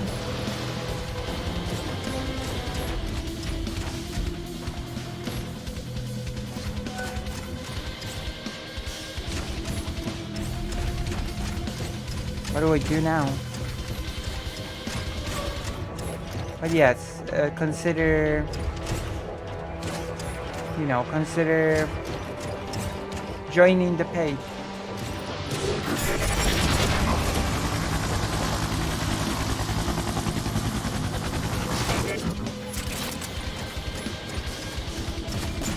Oh, The Last of Us was like that. I honestly didn't know.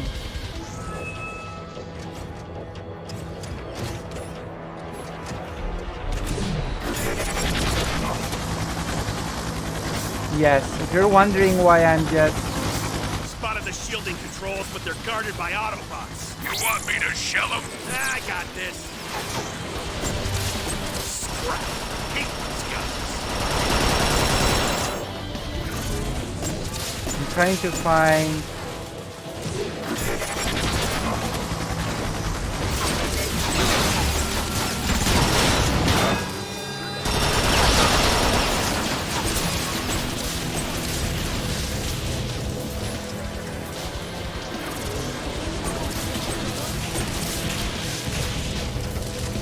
trying to find more blueprints. That's why I'm walking around like that. I don't think Witcher 3 was, forget.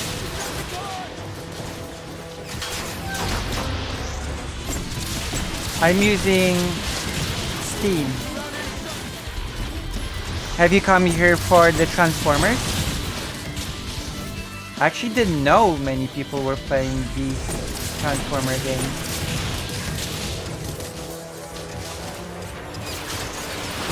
This is the first one, right?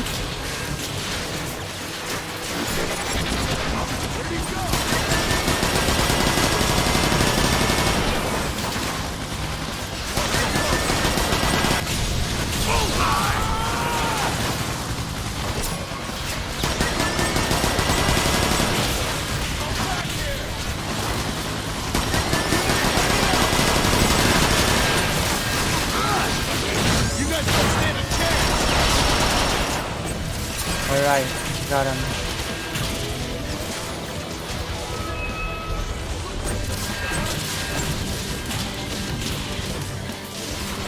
This is the first of the Transformers Cybertron series, right?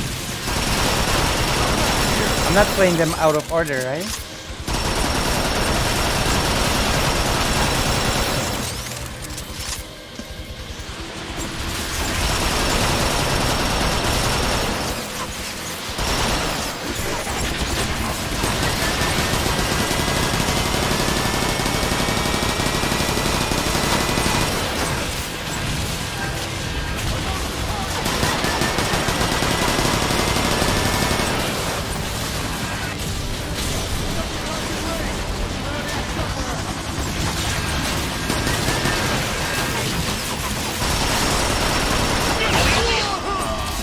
Damn, I almost died. Here we go.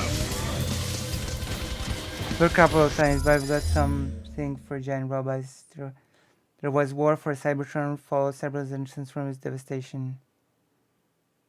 So I'm playing War of Cybertron. Wait, which one am I playing actually? I'm sure I'm playing War.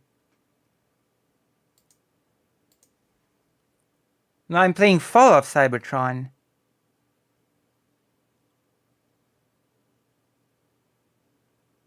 So I've missed the first game. Huh. Maybe I should have played the first game first.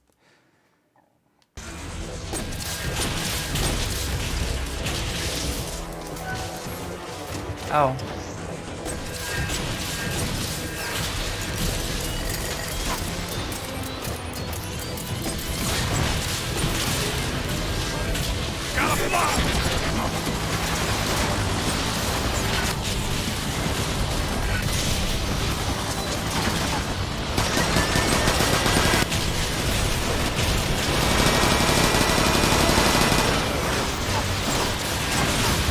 Wait. Shield. Devastating Titan.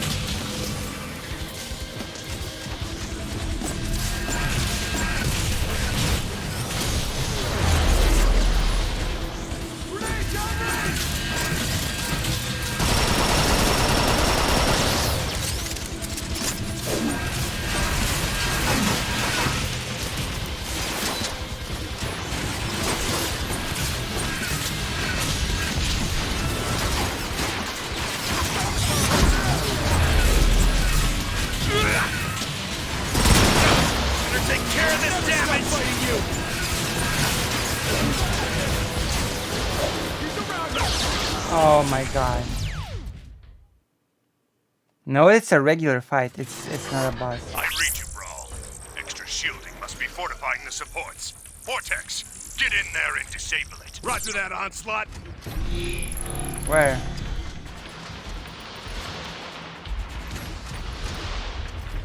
Where am I supposed to go?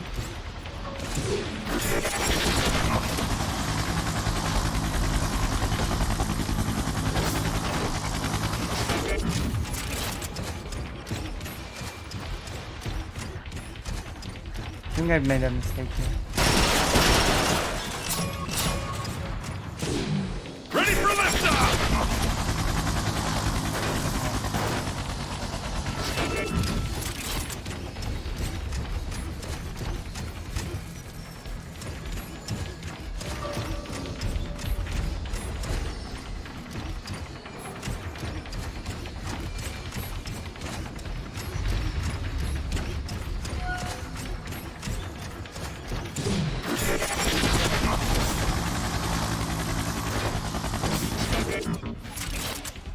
Oh?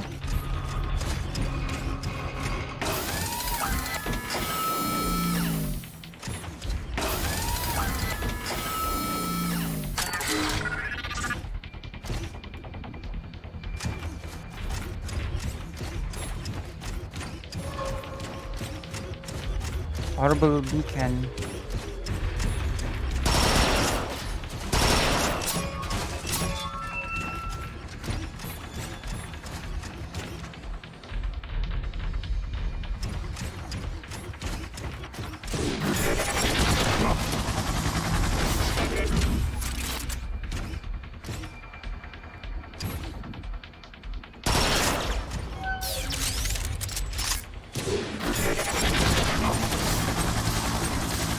The shielding controls, but they're guarded by Autobots. You want me to shell them? I got this.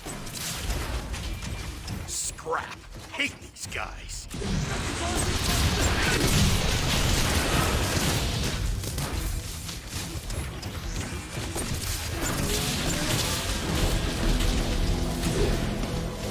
I should have agreed with them being shelled.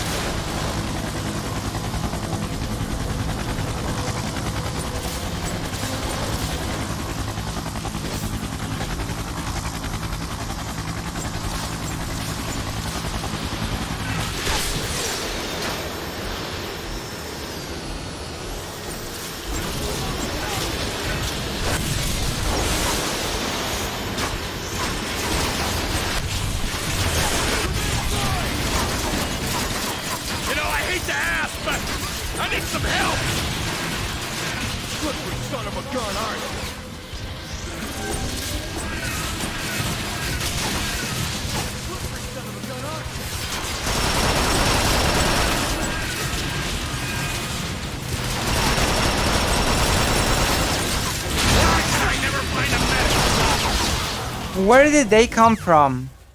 I'm not sure what to do. I read you, Brawl. The game became difficult again. Fortifying the supports. Vortex, get in there and disable. Roger that, Onslaught.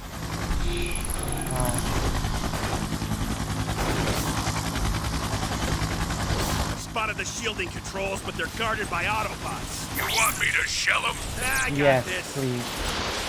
Yes, Shalom. Scrap. Hate these guys.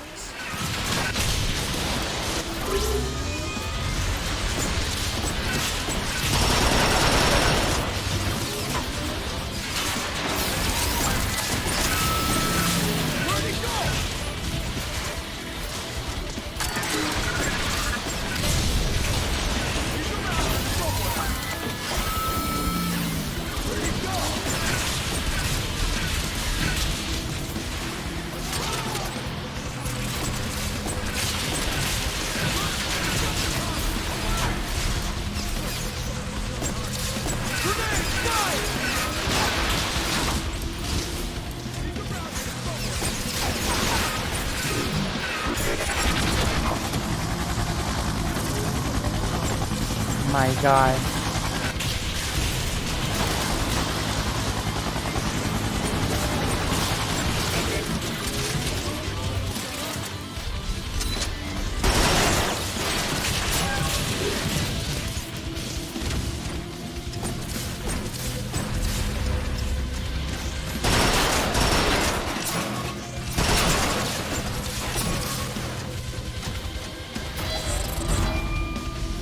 Detecting vortex. I'm reading into which Transformers? There are quite a few different generations of the Transformers.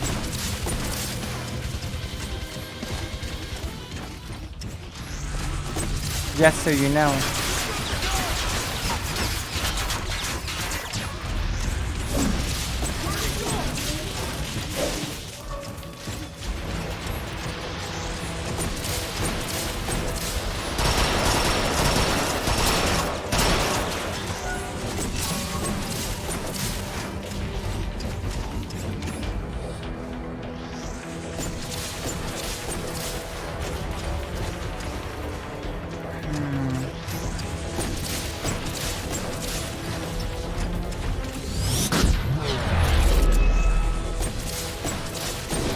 I am so out of here!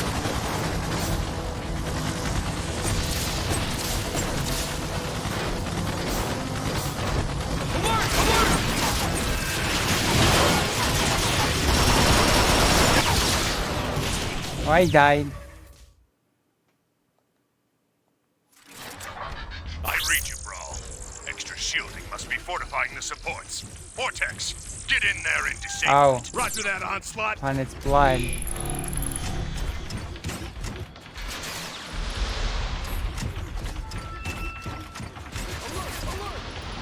Where the blood has been drained, that's for sure.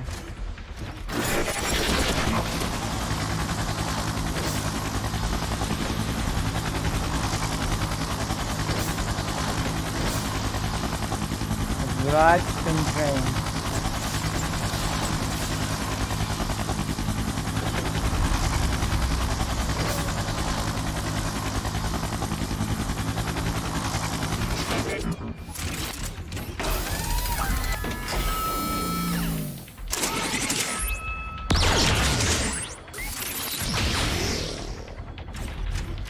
Oh.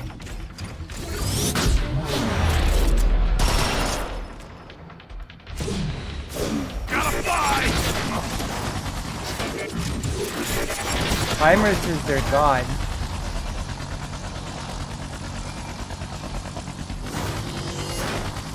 Right. Unicron.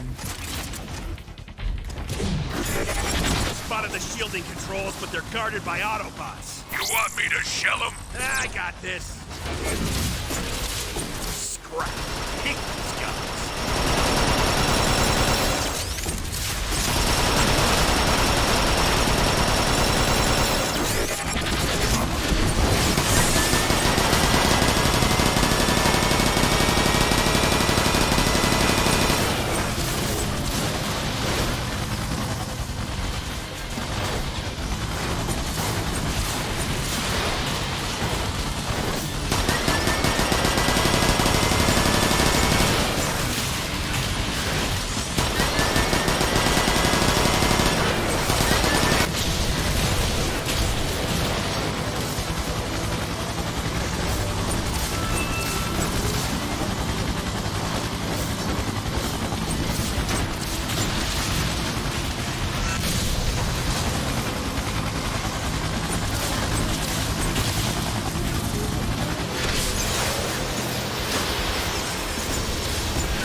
That's tough.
No.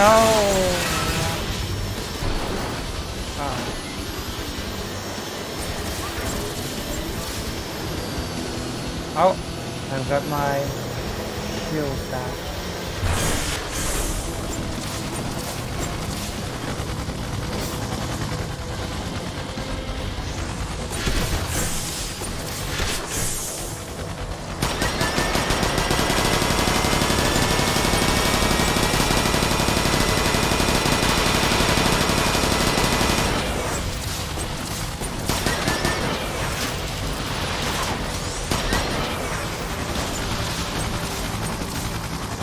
Alright, shoot him. Shoot him down.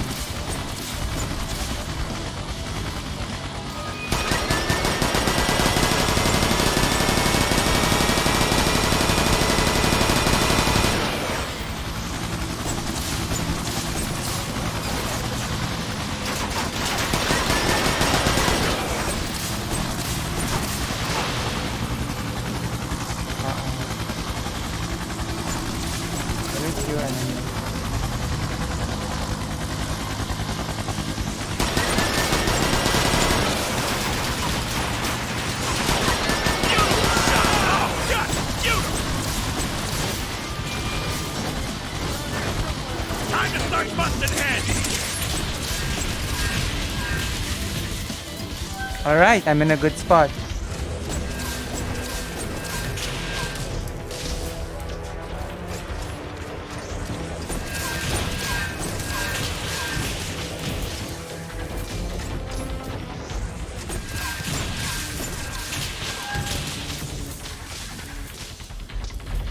Oh no, the Decepticons are not linked to Unicron.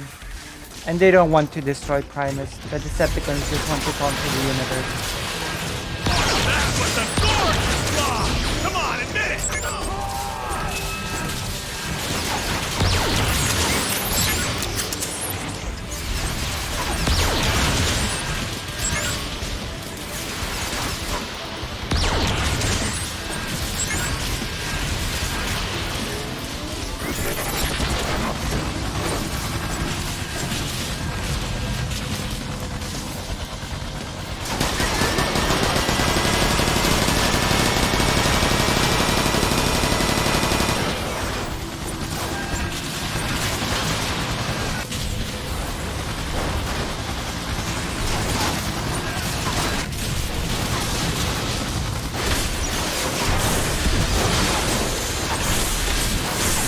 What?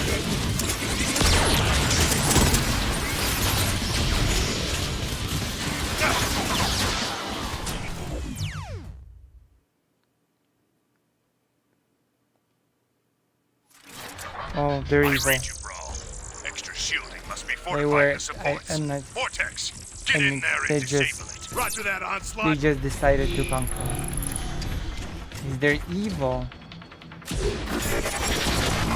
The evil forces of the Decepticons. By Autobots. You want me to shell them? Listen, the whole Primus thing was, and Unicron, those things were just thought of later. There was no Unicron at first. There were only two evil races. Well, one was good and one was evil, and Cybertron was not a god. It was just a robotic planet. They added all of that later.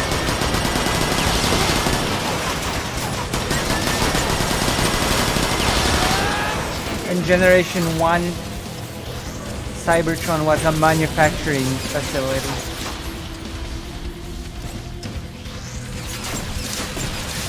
A bit, although the Primus stuff is not that bad.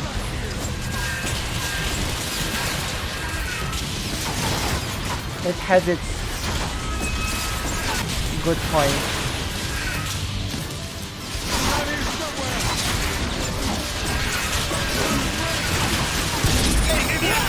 Parts the swindle!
I have a hard time in getting with such a shallow narrative when there's good and bad things without any reason to hold it, but I guess it's good enough for a basic shooter record show.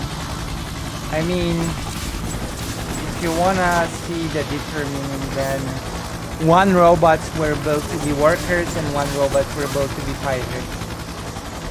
There you go. That is actually how it was explained in the first generation. And the fire robot wanted conquest and the builder robot wanted to build.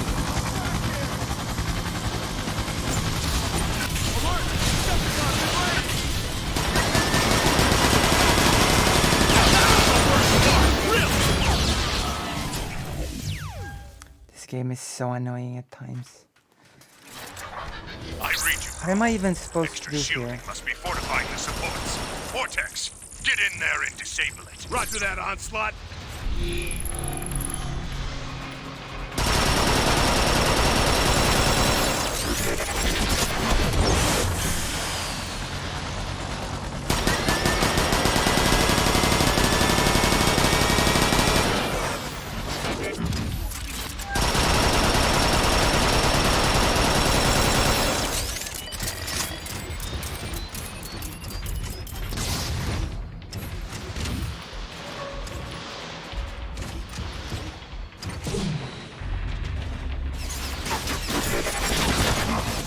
Shielding controls, but they're guarded by Autobots. You want me to shell them?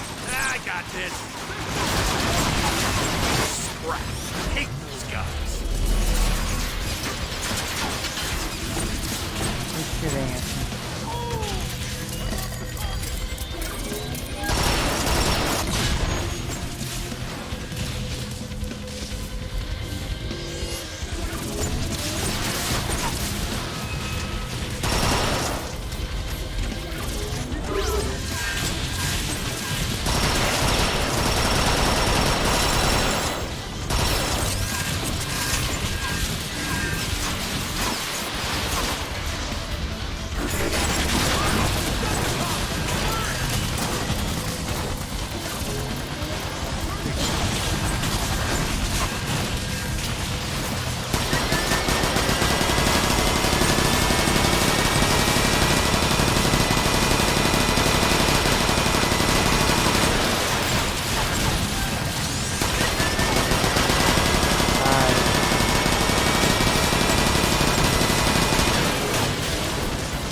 Anybody else in here?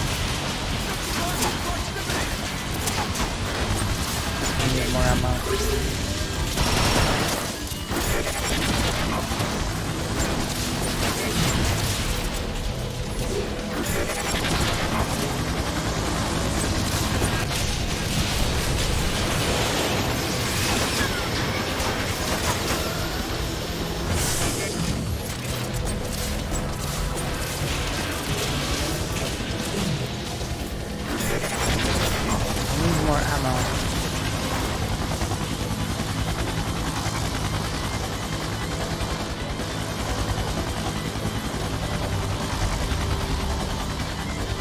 Will beat this level, but I need ammo.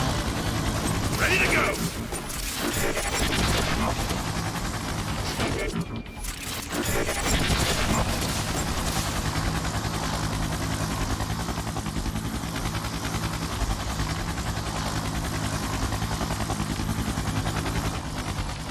Oh, I'm out of bounds.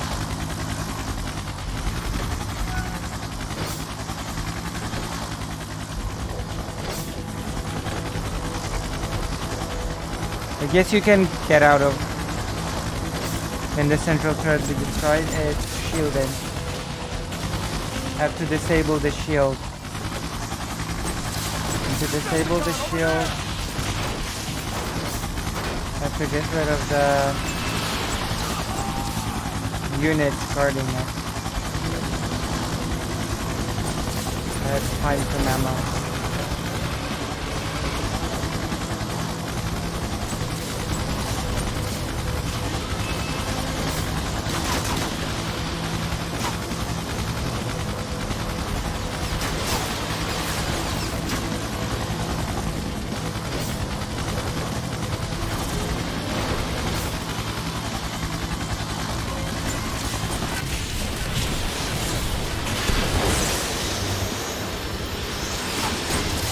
There's ammo in here.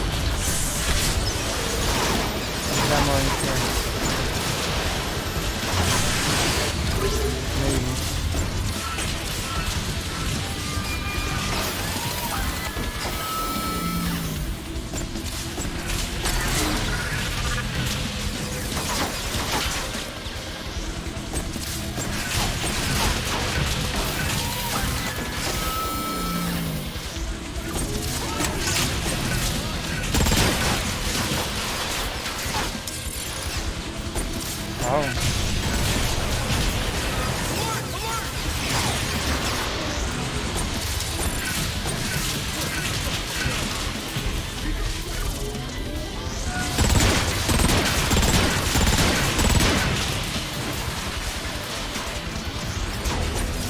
Hold on.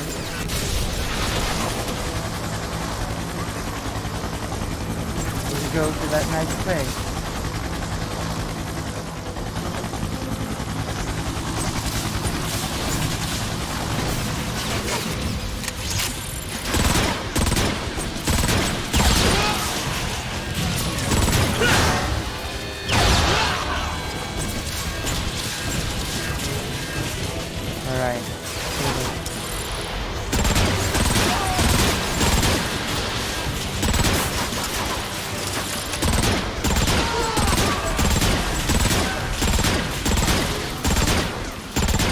Right, this is a good weapon for this.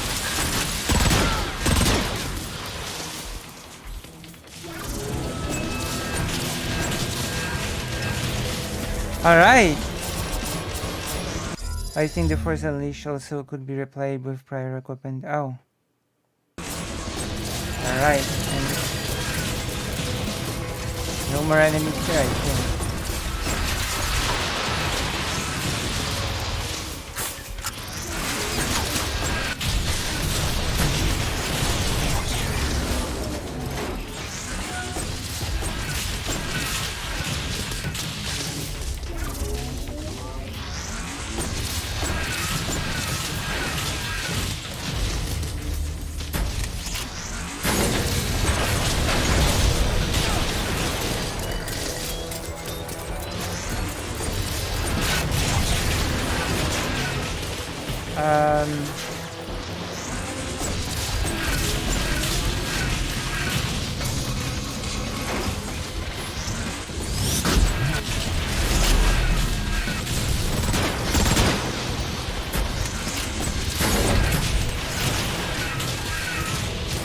Oh my god.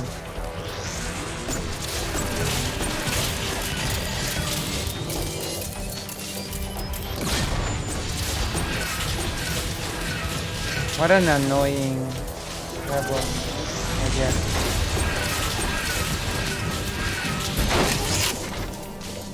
What's happening? It's so stupid.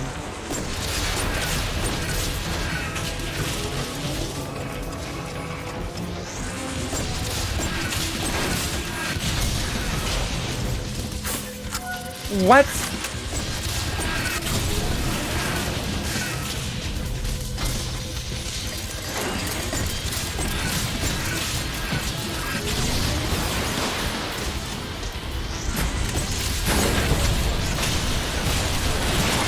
Oh god, this is so stupid. I cannot believe this.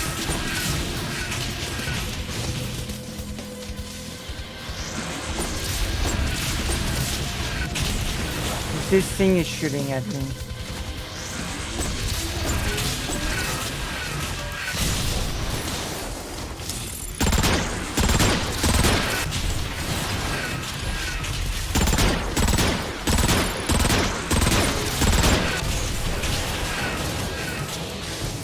Amazing. Ready for liftoff!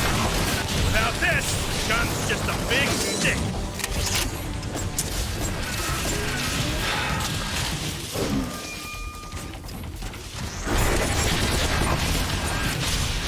Let's get this thing done! What do I do?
To pull that lever.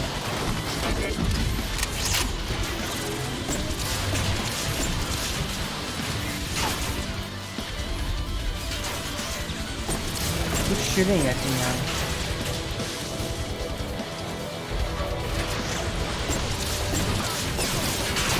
There's more of them now. They respawn.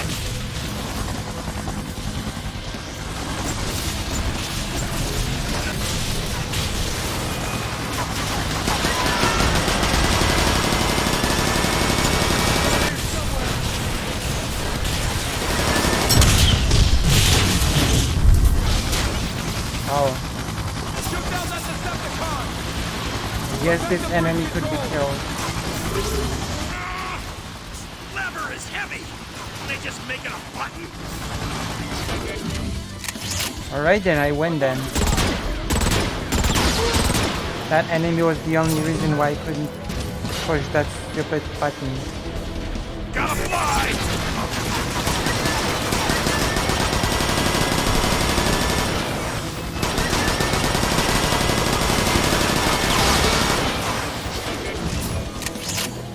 Okay, I win then.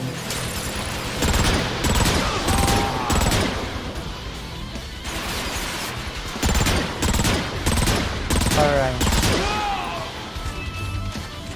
Oh my god. It's dying.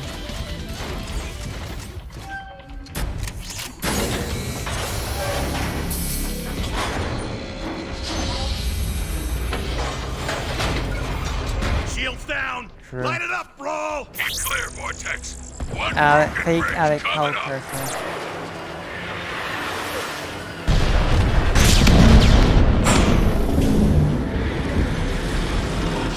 structural integrity compromised. Shifting balance for additional support. The bridge is still holding. I'll hit that second support.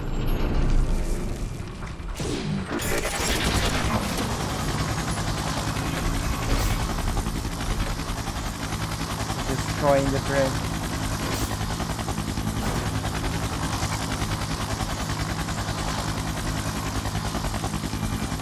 Keep your optics sharp. The Autobots will be ready for you this time. Beautiful! Seriously? There are 2 more of those things?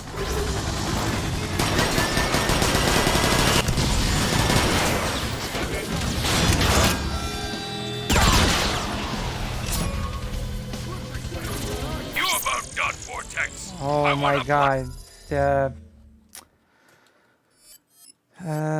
what's it, what do you call it, and now the drifting is back. Okay. Has those supports already? Yeah, kind of busy here, Brawl. You tried aiming?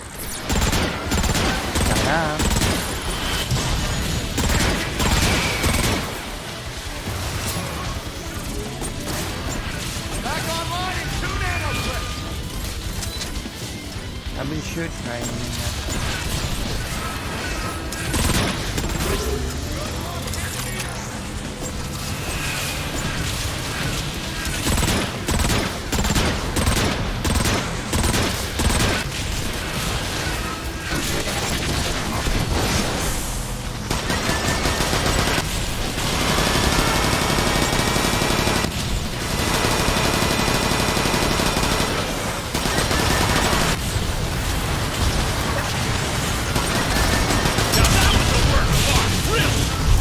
There you go. Here we go again.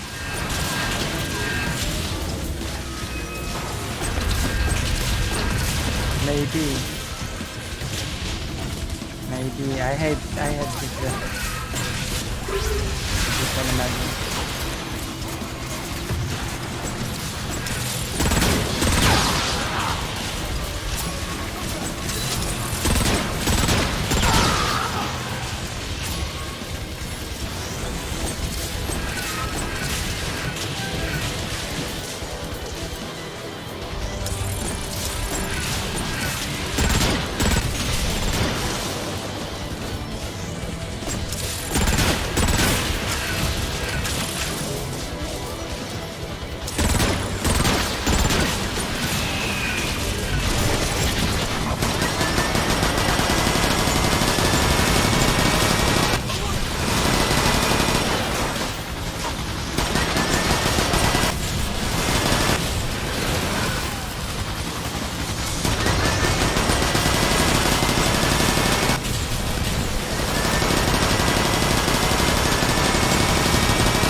Alright.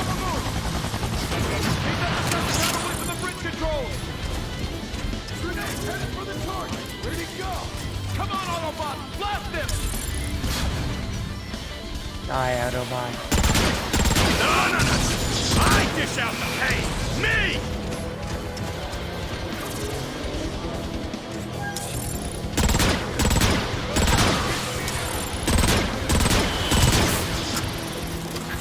Little adjustment here.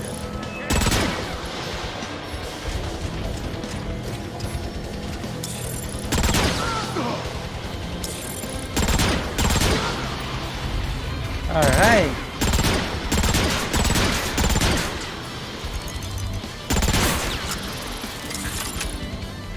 Wait, where are you?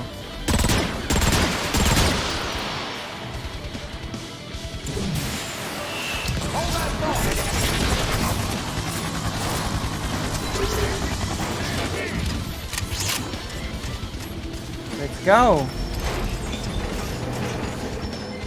Brawl! I'm at the lever! Ready your guns!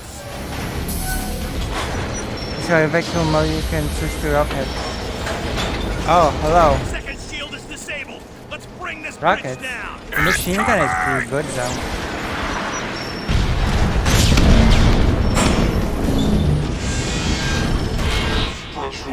Wait, fake Alex Carl Parker.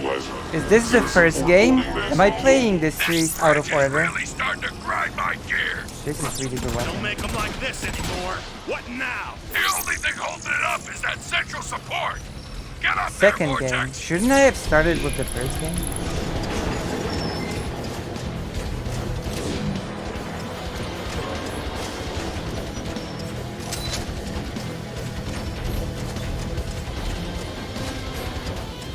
Oh, okay.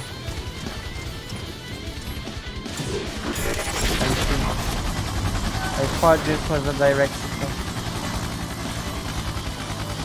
But I guess not.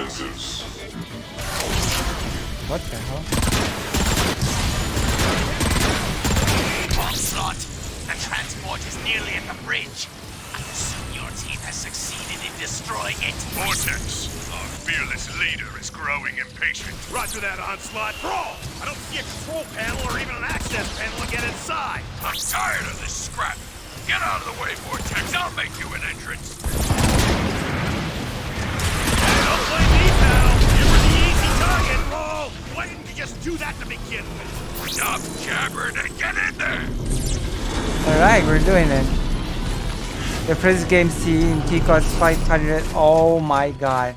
I am so out of here.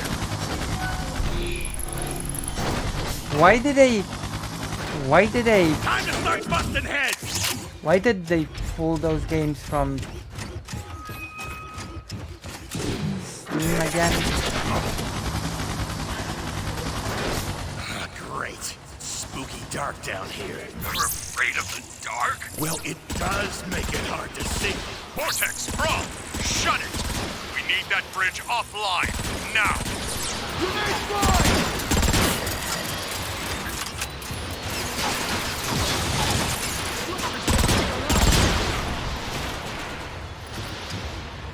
This is a very good transformer. Oh.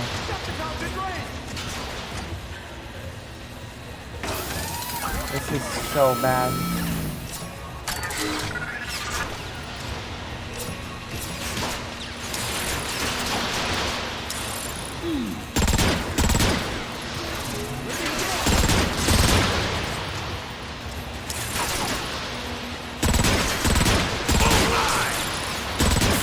How much did this key cost?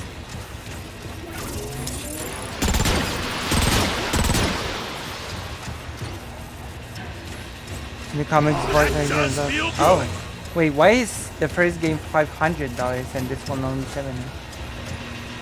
The comics Fortnite is also selling a lot. That makes sense.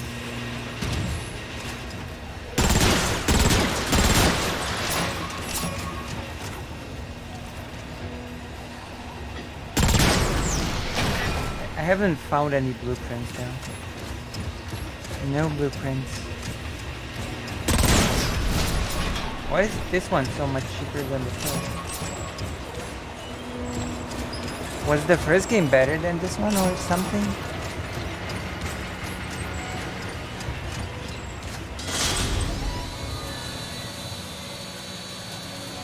Oh, nice!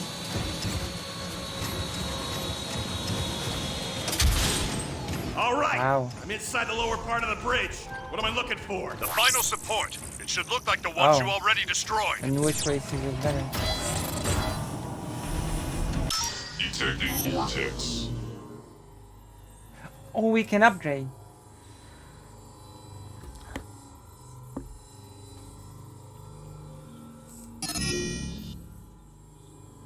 Is this the weapon that I'm using actually? I wanna check what weapon. How is Starscream's plan unfolding? What weapon? How do I check what weapon I'm using?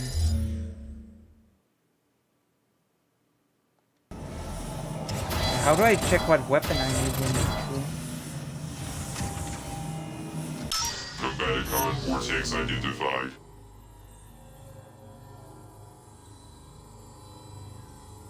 Equipped, okay. Upgrade.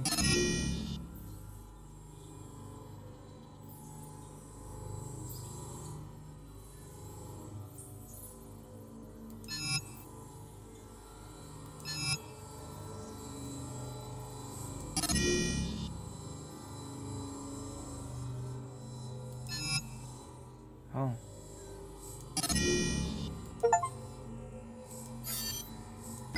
How the Starscream's plan unfolded. I guess it's super upgraded now.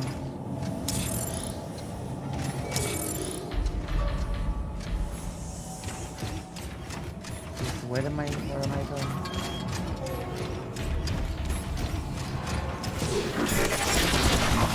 Oh. There's been a lot of talk about victory lately, about how the Autobots are through, on their heels. Too much talk if you ask me. When you're overconfident, you're underprepared. Just like we were when we came across an Autobot Titan this morning. Tore the whole unit into spare parts, while any damage we inflicted on the Titan was immediately repaired by his battery of helper drones. Finally, someone started blasting those things out of the air. With the drones out of the action, we were able to get good target effect with our ordnance. Huh.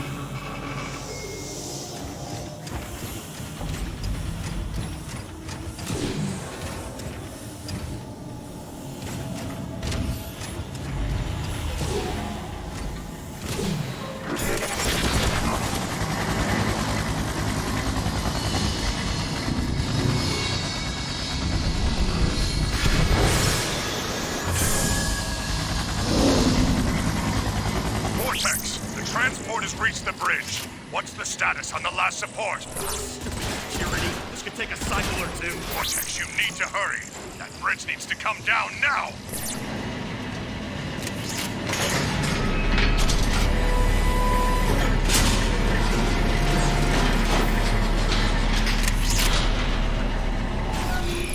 Stop it! We need to hold this bridge at all costs! Come back here! No more conversation from that guy! There's a Decepticon! He's around here somewhere! What's the target? What the? Grenade heading out! What the?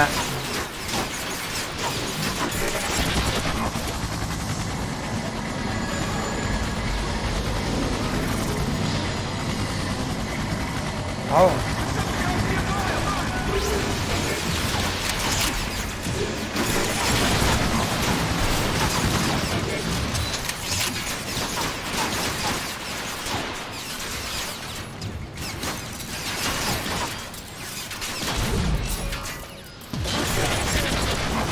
Where am I? Where am I?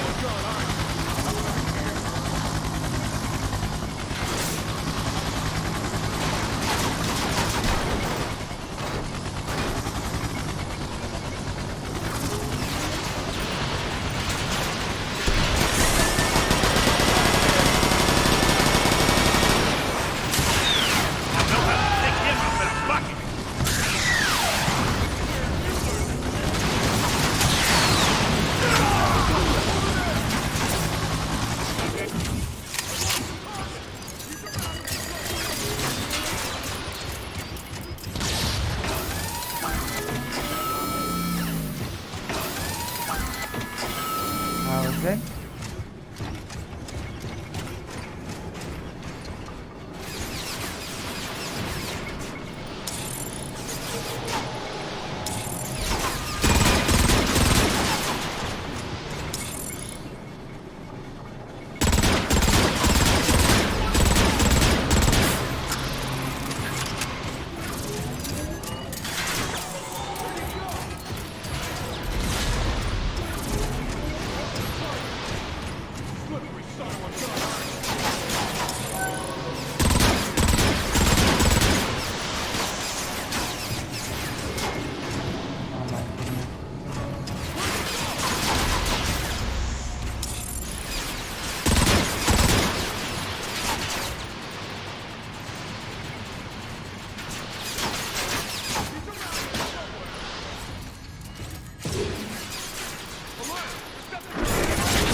Very good transformer. Very good transformation. This'll help out. I don't see any blueprints. Not on this map.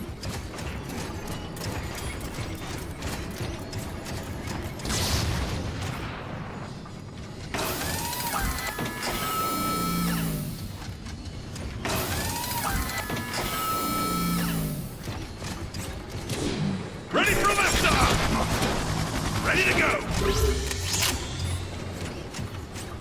Is there a blueprint here?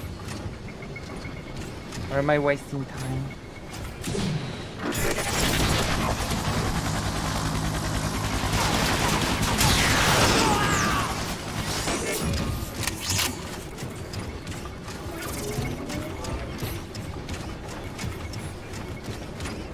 Let me check something.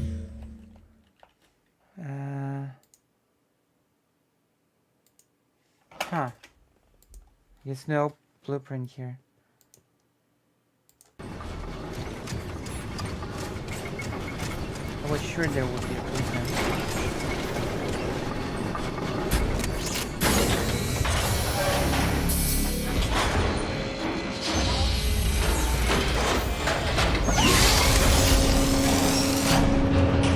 Boss?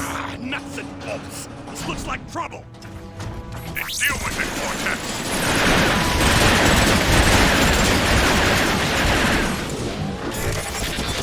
You know what to do!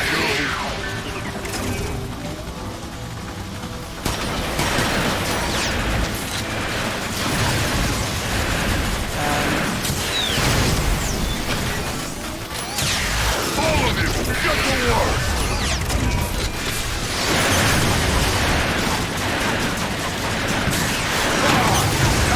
Even harder! Yeah! Brought my own backup! I'm gonna surround you, my Vortex!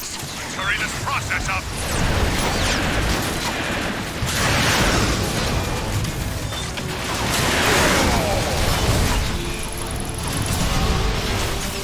That was a good choice.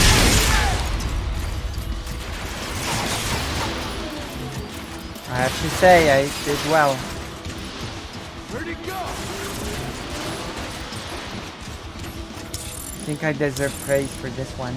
Alert! Decepticons, alert!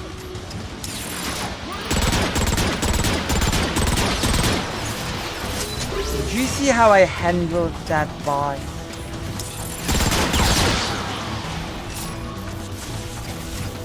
Damn. I'm learning the craft of this difficult game.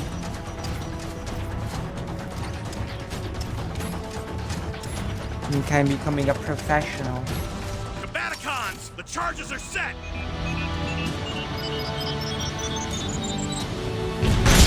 About time, Vortex! Get out of there, Vortex! Or you're going down with the bridge!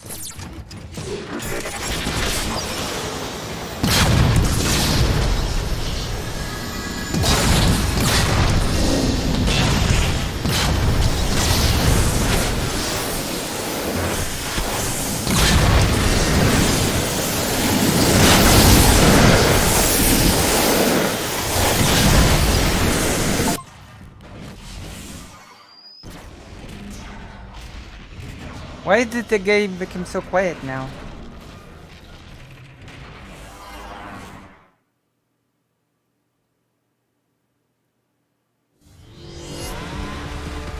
Just hitting every possible pipe on the way. I got out! My god.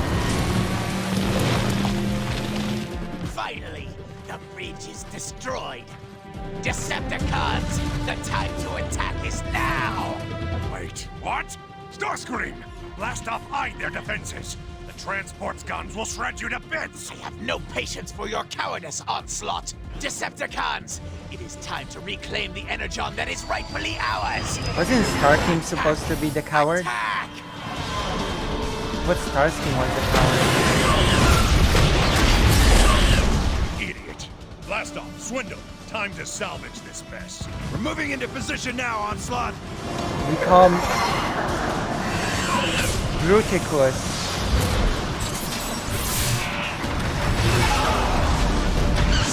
Merge to form Bruticus. No? Not gonna merge to form Bruticus? Drive to the now he's underbelly of okay. the transport. See if you can't find a chink in the armor. Your firepower is too much. Starscream, what did you lead us into? Just keep firing. Ignore the slaughter. Get a move on, Swindle. Yep. Starscream's getting smacked real good.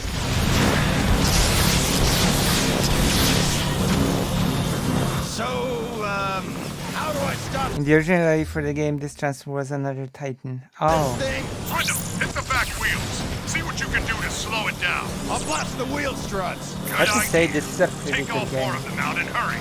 Even if I Protecting suck assets at it. dead ahead.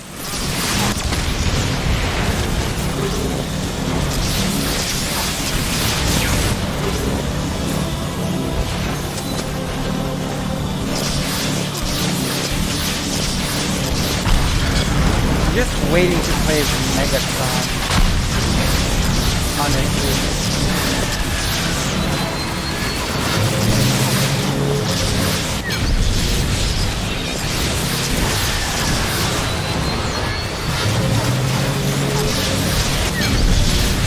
Back wheels are offline, but those acid pools are gonna make it tricky to get to the front. Try using your grappling hook, Swindle. Right.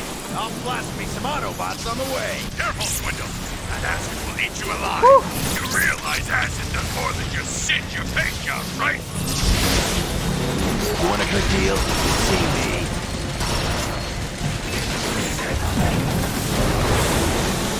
That was lucky. That was super lucky. You made progress steadily as always, so you're doing well enough.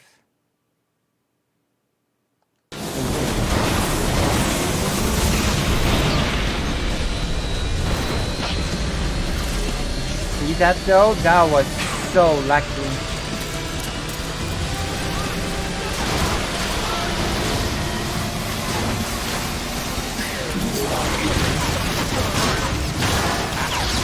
That was unlucky. I messed up. Back wheels are offline, but those acid pools are gonna make it tricky to get to the front. Try using your grappling hook, Swindle. Right. I'll blast me some Autobots on the way. Careful, Swindle. That acid will eat you alive. You realize acid does more than just singe your paint job, right?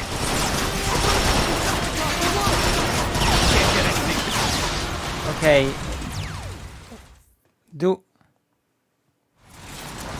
Back wheels are offline. Do I have to be faster than the transport, or does it not matter? Right. I'll blast me some Autobots on the way. Careful, Swindle. That acid will eat you alive. You Do I have to realize hurry? acid does more than just singe your paint job, right? Rest of them is fried scrap metal.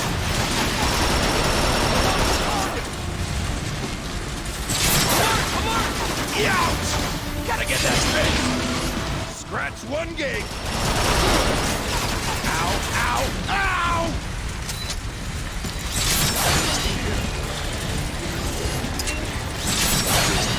Process of crushing. Look up and stay up. Stand up and shut. Doing the work.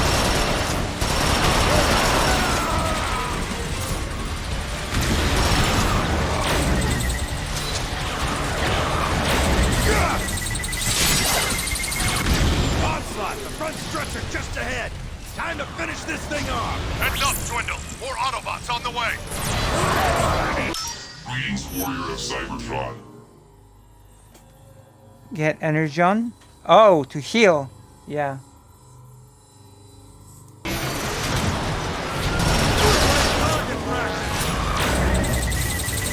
You mean to heal, yes?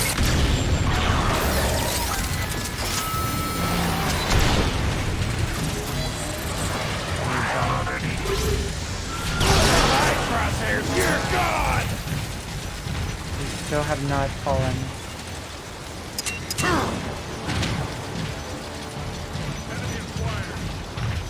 Cybertron has ground that's not made out of metal?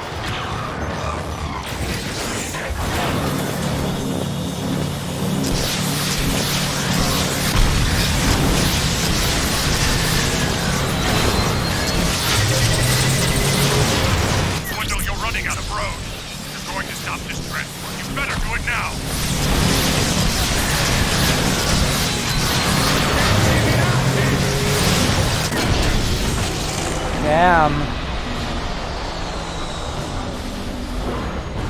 Aerial bots? Wait, the aerial bots are here?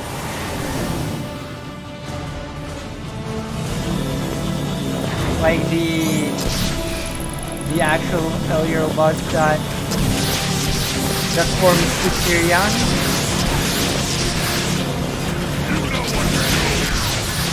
I could be filming this!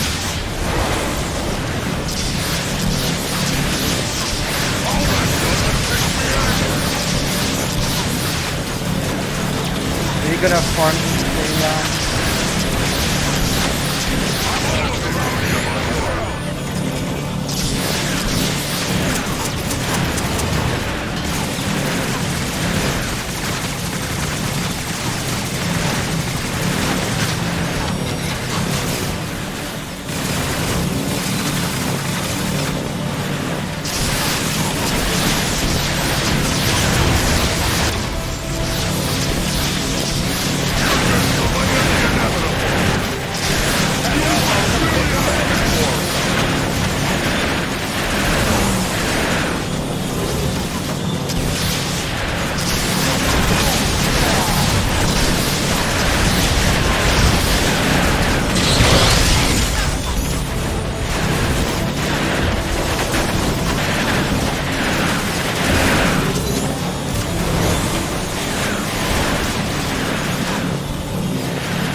What the?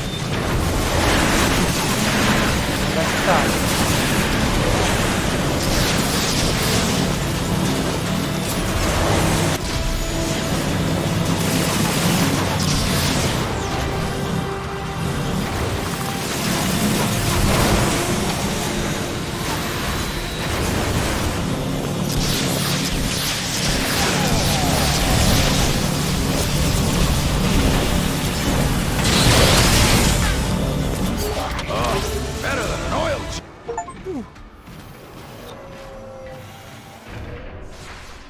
Oh, I thought they were the actual aerial bots.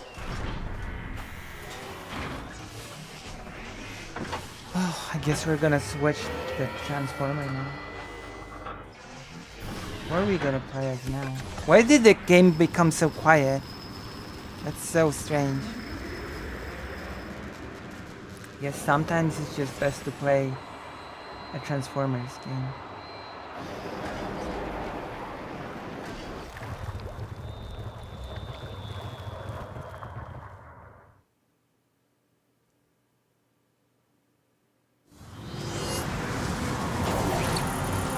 Swindle, take down those Swindle. anti-aircraft guns. We're still playing as Bring the Swindle. dropship closer. On it.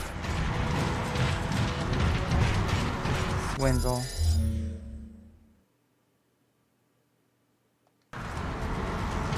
Can I form Bruticus? Wouldn't that be easier? Ah, yes. I do love having the... I have to fix the... I did! I meant the next character! Oh my god. I meant the next character. I thought the chapter was over, okay?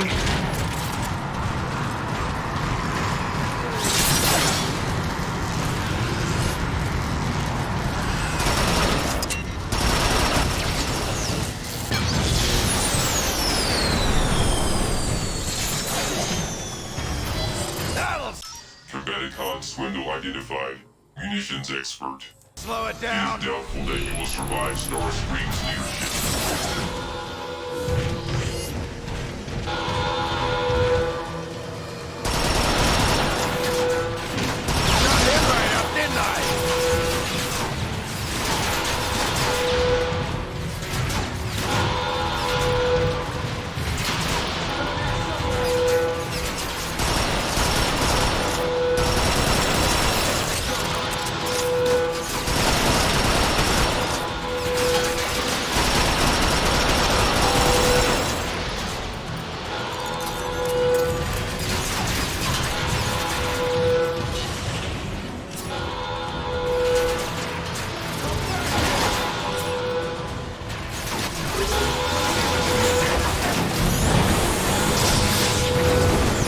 What the?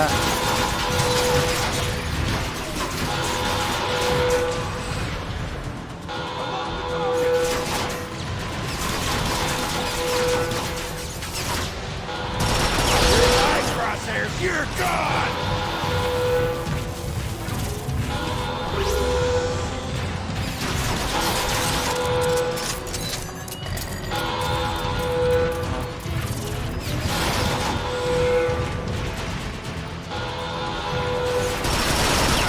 That alarm is driving me crazy!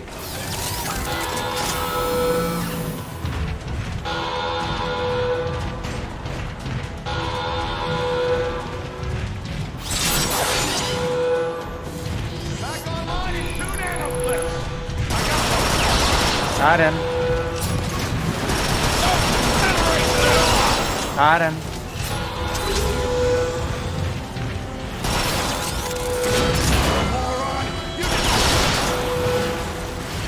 Got him.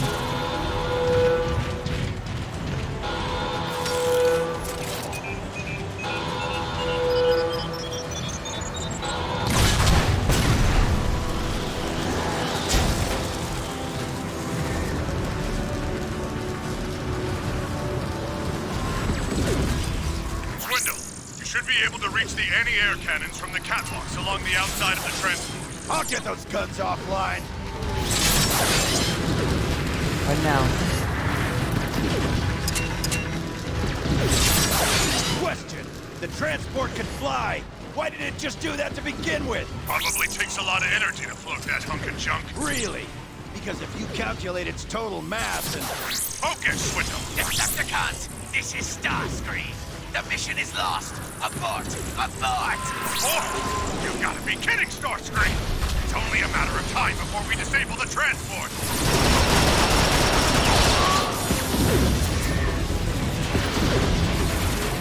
Decepticons in range!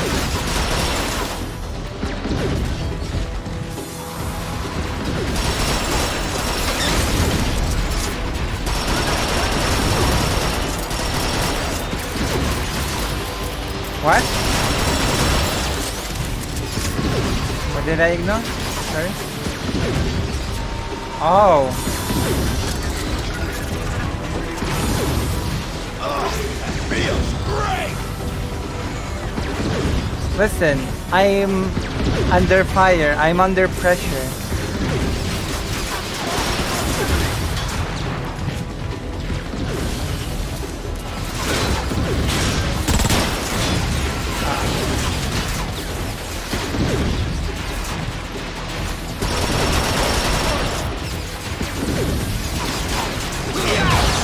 Gotta get that fixed! Yeah, I died.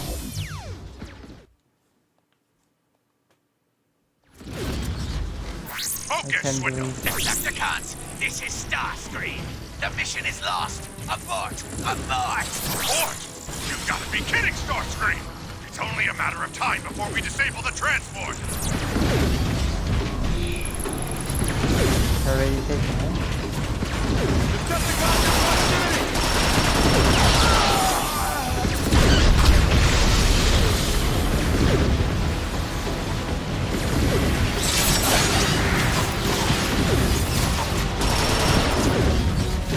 Come back here!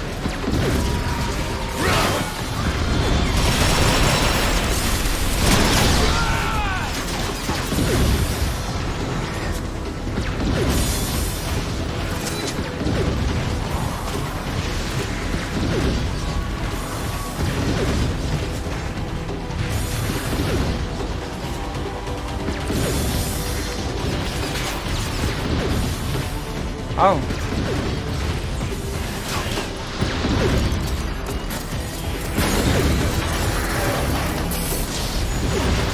What the?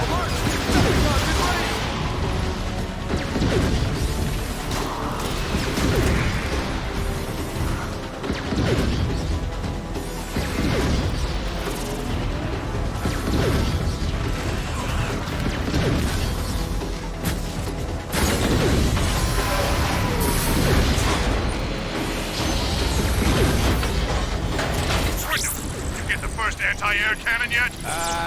Yeah. As soon as I figure it out.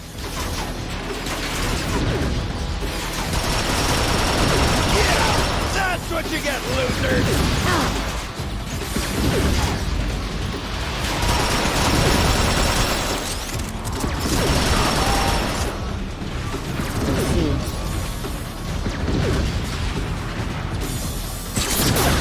Maybe if I just blow all the shells.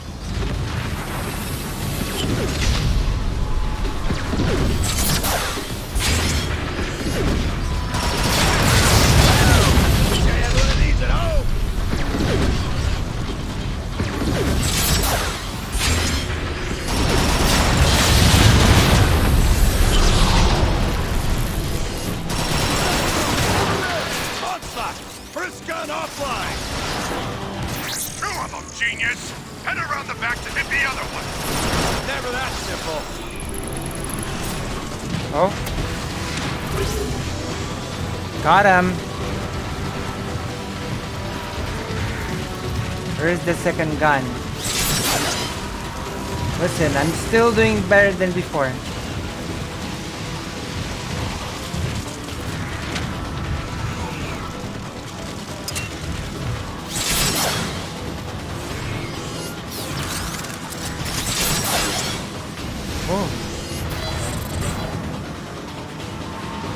Detecting swindle, origin of renown. It is doubtful that you will survive Starscream's leadership. Where do I go now?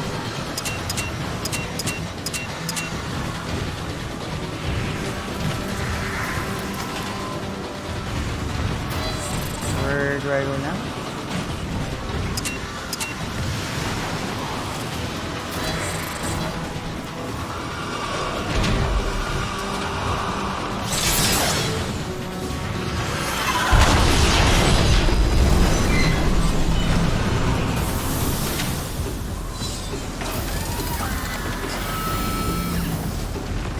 Stop messing around, Swindle, and use your booster! Oh! Toasty!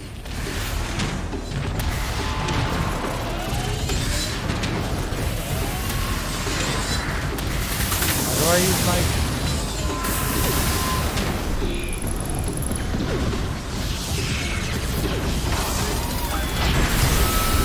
Seriously? We're still trying to board this thing with drop ships? I haven't stopped the AA guns yet! Think of this as an encouragement to hurry the scrap up!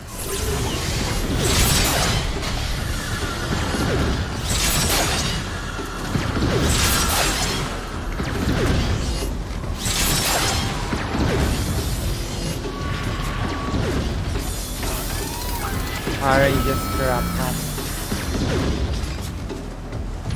Disable the shield controls! Onslaught! The Autobots are sabotaging the shield coupling! Thought they might try that. Already on our way.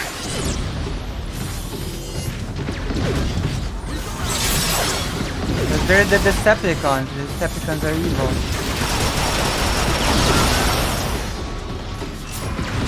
Because they're gonna be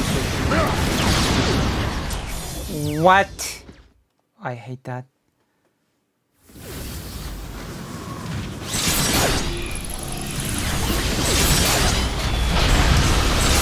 Seriously? We're still trying to board this thing with drop ships? I haven't stopped the AA guns yet! Think of this as an encouragement to hurry the scrap up! Disable the shield controls! Onslaught! The Autobots are sabotaging the shield coupling! Thought they might try that. Already on our way.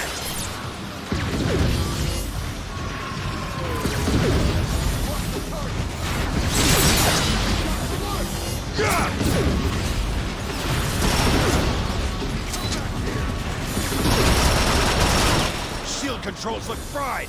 We need another way to break through! Any ideas? Jump on the dropship and man the cannon. The shield goes up to that. Now that's what I'm talking about! Ride with up close and personal!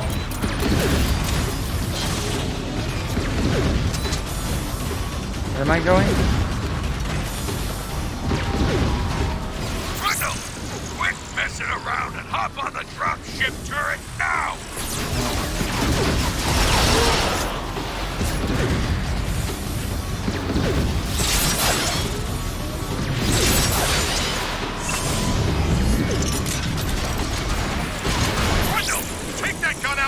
before it takes us out!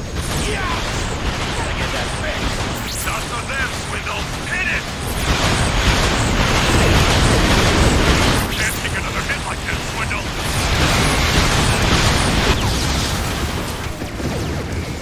What? Swindle! Take that gun out now before it takes us out! Yeah! Gotta get that fixed!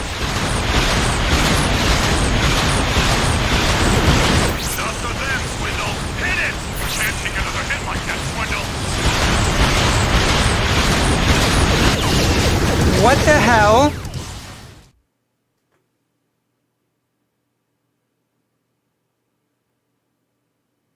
What?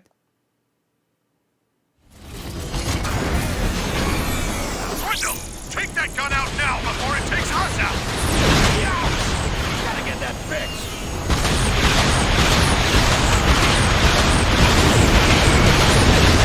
Not for them, Swindle! Hit it! Can't take another hit like that, Swindle!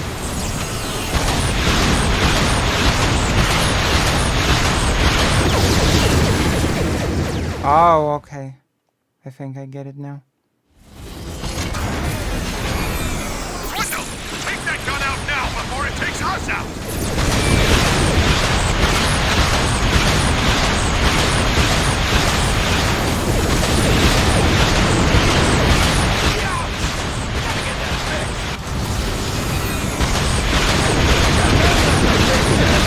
Okay, I get it. Not for them, Swindle! Hit it! Now, talking. Alright, thanks for the... Alright, done it. See? The game should have explained this to me. We need to take control of this ship. Combaticons, combine into Bruticus. Alright, let's do it! Am I gonna play as Bruticus?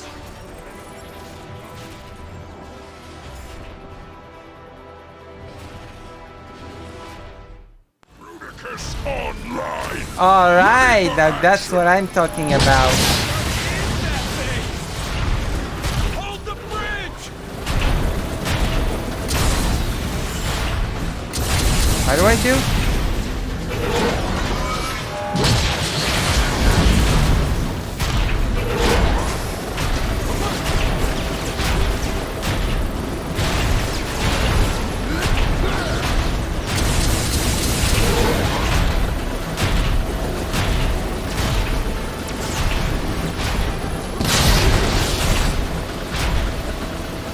Hey,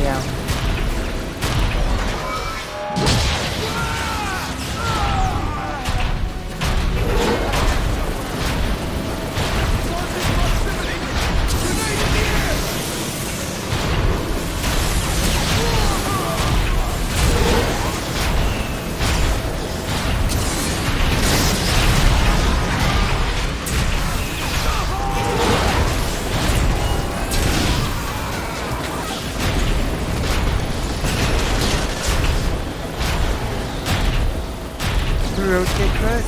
No, not Bruticus.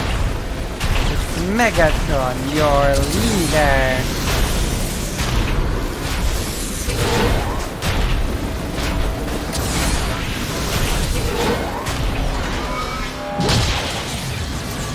Oh.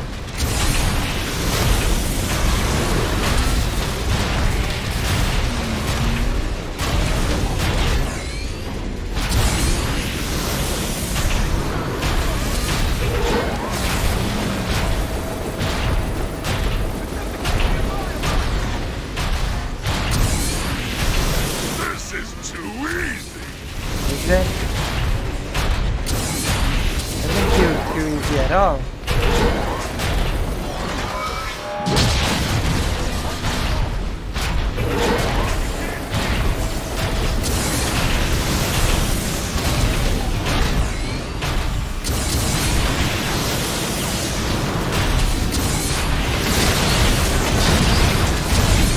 He's after the turbine! Nope, it's just in my way!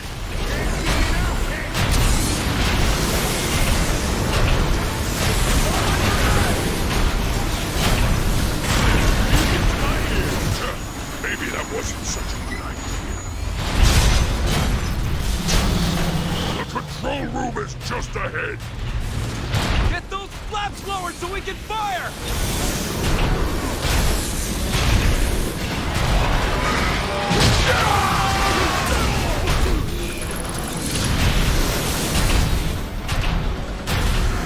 Don't let that thing take control of the ship!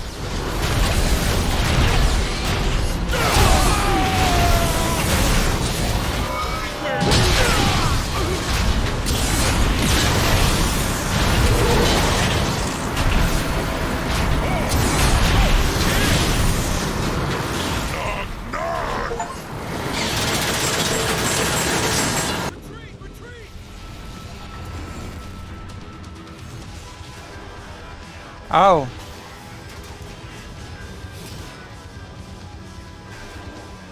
Was melee for Bruticus still the trigger?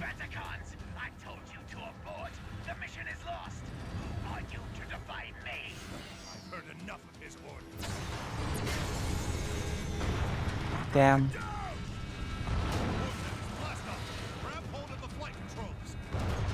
Engines are shot, Onslaught!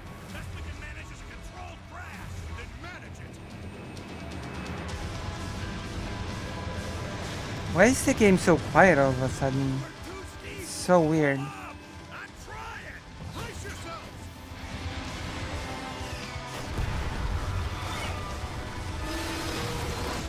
The game is taking two different sources of sound.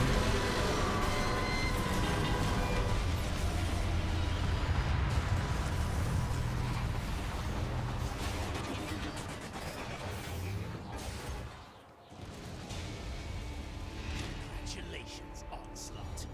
As a result of your failure to obey my orders, you and your combaticons destroyed half of the energon supply in that crash. Kidding, Starscream? The Autobots would have taken it all. My team salvaged an operation that you screwed up from the get-go. No one addresses the leader of the Decepticons in such a manner. Arrest them! I see. I think it's the audio setting. I know how to what I know what to do. In a moment. Look at this. What is this place? Soundwave's old workshop. Just dump your trash anywhere. He doesn't care. Uh-oh. He started. Better get moving. I'm in no hurry to please Starscream. So far, his leadership has been a complete disaster. Okay, one moment. Decepticons! As your leader, I, Starscream, demand absolute loyalty. No, I don't know. All of my I have no clue why it's so quiet. Sometimes. Onslaught and his combatants they chose to break my law. There is no greater act of treason than disobeying my direct order. I am the leader. All of you serve me. I will not tolerate Soundwave gonna repair Megatron. Oh. Laser beam.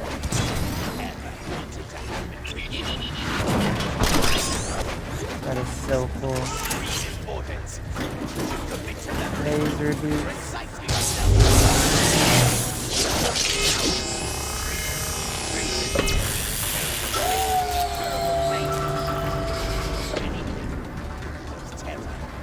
I want you to think about that for a moment. Think of the most terrible thing you can Laser beam.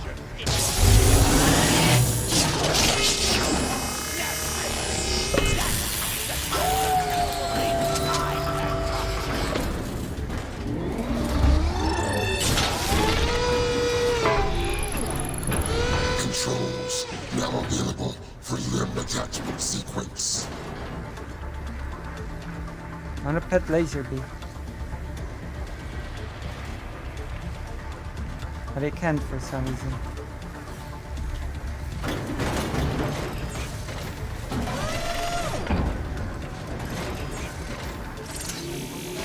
Commence limb attachment sequence.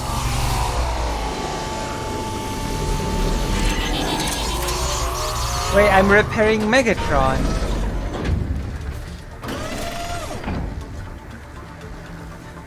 Soundwave's so loyal.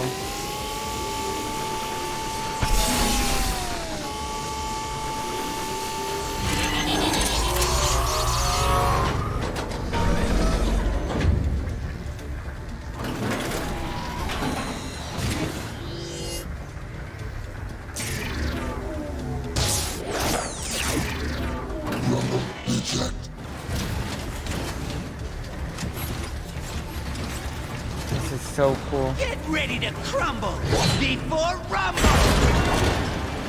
Operation Brain Module Fusion. You believe this? Wow. I'm building Megatron. Commence welding sequence.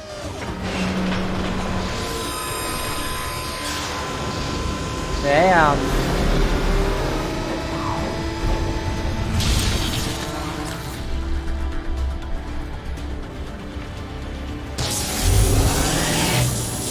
Commencing dark energetic fusion.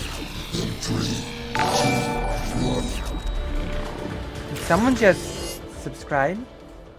Balancing auditory sensors. Thank you for subscribing. One moment before I awaken, I'm gonna have to ask. Thank you, Riley Has Guns, for subscribing. Does this make you mega transparent? Subordinate. Optic circuits online. Where am I? Aeon, my lab near the gladiator arenas. Where is Starscream?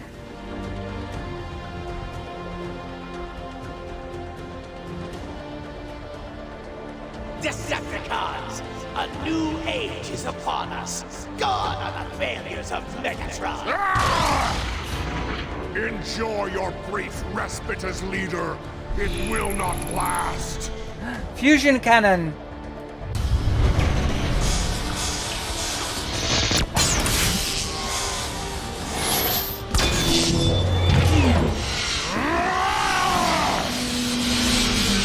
Rejoice, my Decepticons. Victory is nearly ours. Now we're really Soundwave, playing. rally Shockwave and the other loyalists. I have a speech of my own to Wait, give. what? As you command, Lord Megatron. Riot cannon? Where's my fusion cannon? What is this BS? Doesn't Megatron have a fusion cannon in this? Of your original parts as we could. I'm coming for you, Optimus! It was destroyed. That's a disappointment. Megatron, the projectile blast will grant you access out of this room. I want a real Megatron weapon. Now I'm disappointed. That's Megatron! He's back! Where did you go back? Hello. To alert Optimus. Can I kill you?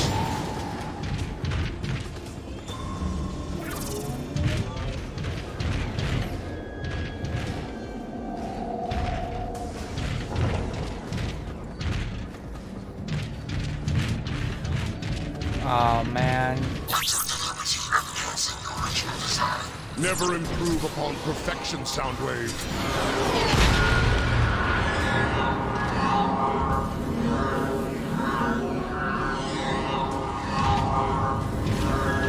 Where am I?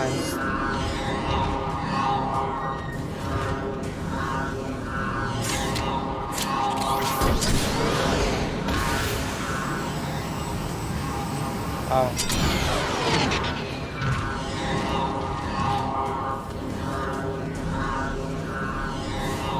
So Megatron is incomplete here. I have contacted Shockwave. He and the others will meet you in the arena. Excellent.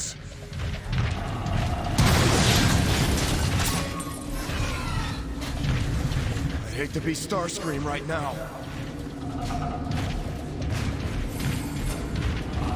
Concerns have been expressed about our energon stores.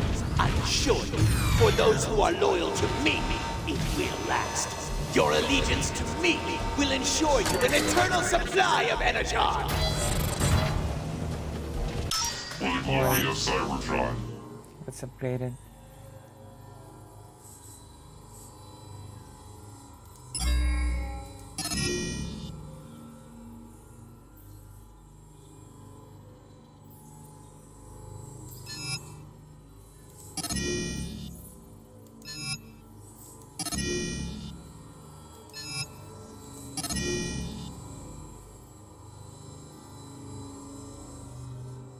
Oh. Oh yeah, that's right. Thank you. Oh, we got it. We got it.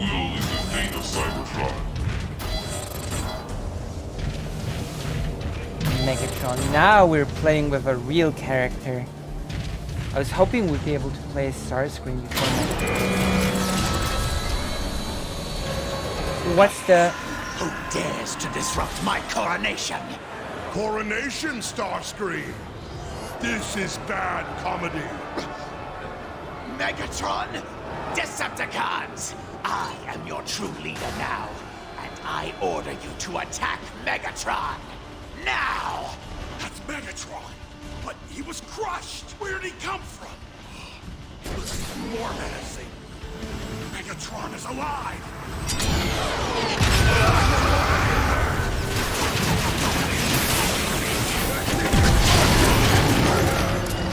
I guess I cannot recreate Transformers in movie.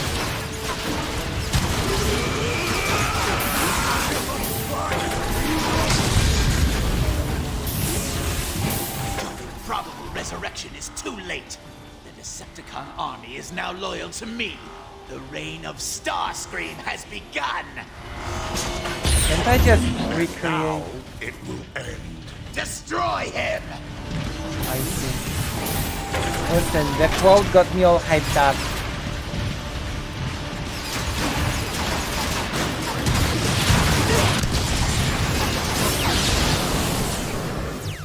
This was not supposed to happen.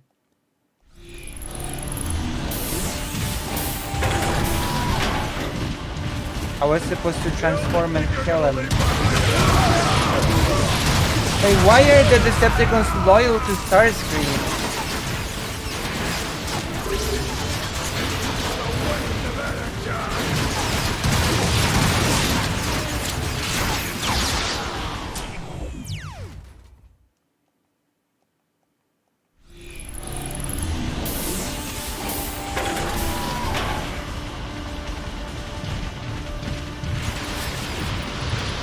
Have you taken a sharp blow to the head recently?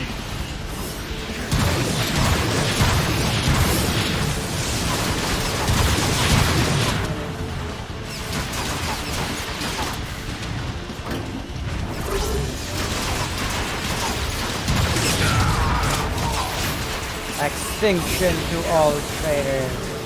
Grenade on the way! Do you even understand how I don't want any of that!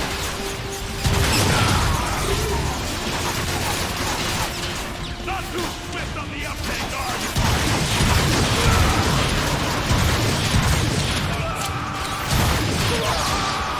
Oh my god.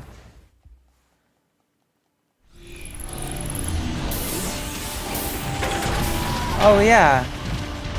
That's true. You're right, yeah, let's use it. Think they had it in them! Not gonna know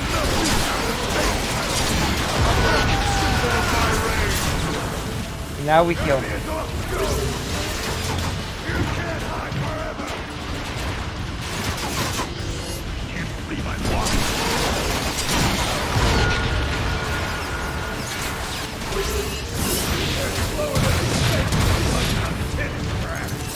we go.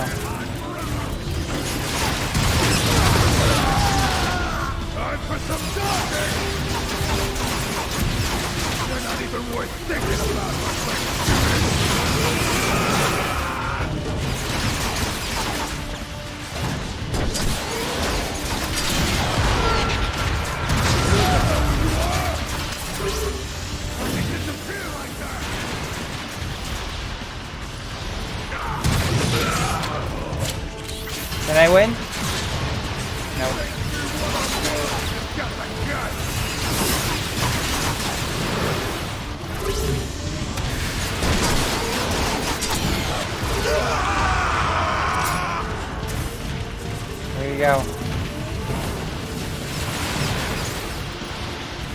just wasting my time with you. He's unstoppable! You are unfit to be called Decepticons. For Starscream! You dare attack me? Martyr as many of your fools as you wish, Starscream. I'm just breaking in my new system. Attack! Attack! Come on! You heard Starscream? Yes, come! There is no greater honor than to... Did they just one-hit me?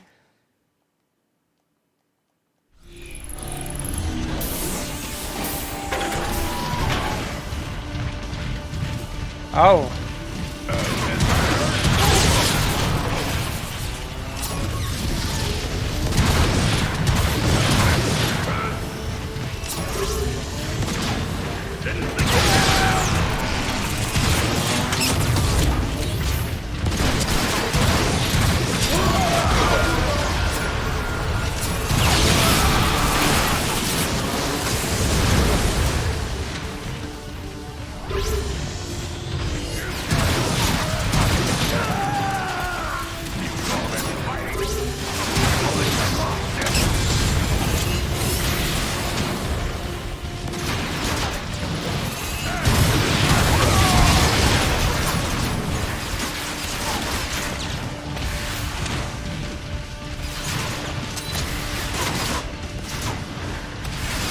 Where's the Energon? Where is it? Oh, here it is. I'm gonna steal it soon.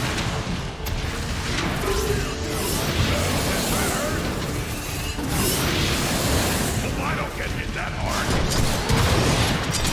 I'm wasting my time with you.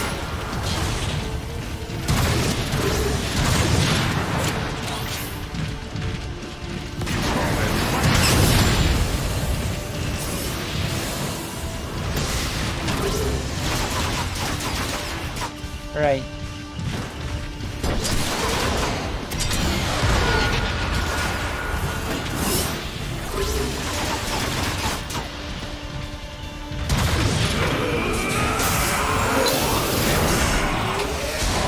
An inch...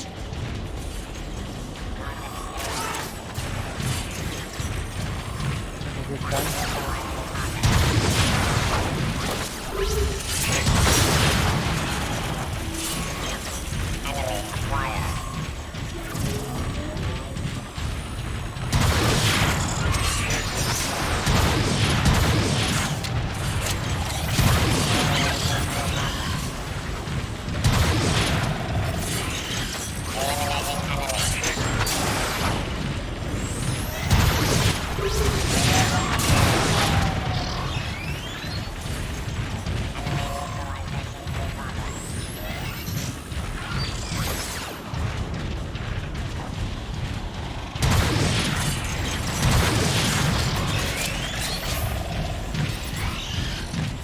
Let's see if your armor is as strong as your word, Megatron.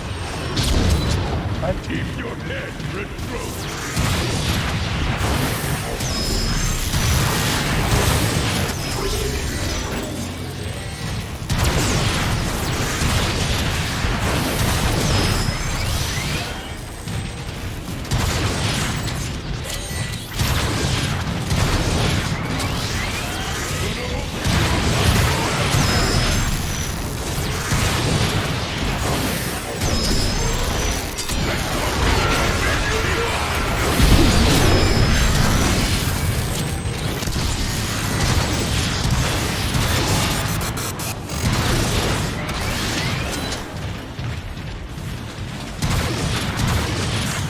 Why are so Shockwave subordinate fighting against me? You forget, Starscream! It was in this gladiatorial arena I proved myself worthy to lead! That day has long passed, Megatron. That day will live forever!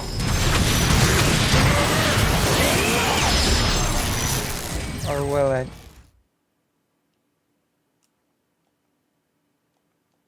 See if your armor is as strong as your word, Megatron.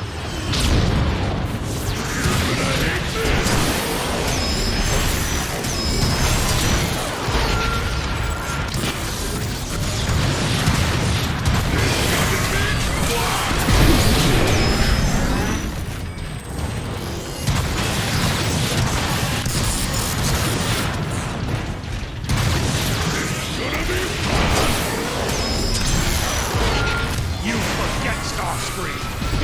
this gladiatorial arena, I proved myself worthy to lead. That day has long passed. That day will live forever!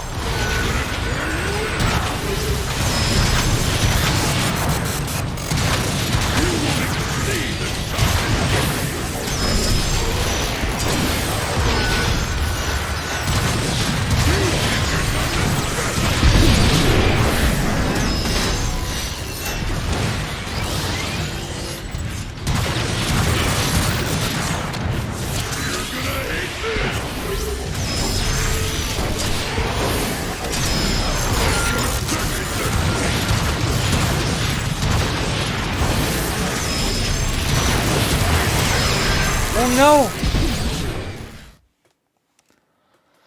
See if your armor is as strong as your words, Megatron!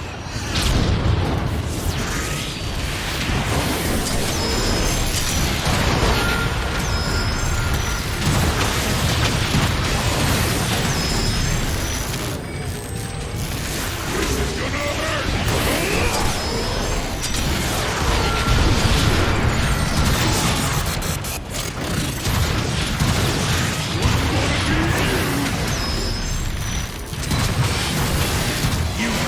Starscream. It was in this gladiatorial arena I proved myself worthy to lead. That day has long passed, Megatron. That day will live forever!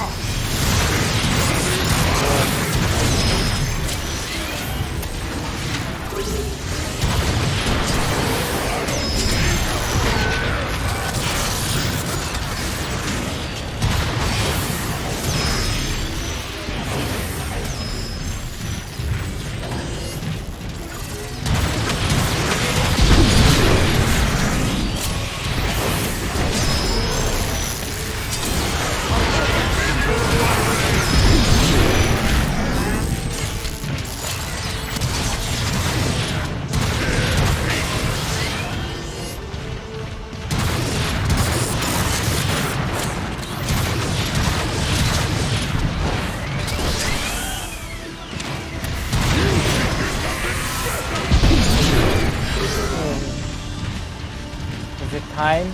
Transform and destroy him. Cowards! Is there no one left who would challenge this pretender to the throne? Fight your own battle. Starscream, your mockery of a reign is over. You will pay for this, Megatron. Well, that's it. Megatron's weaker than Want us to chase Galvatron. him down? Finish him off? He's not worth the time. Starscream's penchant for self-worship has severely drained our energon supply. What's the plan, sir? Before my attack on Autobot City, Shockwave informed me of a discovery in the Sea of Rust. He is on his way now to report. Yes, Lord Megatron. Decepticons! Megatron has returned!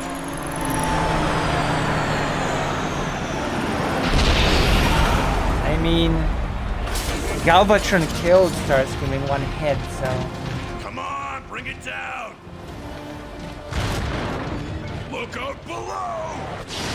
Woohoo! Nice one! Even the statue doesn't have the fusion cannon. Starscream got what he deserved. Doubt we'll see much more of him.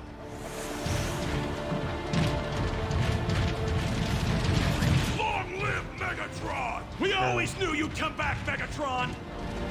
True. Shockwave, report! All hail Megatron. I've built a replica of the tower I found in the Sea of Rust. The ancients used it to unlock space portals in high orbit over Cybertron. Excellent. I assume you've already found a suitable planet? Affirmative. The world is primitive, but rich with raw energy. All that we require now is a space transport with a strong enough power core to fly us there. I'll handle that. Shockwave, ready your tower. We leave now!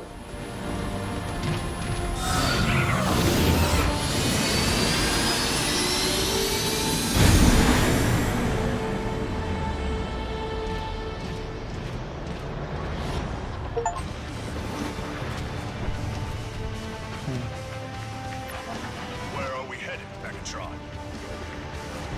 The crater where Triptychon crashed when he fell from orbit. Think that monster is still functional? I care not. His power core is what I need. Megatron! We're taking heavy fire! We're... Brace for impact!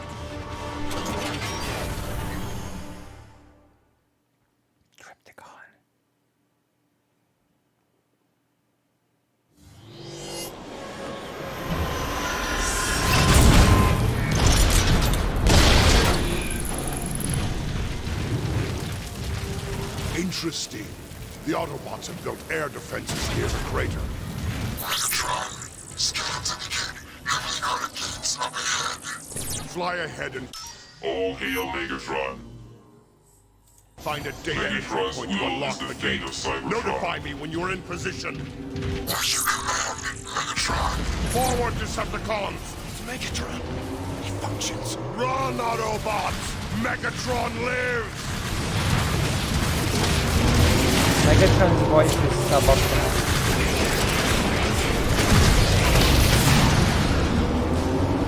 Or rather, Soundwave's voice is suboptimal.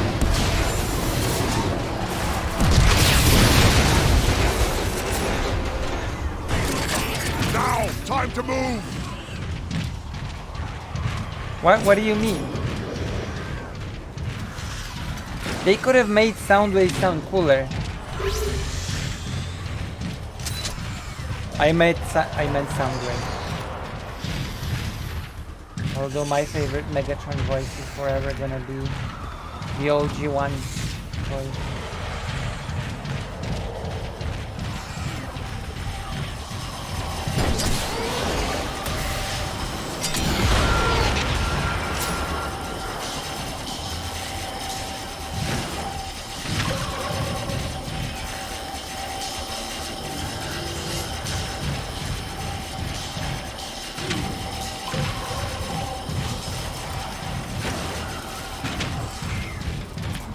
Apparently you can buy a toy of this Megatron from this game.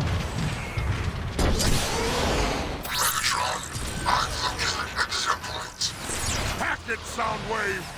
Scouts, do you have visual contact? Repeat, do you have visual contact? We have every kind of contact! An appropriate demise!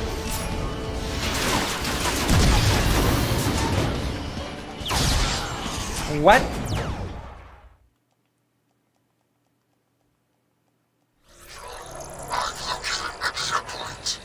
Hack it, Soundwave! Scouts, do you have visual contact? Repeat, do you have visual contact? We have every kind of contact!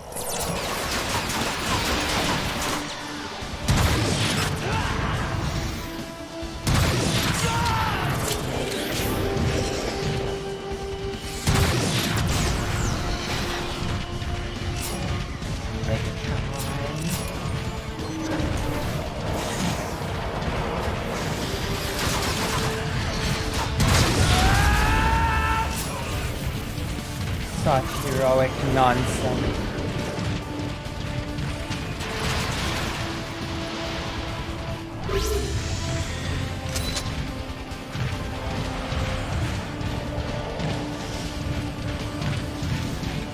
Hit him! Hit him! Hit him! We are hitting him! With what? Insults? Someone put some ordnance on that target!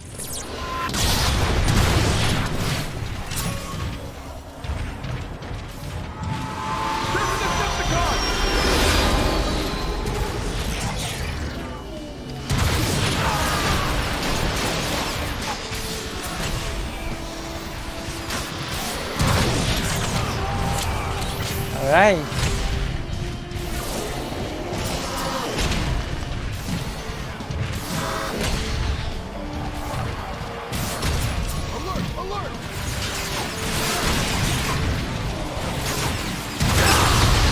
Wait, I died? I died. Hit him! We are hitting him! With what? Insults? Yes. Someone put some ordnance on that target! I mean, insults are mean.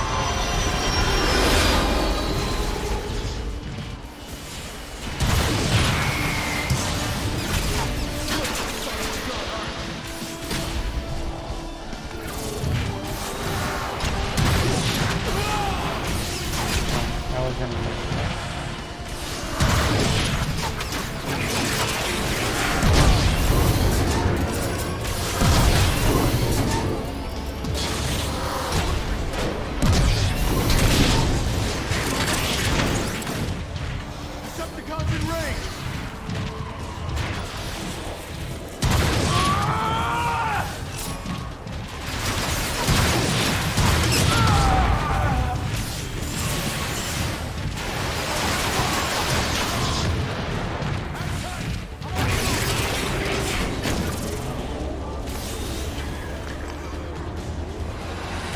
Come back here! Consider that an honor! It's all for you!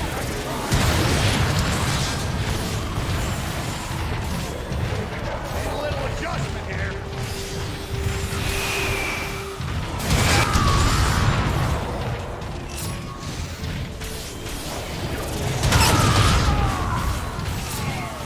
Is Unicron in any of the games? Is Unicron in this one?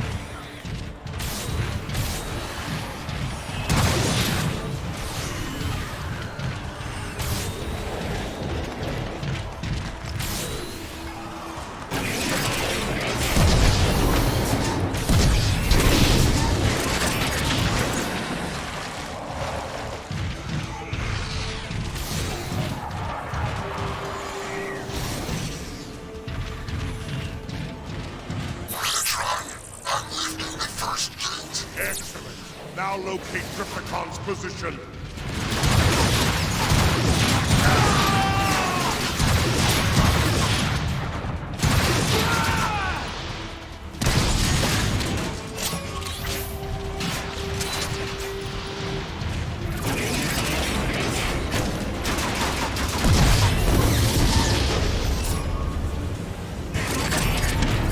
Alright, done it. Oh, how I've missed destroying things. Wow.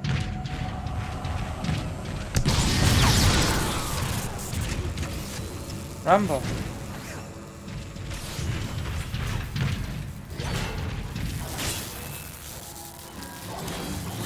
Oh, that's Frenzy.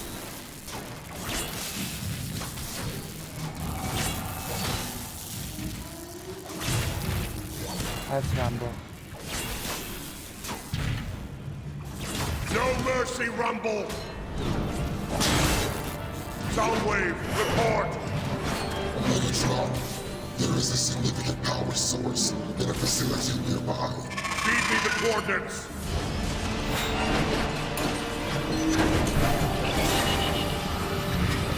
Razor beam.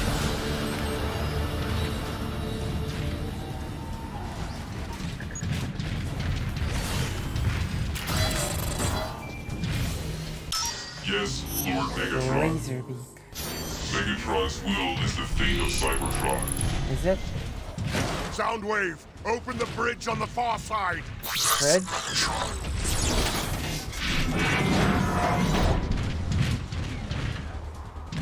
Open the Fred. Alert! Decepticons in range!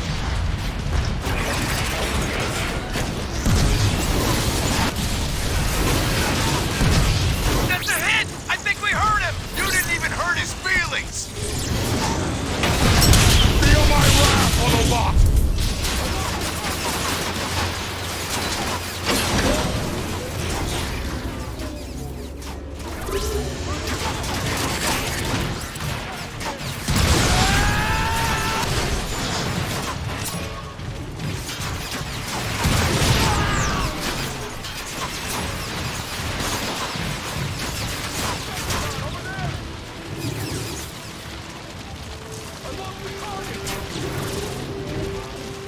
There will be retribution for that!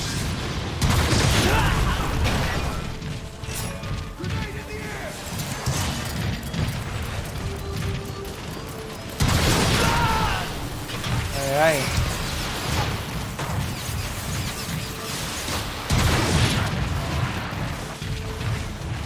One shall stand, one shall fall.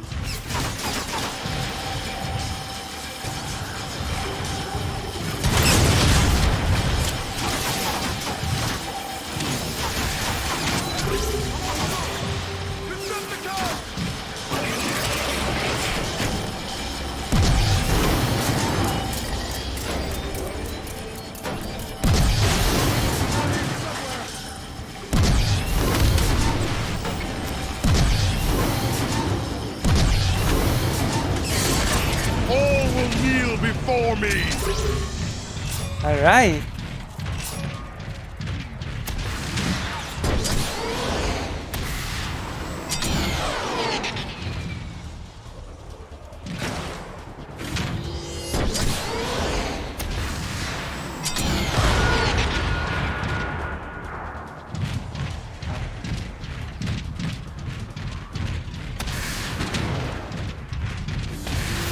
Let's go.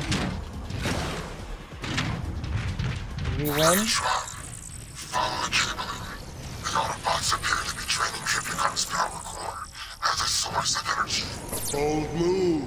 I didn't think Optimus had it in him. I'm taking you down!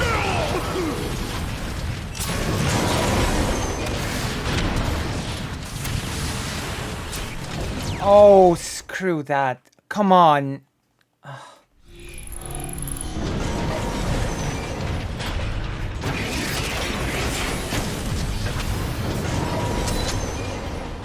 There you go. Any more?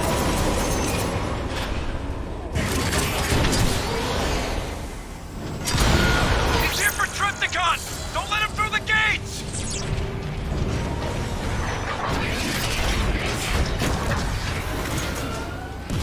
Locking positions! Hold that line! Hold that gate! That may be a problem, sir. No problems that can't be solved with high explosives, soldier! Now run those mags dry! Air support! Attack! Forward base! Is the threat contained? Negative! Negative! Forward scouts, what do you see? I have no idea. What's it look like? Pain, sorrow, and eternal stasis. Not necessarily in that order.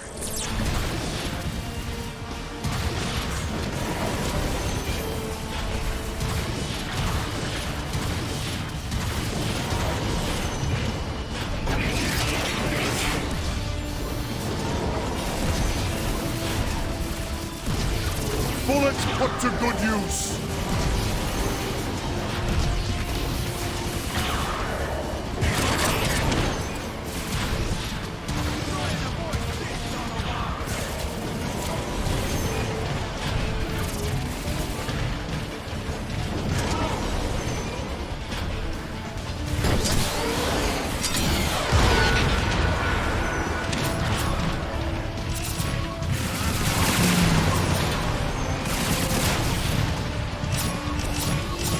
Where am I going?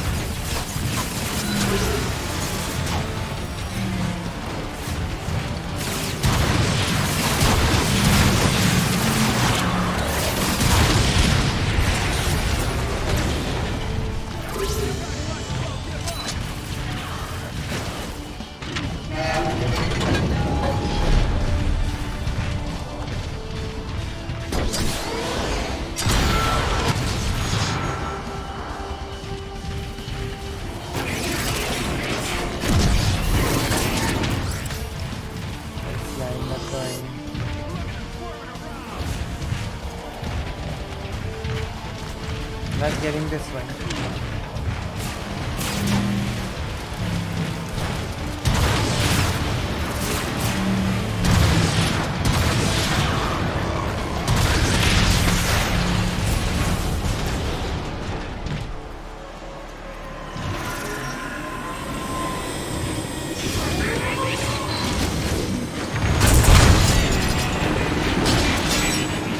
Ludicus, clear a path through that gate with pleasure.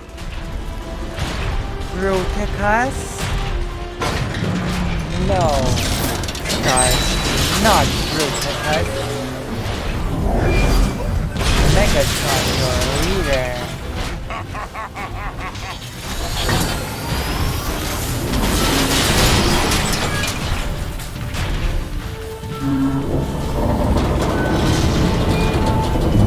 Megatron, your path is clear.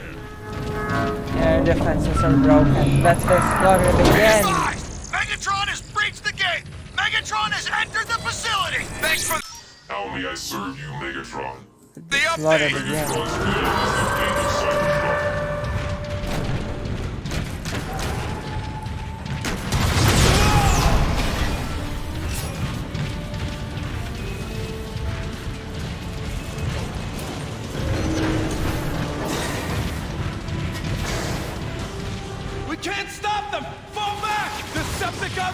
Breach the gates! Fire! Fire! Fire! We are firing! Then try aiming!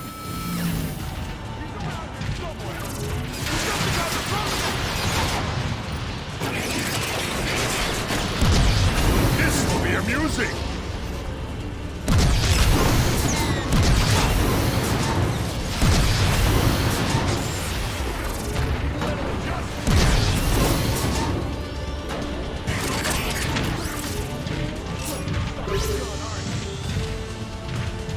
All right.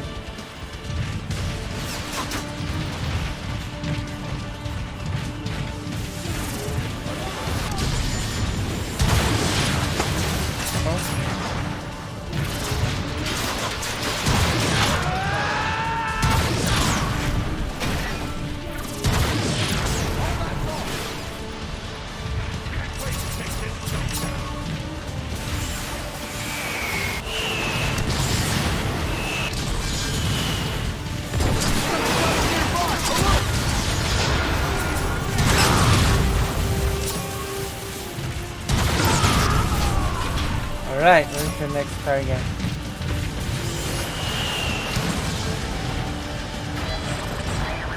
For the glory of Cybertron. Done it. Megatron's will is the fate of Cybertron.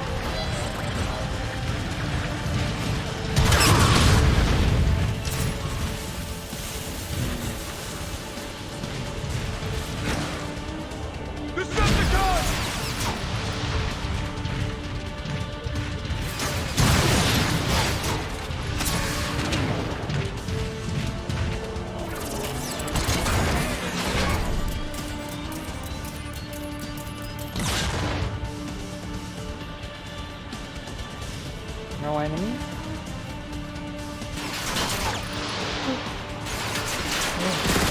Every Autobot I see will perish! True. Optimus? Oh no.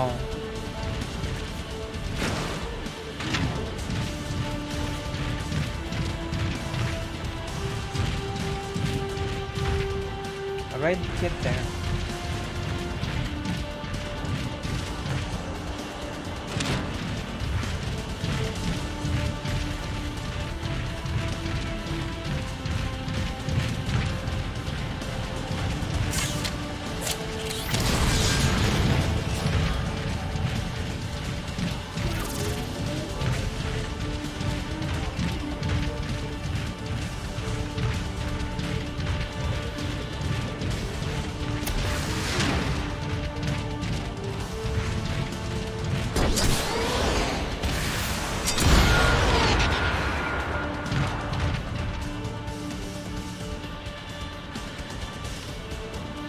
Hey, let's get up. Ouch.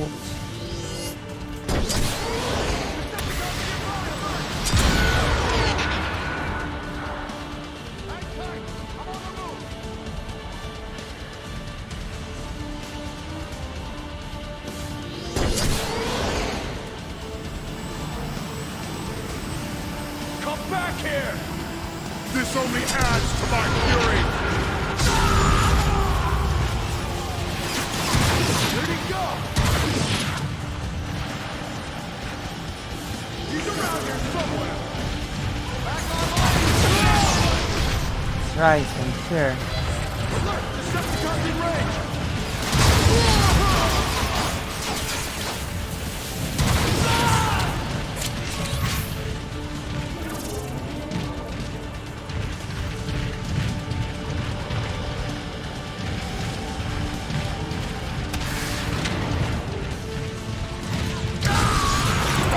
Quickly! Bow before Megatron! True.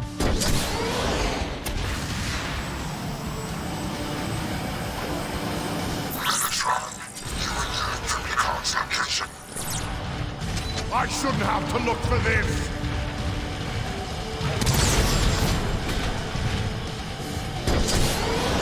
Snipers! On that bridge!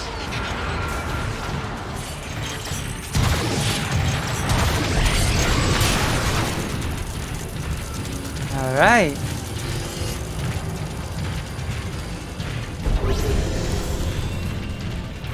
Come in, Autobot City.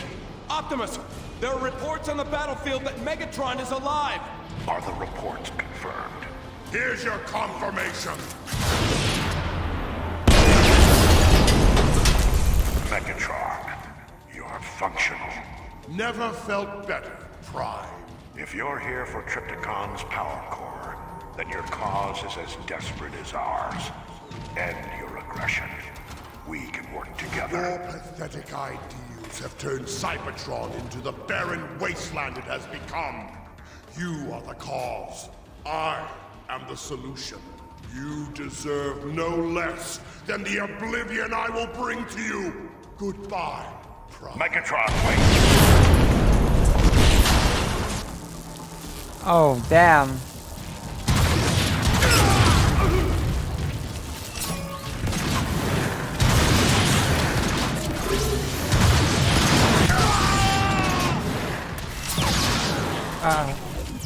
Megatron's just stupid in this game, I guess.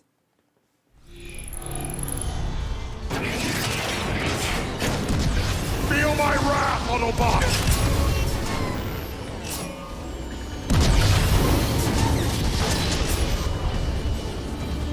At least the old Megatron was screaming and stuff.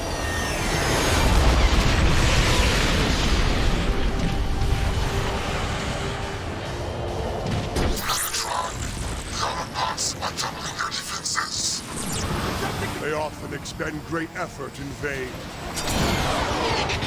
Don't let him get Trypticon! Come back here! Megatron, I lost the target! Grenade down range! Every Autobot I see will perish!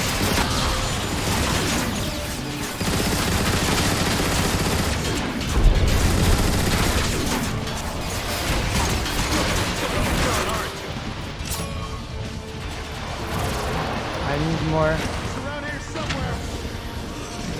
Decepticon, over there!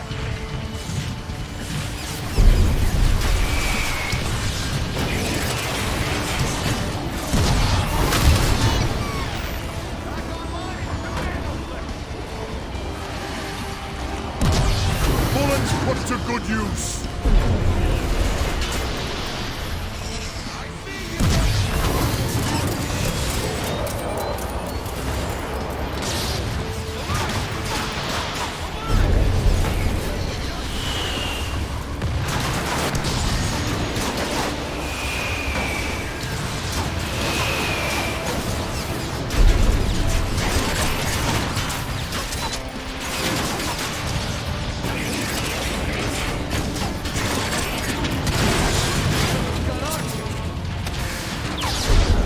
Why didn't I kill him? My dream. They often expend great effort in vain. Don't let him get Trypticon!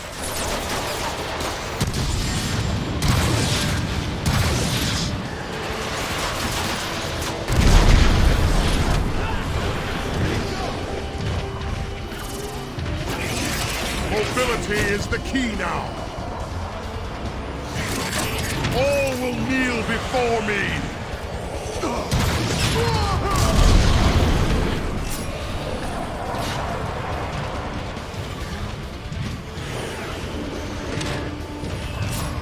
All right.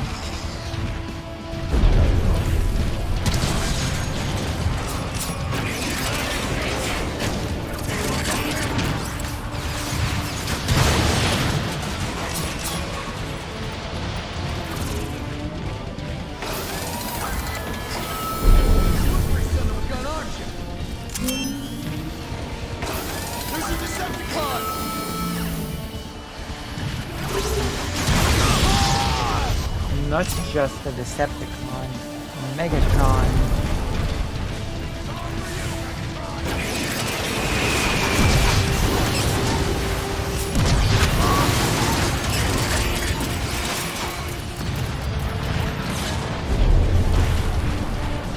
Come back here!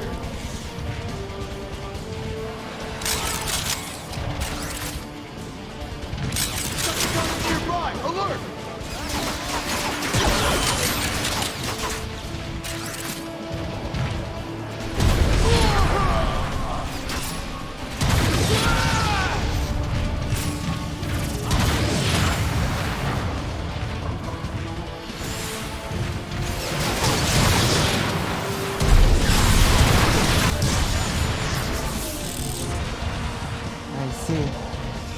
I heard the British plotline of the old Transformers comic before it was a cartoon, and basically Megatron was a popular gladiator.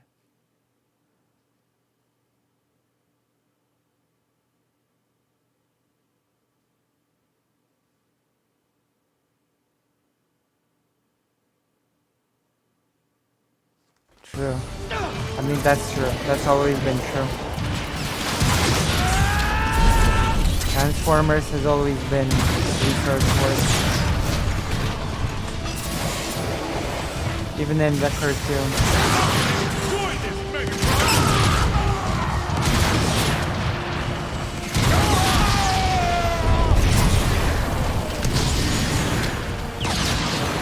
What? How can a random no one They often expend great effort in vain. Don't let him get Trypticon! I'm getting that Trypticon. Oh.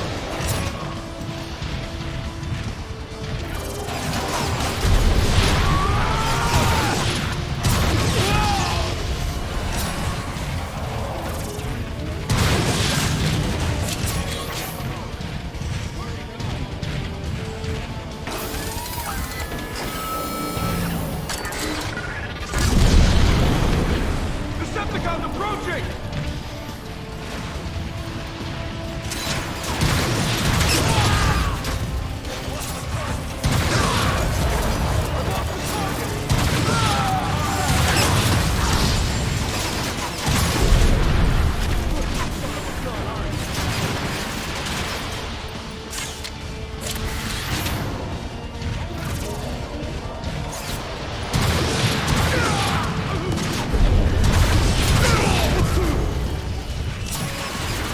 Hello, Dex Max.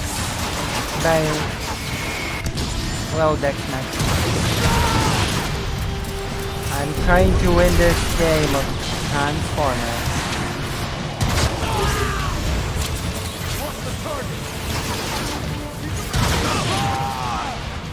You're my target.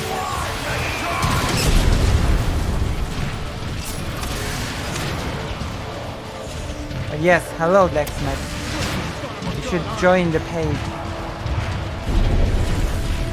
It is always best to join the page. Decepticons in proximity!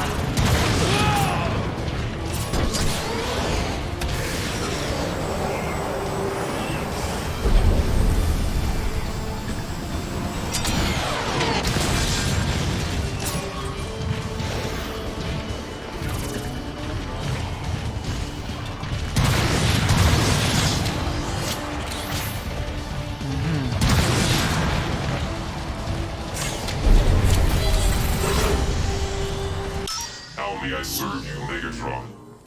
Oh.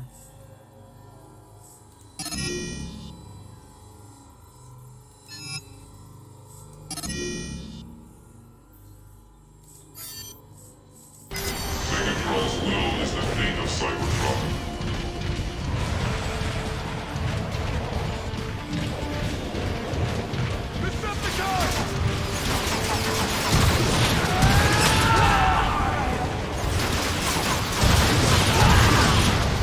How dare you!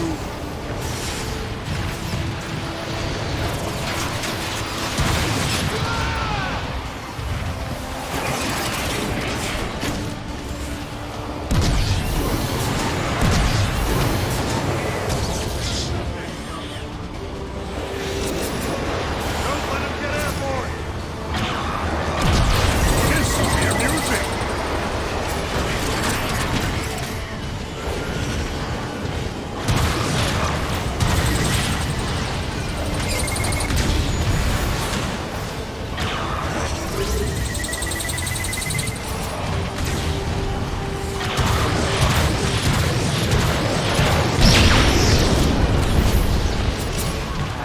We've done it.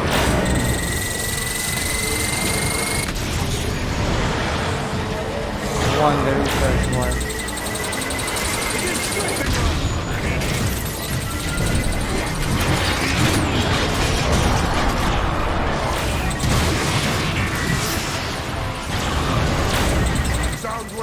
are you reading this?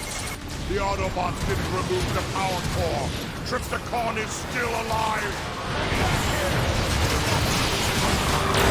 His body is still salvageable.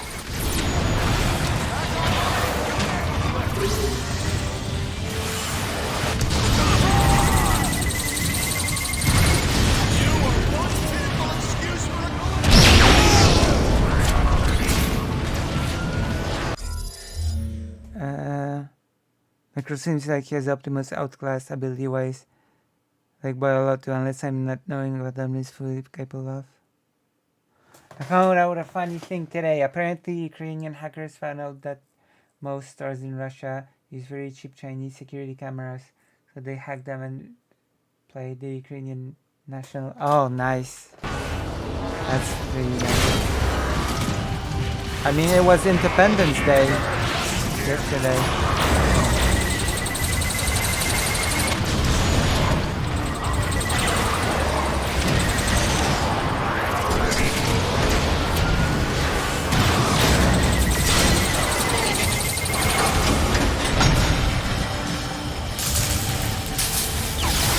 What? Oh, this game.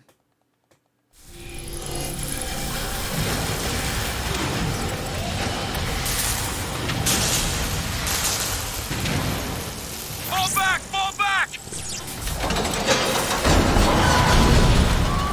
Usually Megatron and Optimus Prime are even strength-wise. Usually Optimus Prime goes toe-to-toe with Megatron.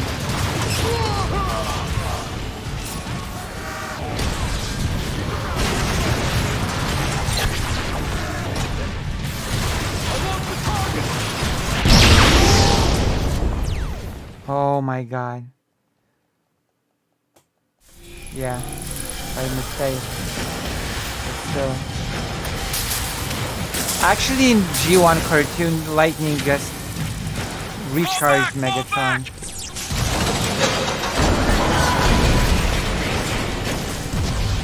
Unappropriate demise!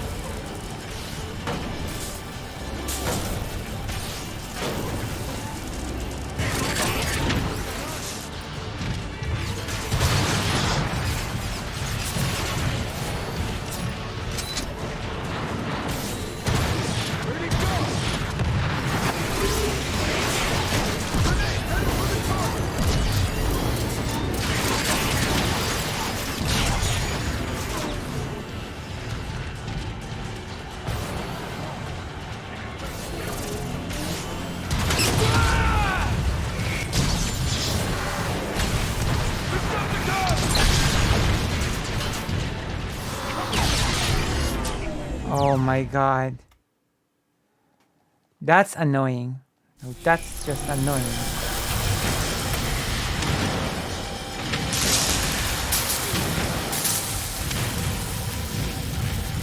Fall back! Fall back!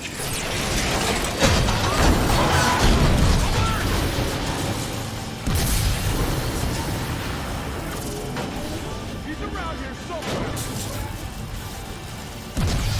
Consider that an honor. Anyone else?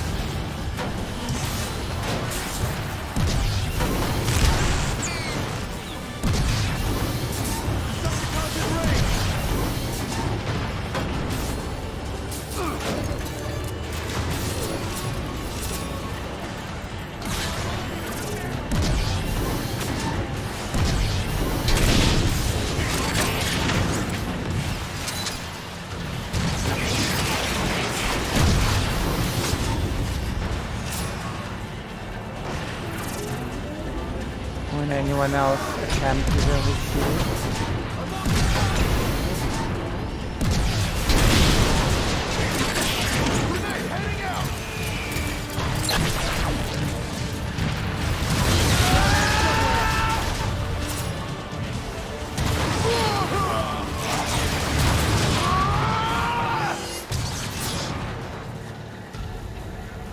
Will anyone else attempt to read his shield?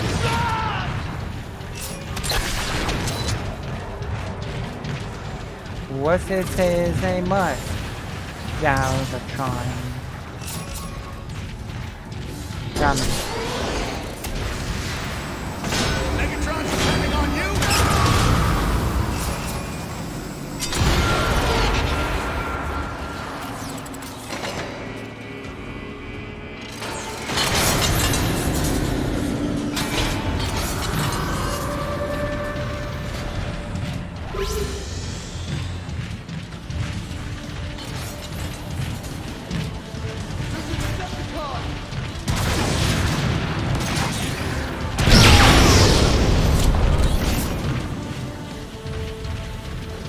Where'd he go?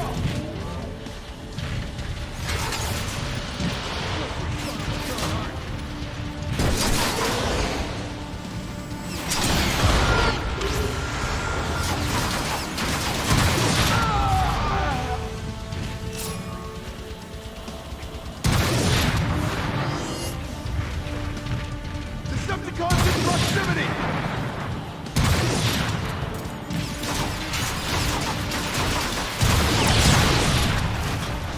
All right.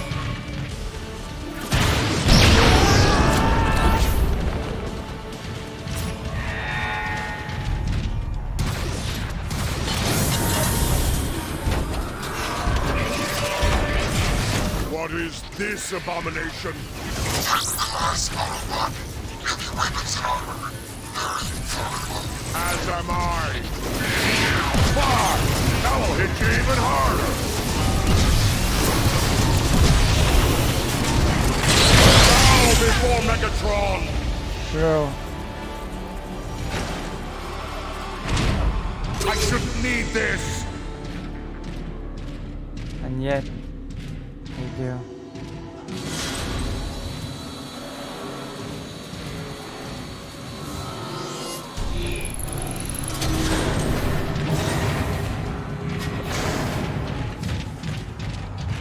Stop him!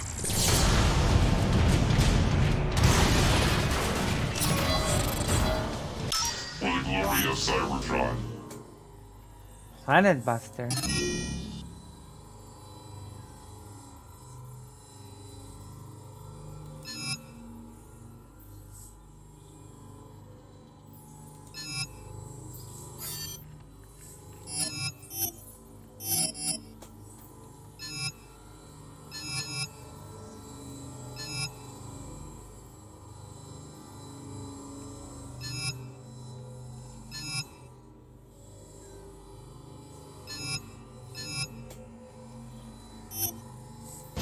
Megatron's will is the fate of Cybertron.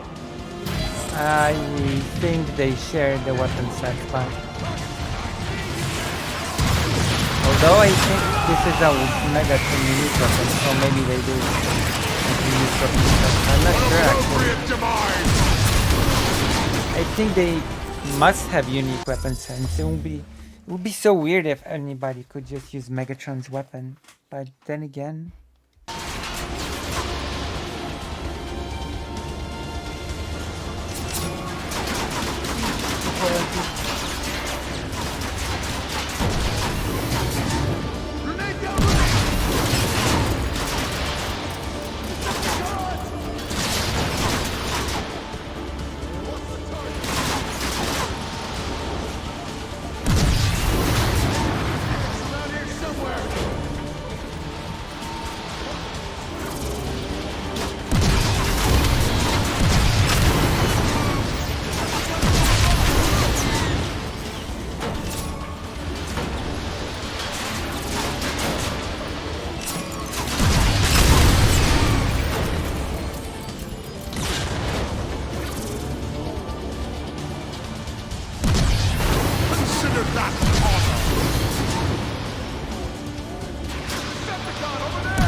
Alright.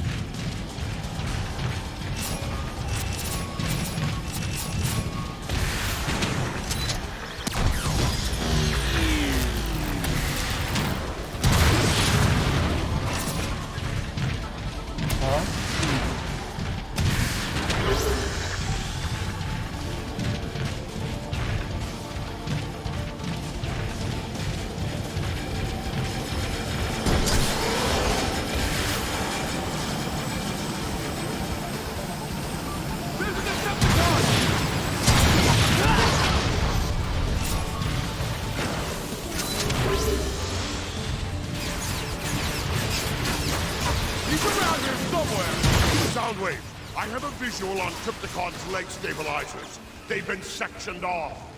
Destroying the batteries should free them from their bonds.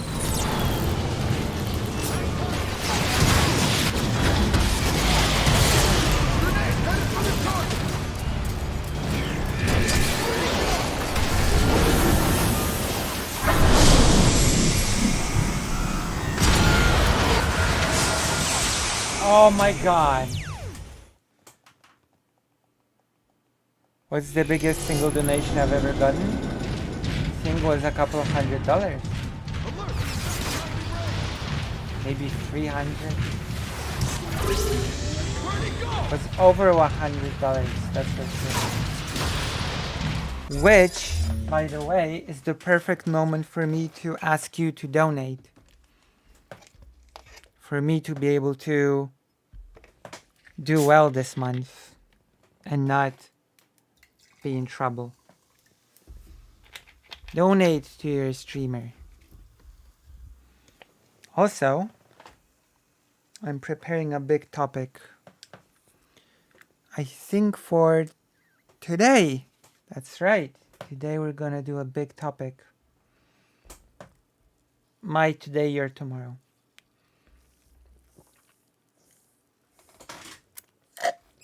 That's right. It would be? Oh, okay. 6 hours streaming. It is good not to be reckless. Let me check something.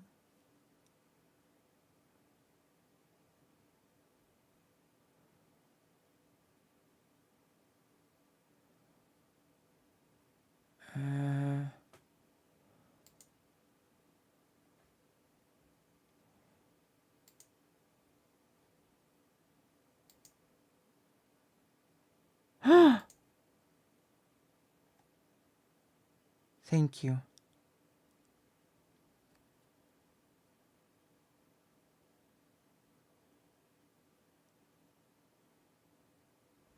Thank you, thank you. It's okay. It's the thought that counts. Thank you for saying that your streamer deserves donations.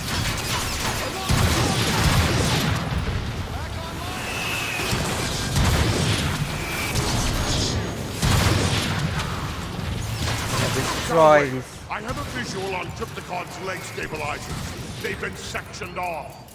Destroying the batteries should free them from their bonds.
Nada.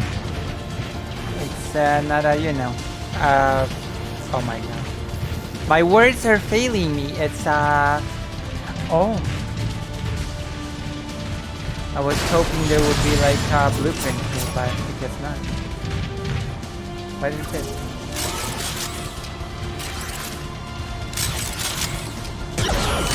Oh. Yes, thank you. Thank you for your support. Let's go. It's a win for once.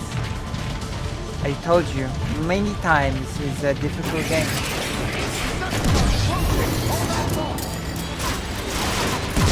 Bullets put to good use.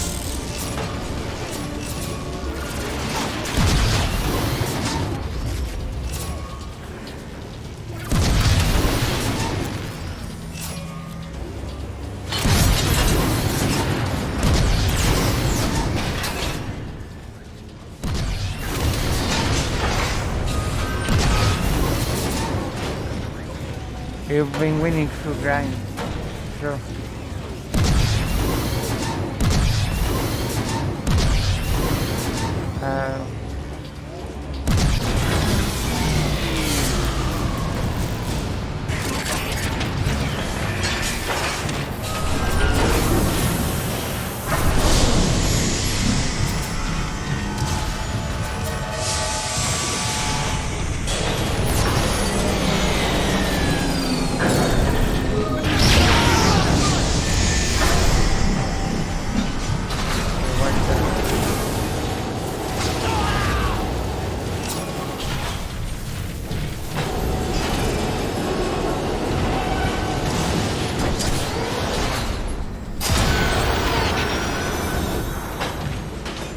Where do I go now?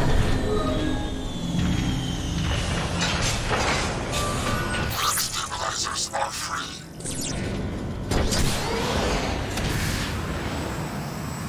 Here.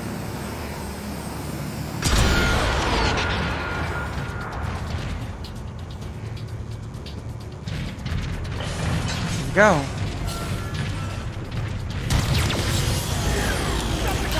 There! I see Triplicon's torso unit! This will be amusing!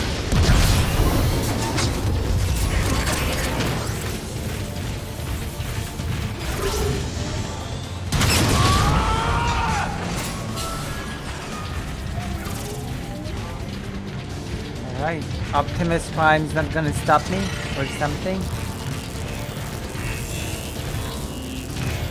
Laser beam.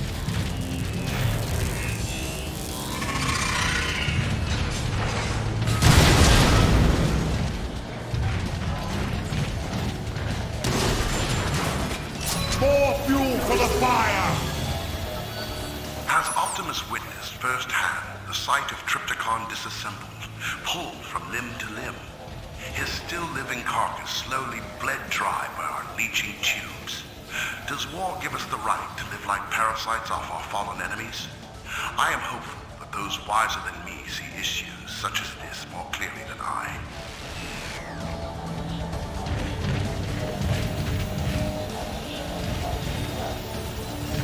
The answer is that it's not ethical.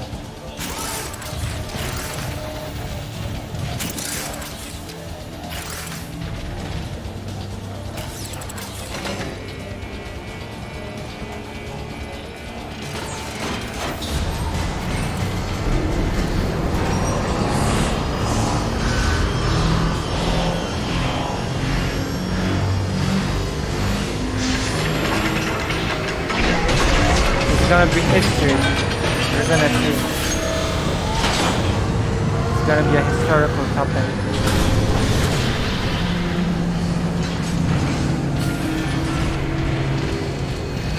Where do I go?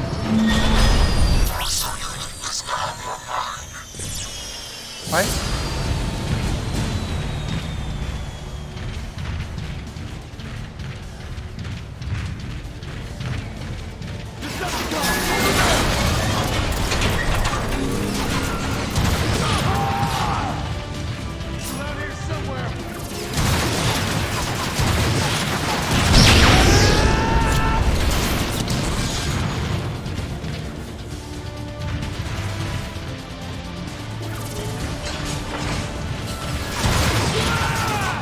Somehow I knew you would Optimus Prime with such a great sense of honor.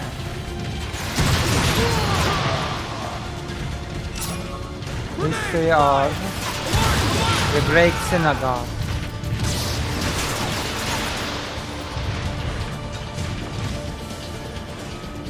Great Synagogue.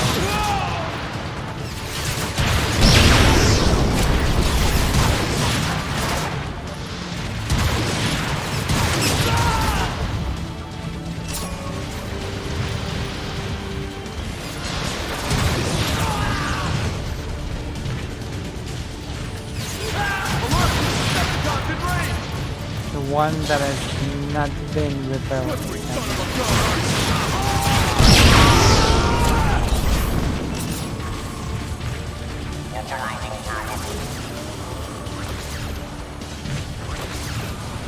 Oh, heaven.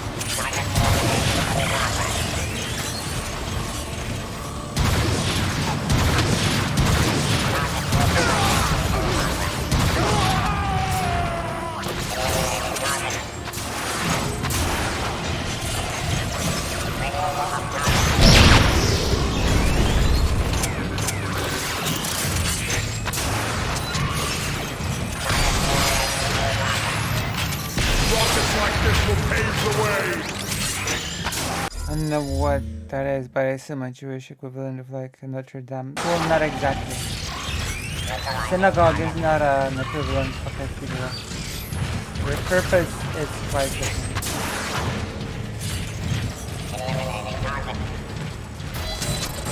At last! How may I serve you, Megatron? You might serve me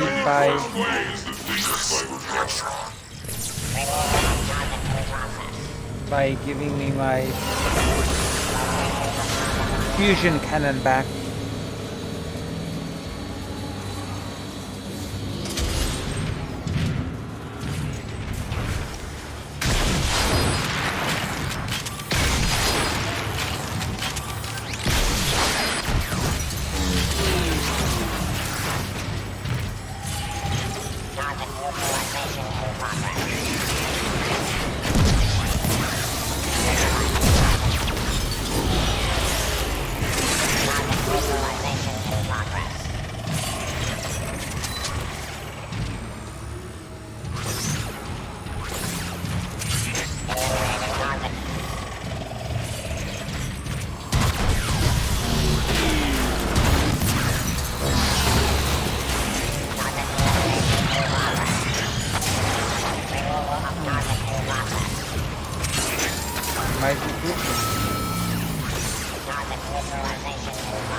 My blueprint.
Synagogue is like a community center where his Templars worship specifically.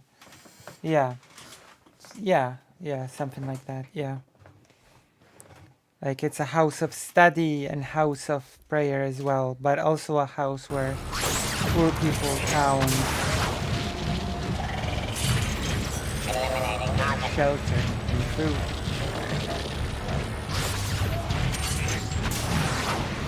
And it's a place of many things.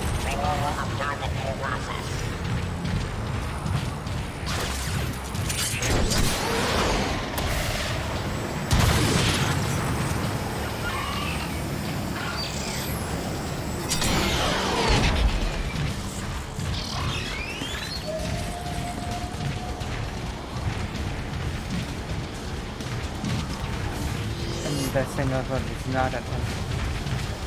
Because there has only been one, and it's been destroyed.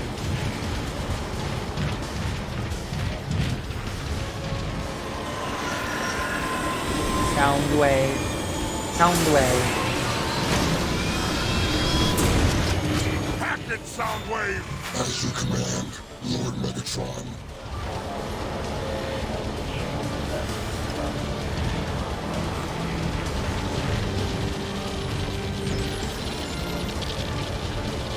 All right.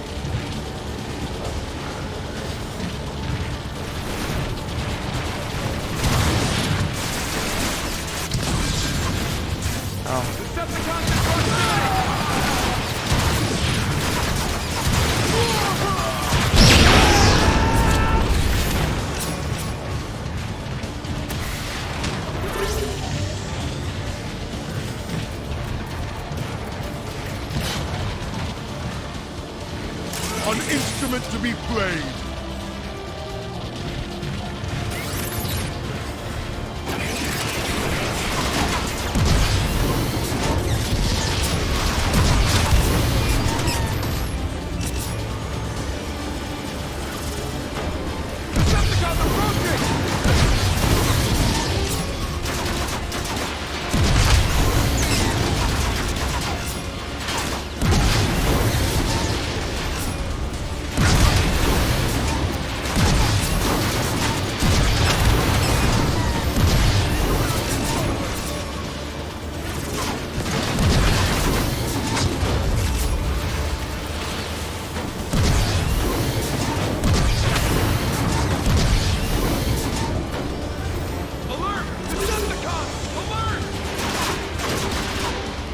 Megatron.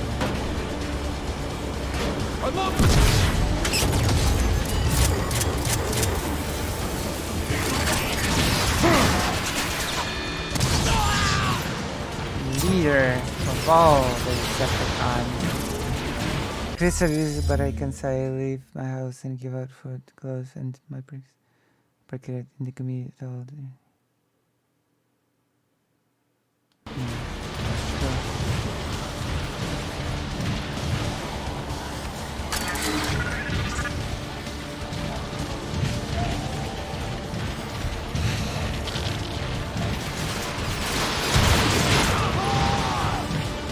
All right.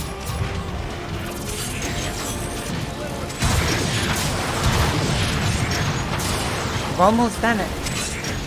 Level. Where are you? Dare you!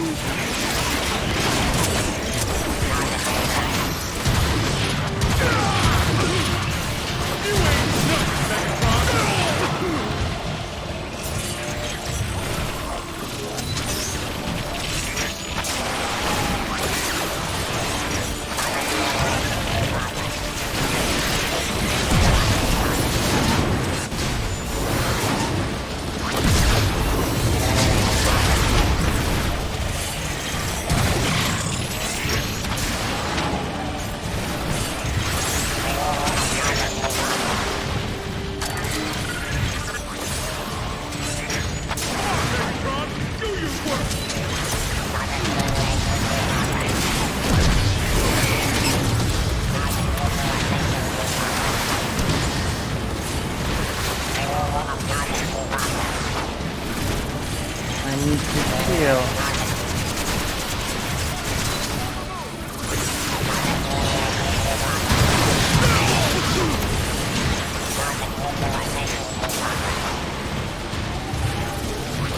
Got my shield.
Oh my god.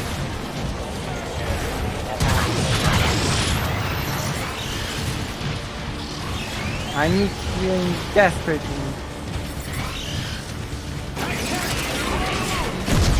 Every Autobot I see will perish!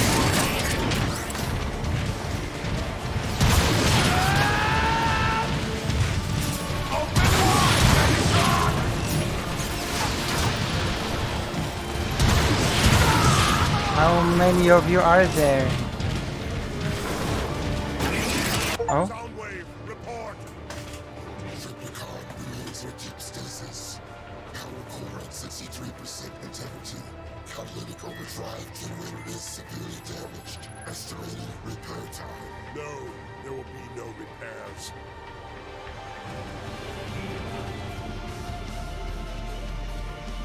Tripticon, if you can hear me, understand this is not a rescue mission. Despite your great power, you failed to destroy the Autobots. You failed me. Henceforth, your chassis will be altered and redesigned to my specifications. Megatron, in his damaged state, Triplicon's alternate form will become permanent. All the better. Soundwave, initiate the Nemesis Protocol. Poor Tripticon. Oh. Well, community is a good thing. That's for sure.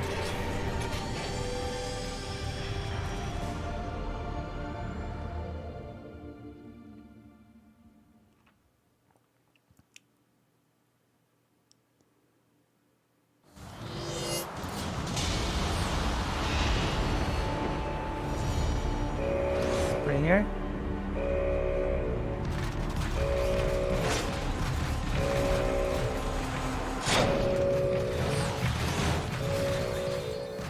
On your feet! Someone's trying to hack Shockwave's data logs! Yes, sir. Go check out the main server. Make sure it's still secure. I'll lock down the main entrance. What are you waiting for? Move! Oh. Who's this? Oh, it's just a Decepticon. Lights are out again. Probably another one of Shockwave's tests. I can't even transform. Swell lady boss. But yes, I do feel that the community is a very important part of everything. I hate these new scanning systems. Access granted.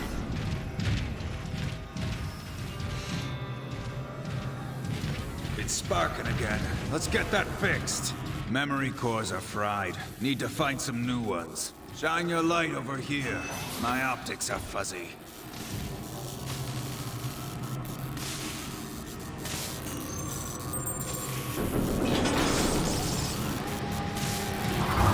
Thought I saw someone down here.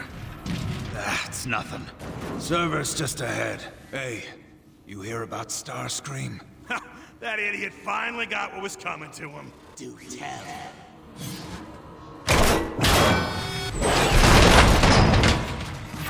Whoa! Ay, ay, ay. Who's there? He was my best friend! Starscream? Hey! What are you doing here? I hear this is where all the idiots hang out. Hey, you look at...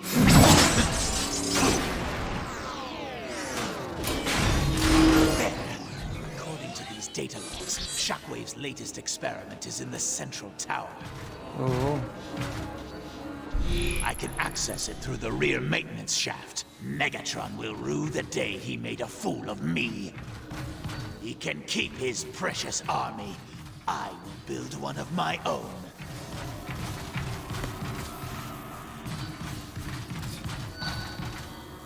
I thought those were the Combaticons.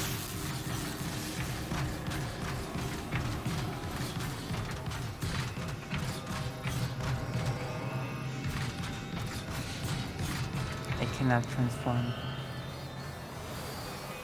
That server isn't gonna fix itself!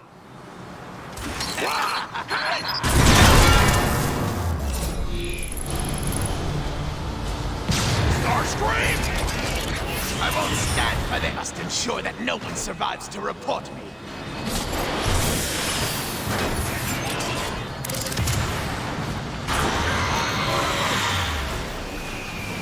Who could doubt Starscream's skill? What was that?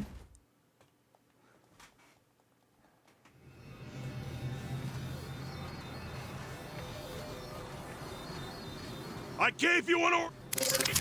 Come back here!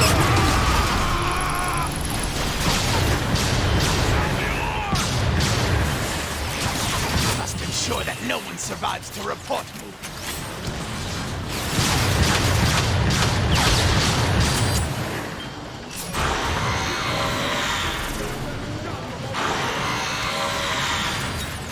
Wow! Shooting you guys is actually... True, Maya Mayor.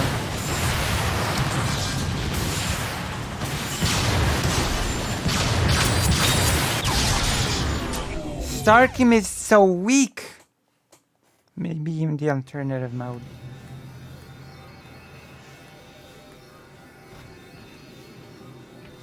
I don't, sadly.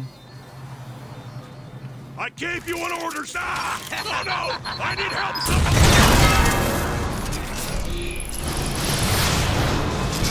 What the? We're on the same team!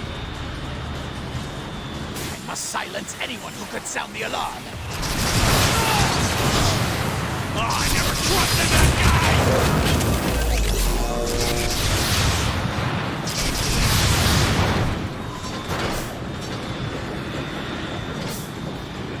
I must overload Shockwave's defenses with an EMP charge at each security tower.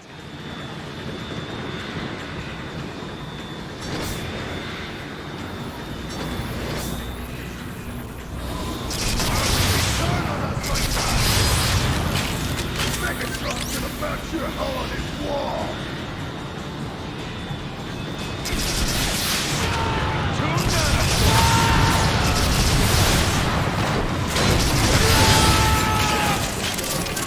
I'm gonna deactivate you nice and deal with this!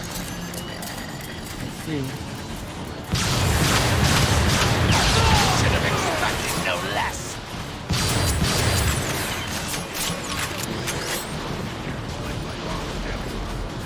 Tactics a bit much for you to comprehend, I guess! Here, let me show you how to aim!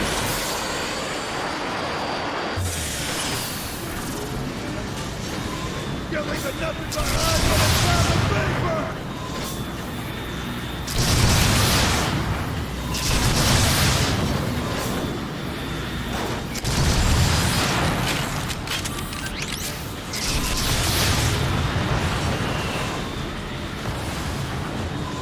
Your tactical chip on the clock, or you normally get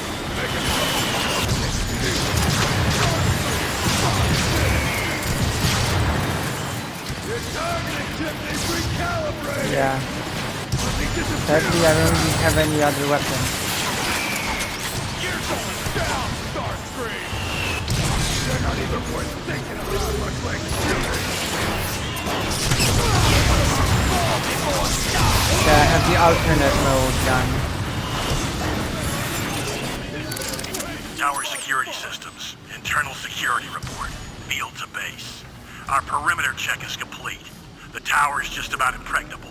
Not surprising, given that it was Shockwave himself that established the protocols. Only vulnerability we've identified is to EMP attack. Whether time and resources permit addressing. There! The first security tower is down. Only 2 more to go. True.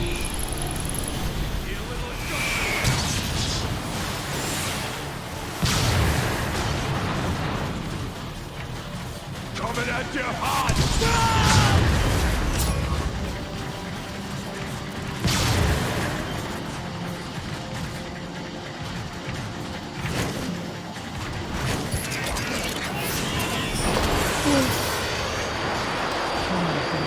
late.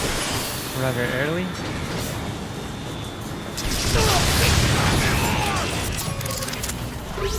Must ensure that no one survives to report.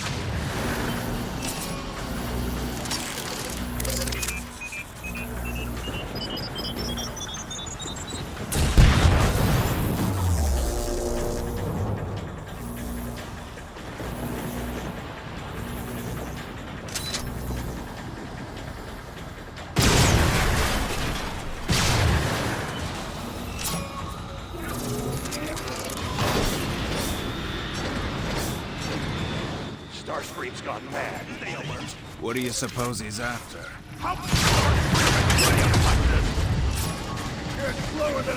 Same as always. Power.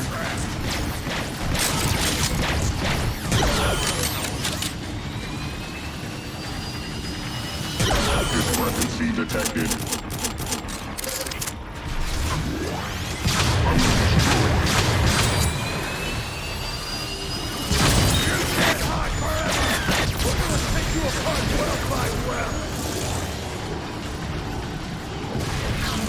Noise protocol.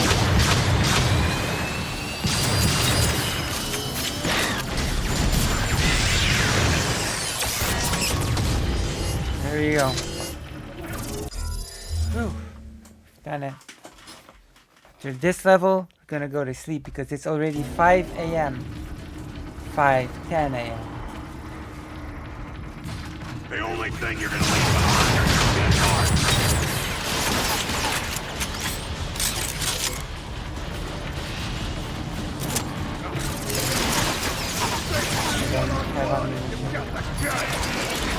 But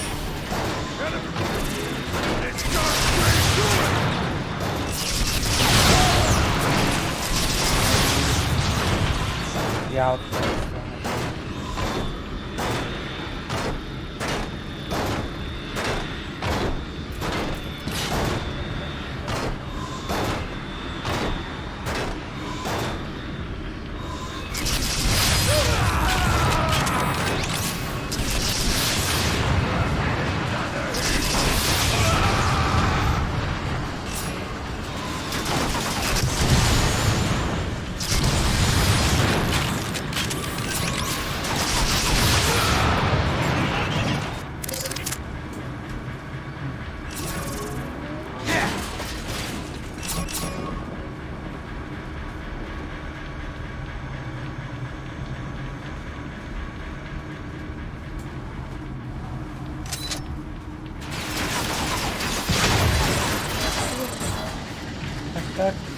You always idiot.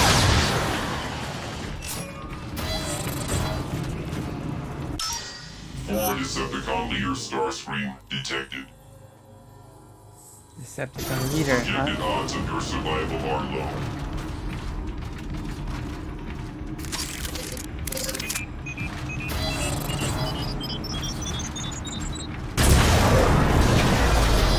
Shockwave's defense network can't take much more after that. Only one tower left.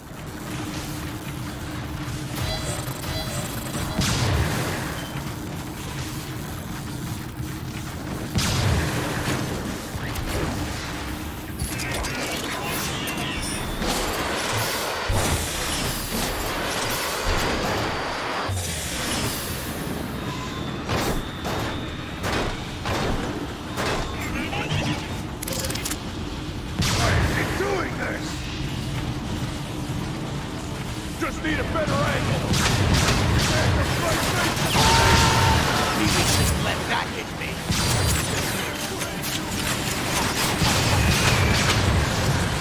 They fall before me so easy.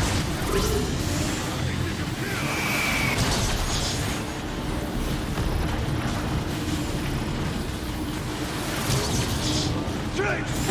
give me an art idea. Oh. Art. An idea for art? Medic! I need a medic now! What?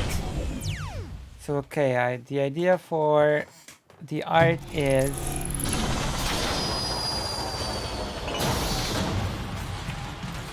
okay, we're gonna continue this later. Before we finish stream, I'm gonna tell you The art idea is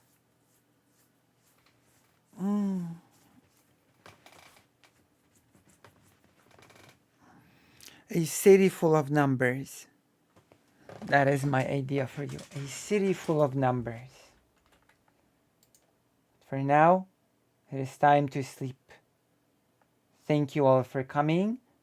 We have had a pretty nice, relaxing stream. But now it's time for love and solidarity.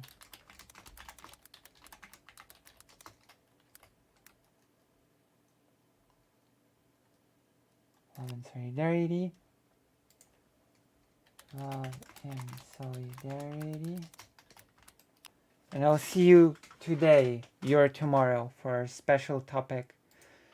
Tomorrow will be more topical. We've been streaming for... Thank you. 7-hour stream. So, I'll press end stream. Thank you for the city and good night.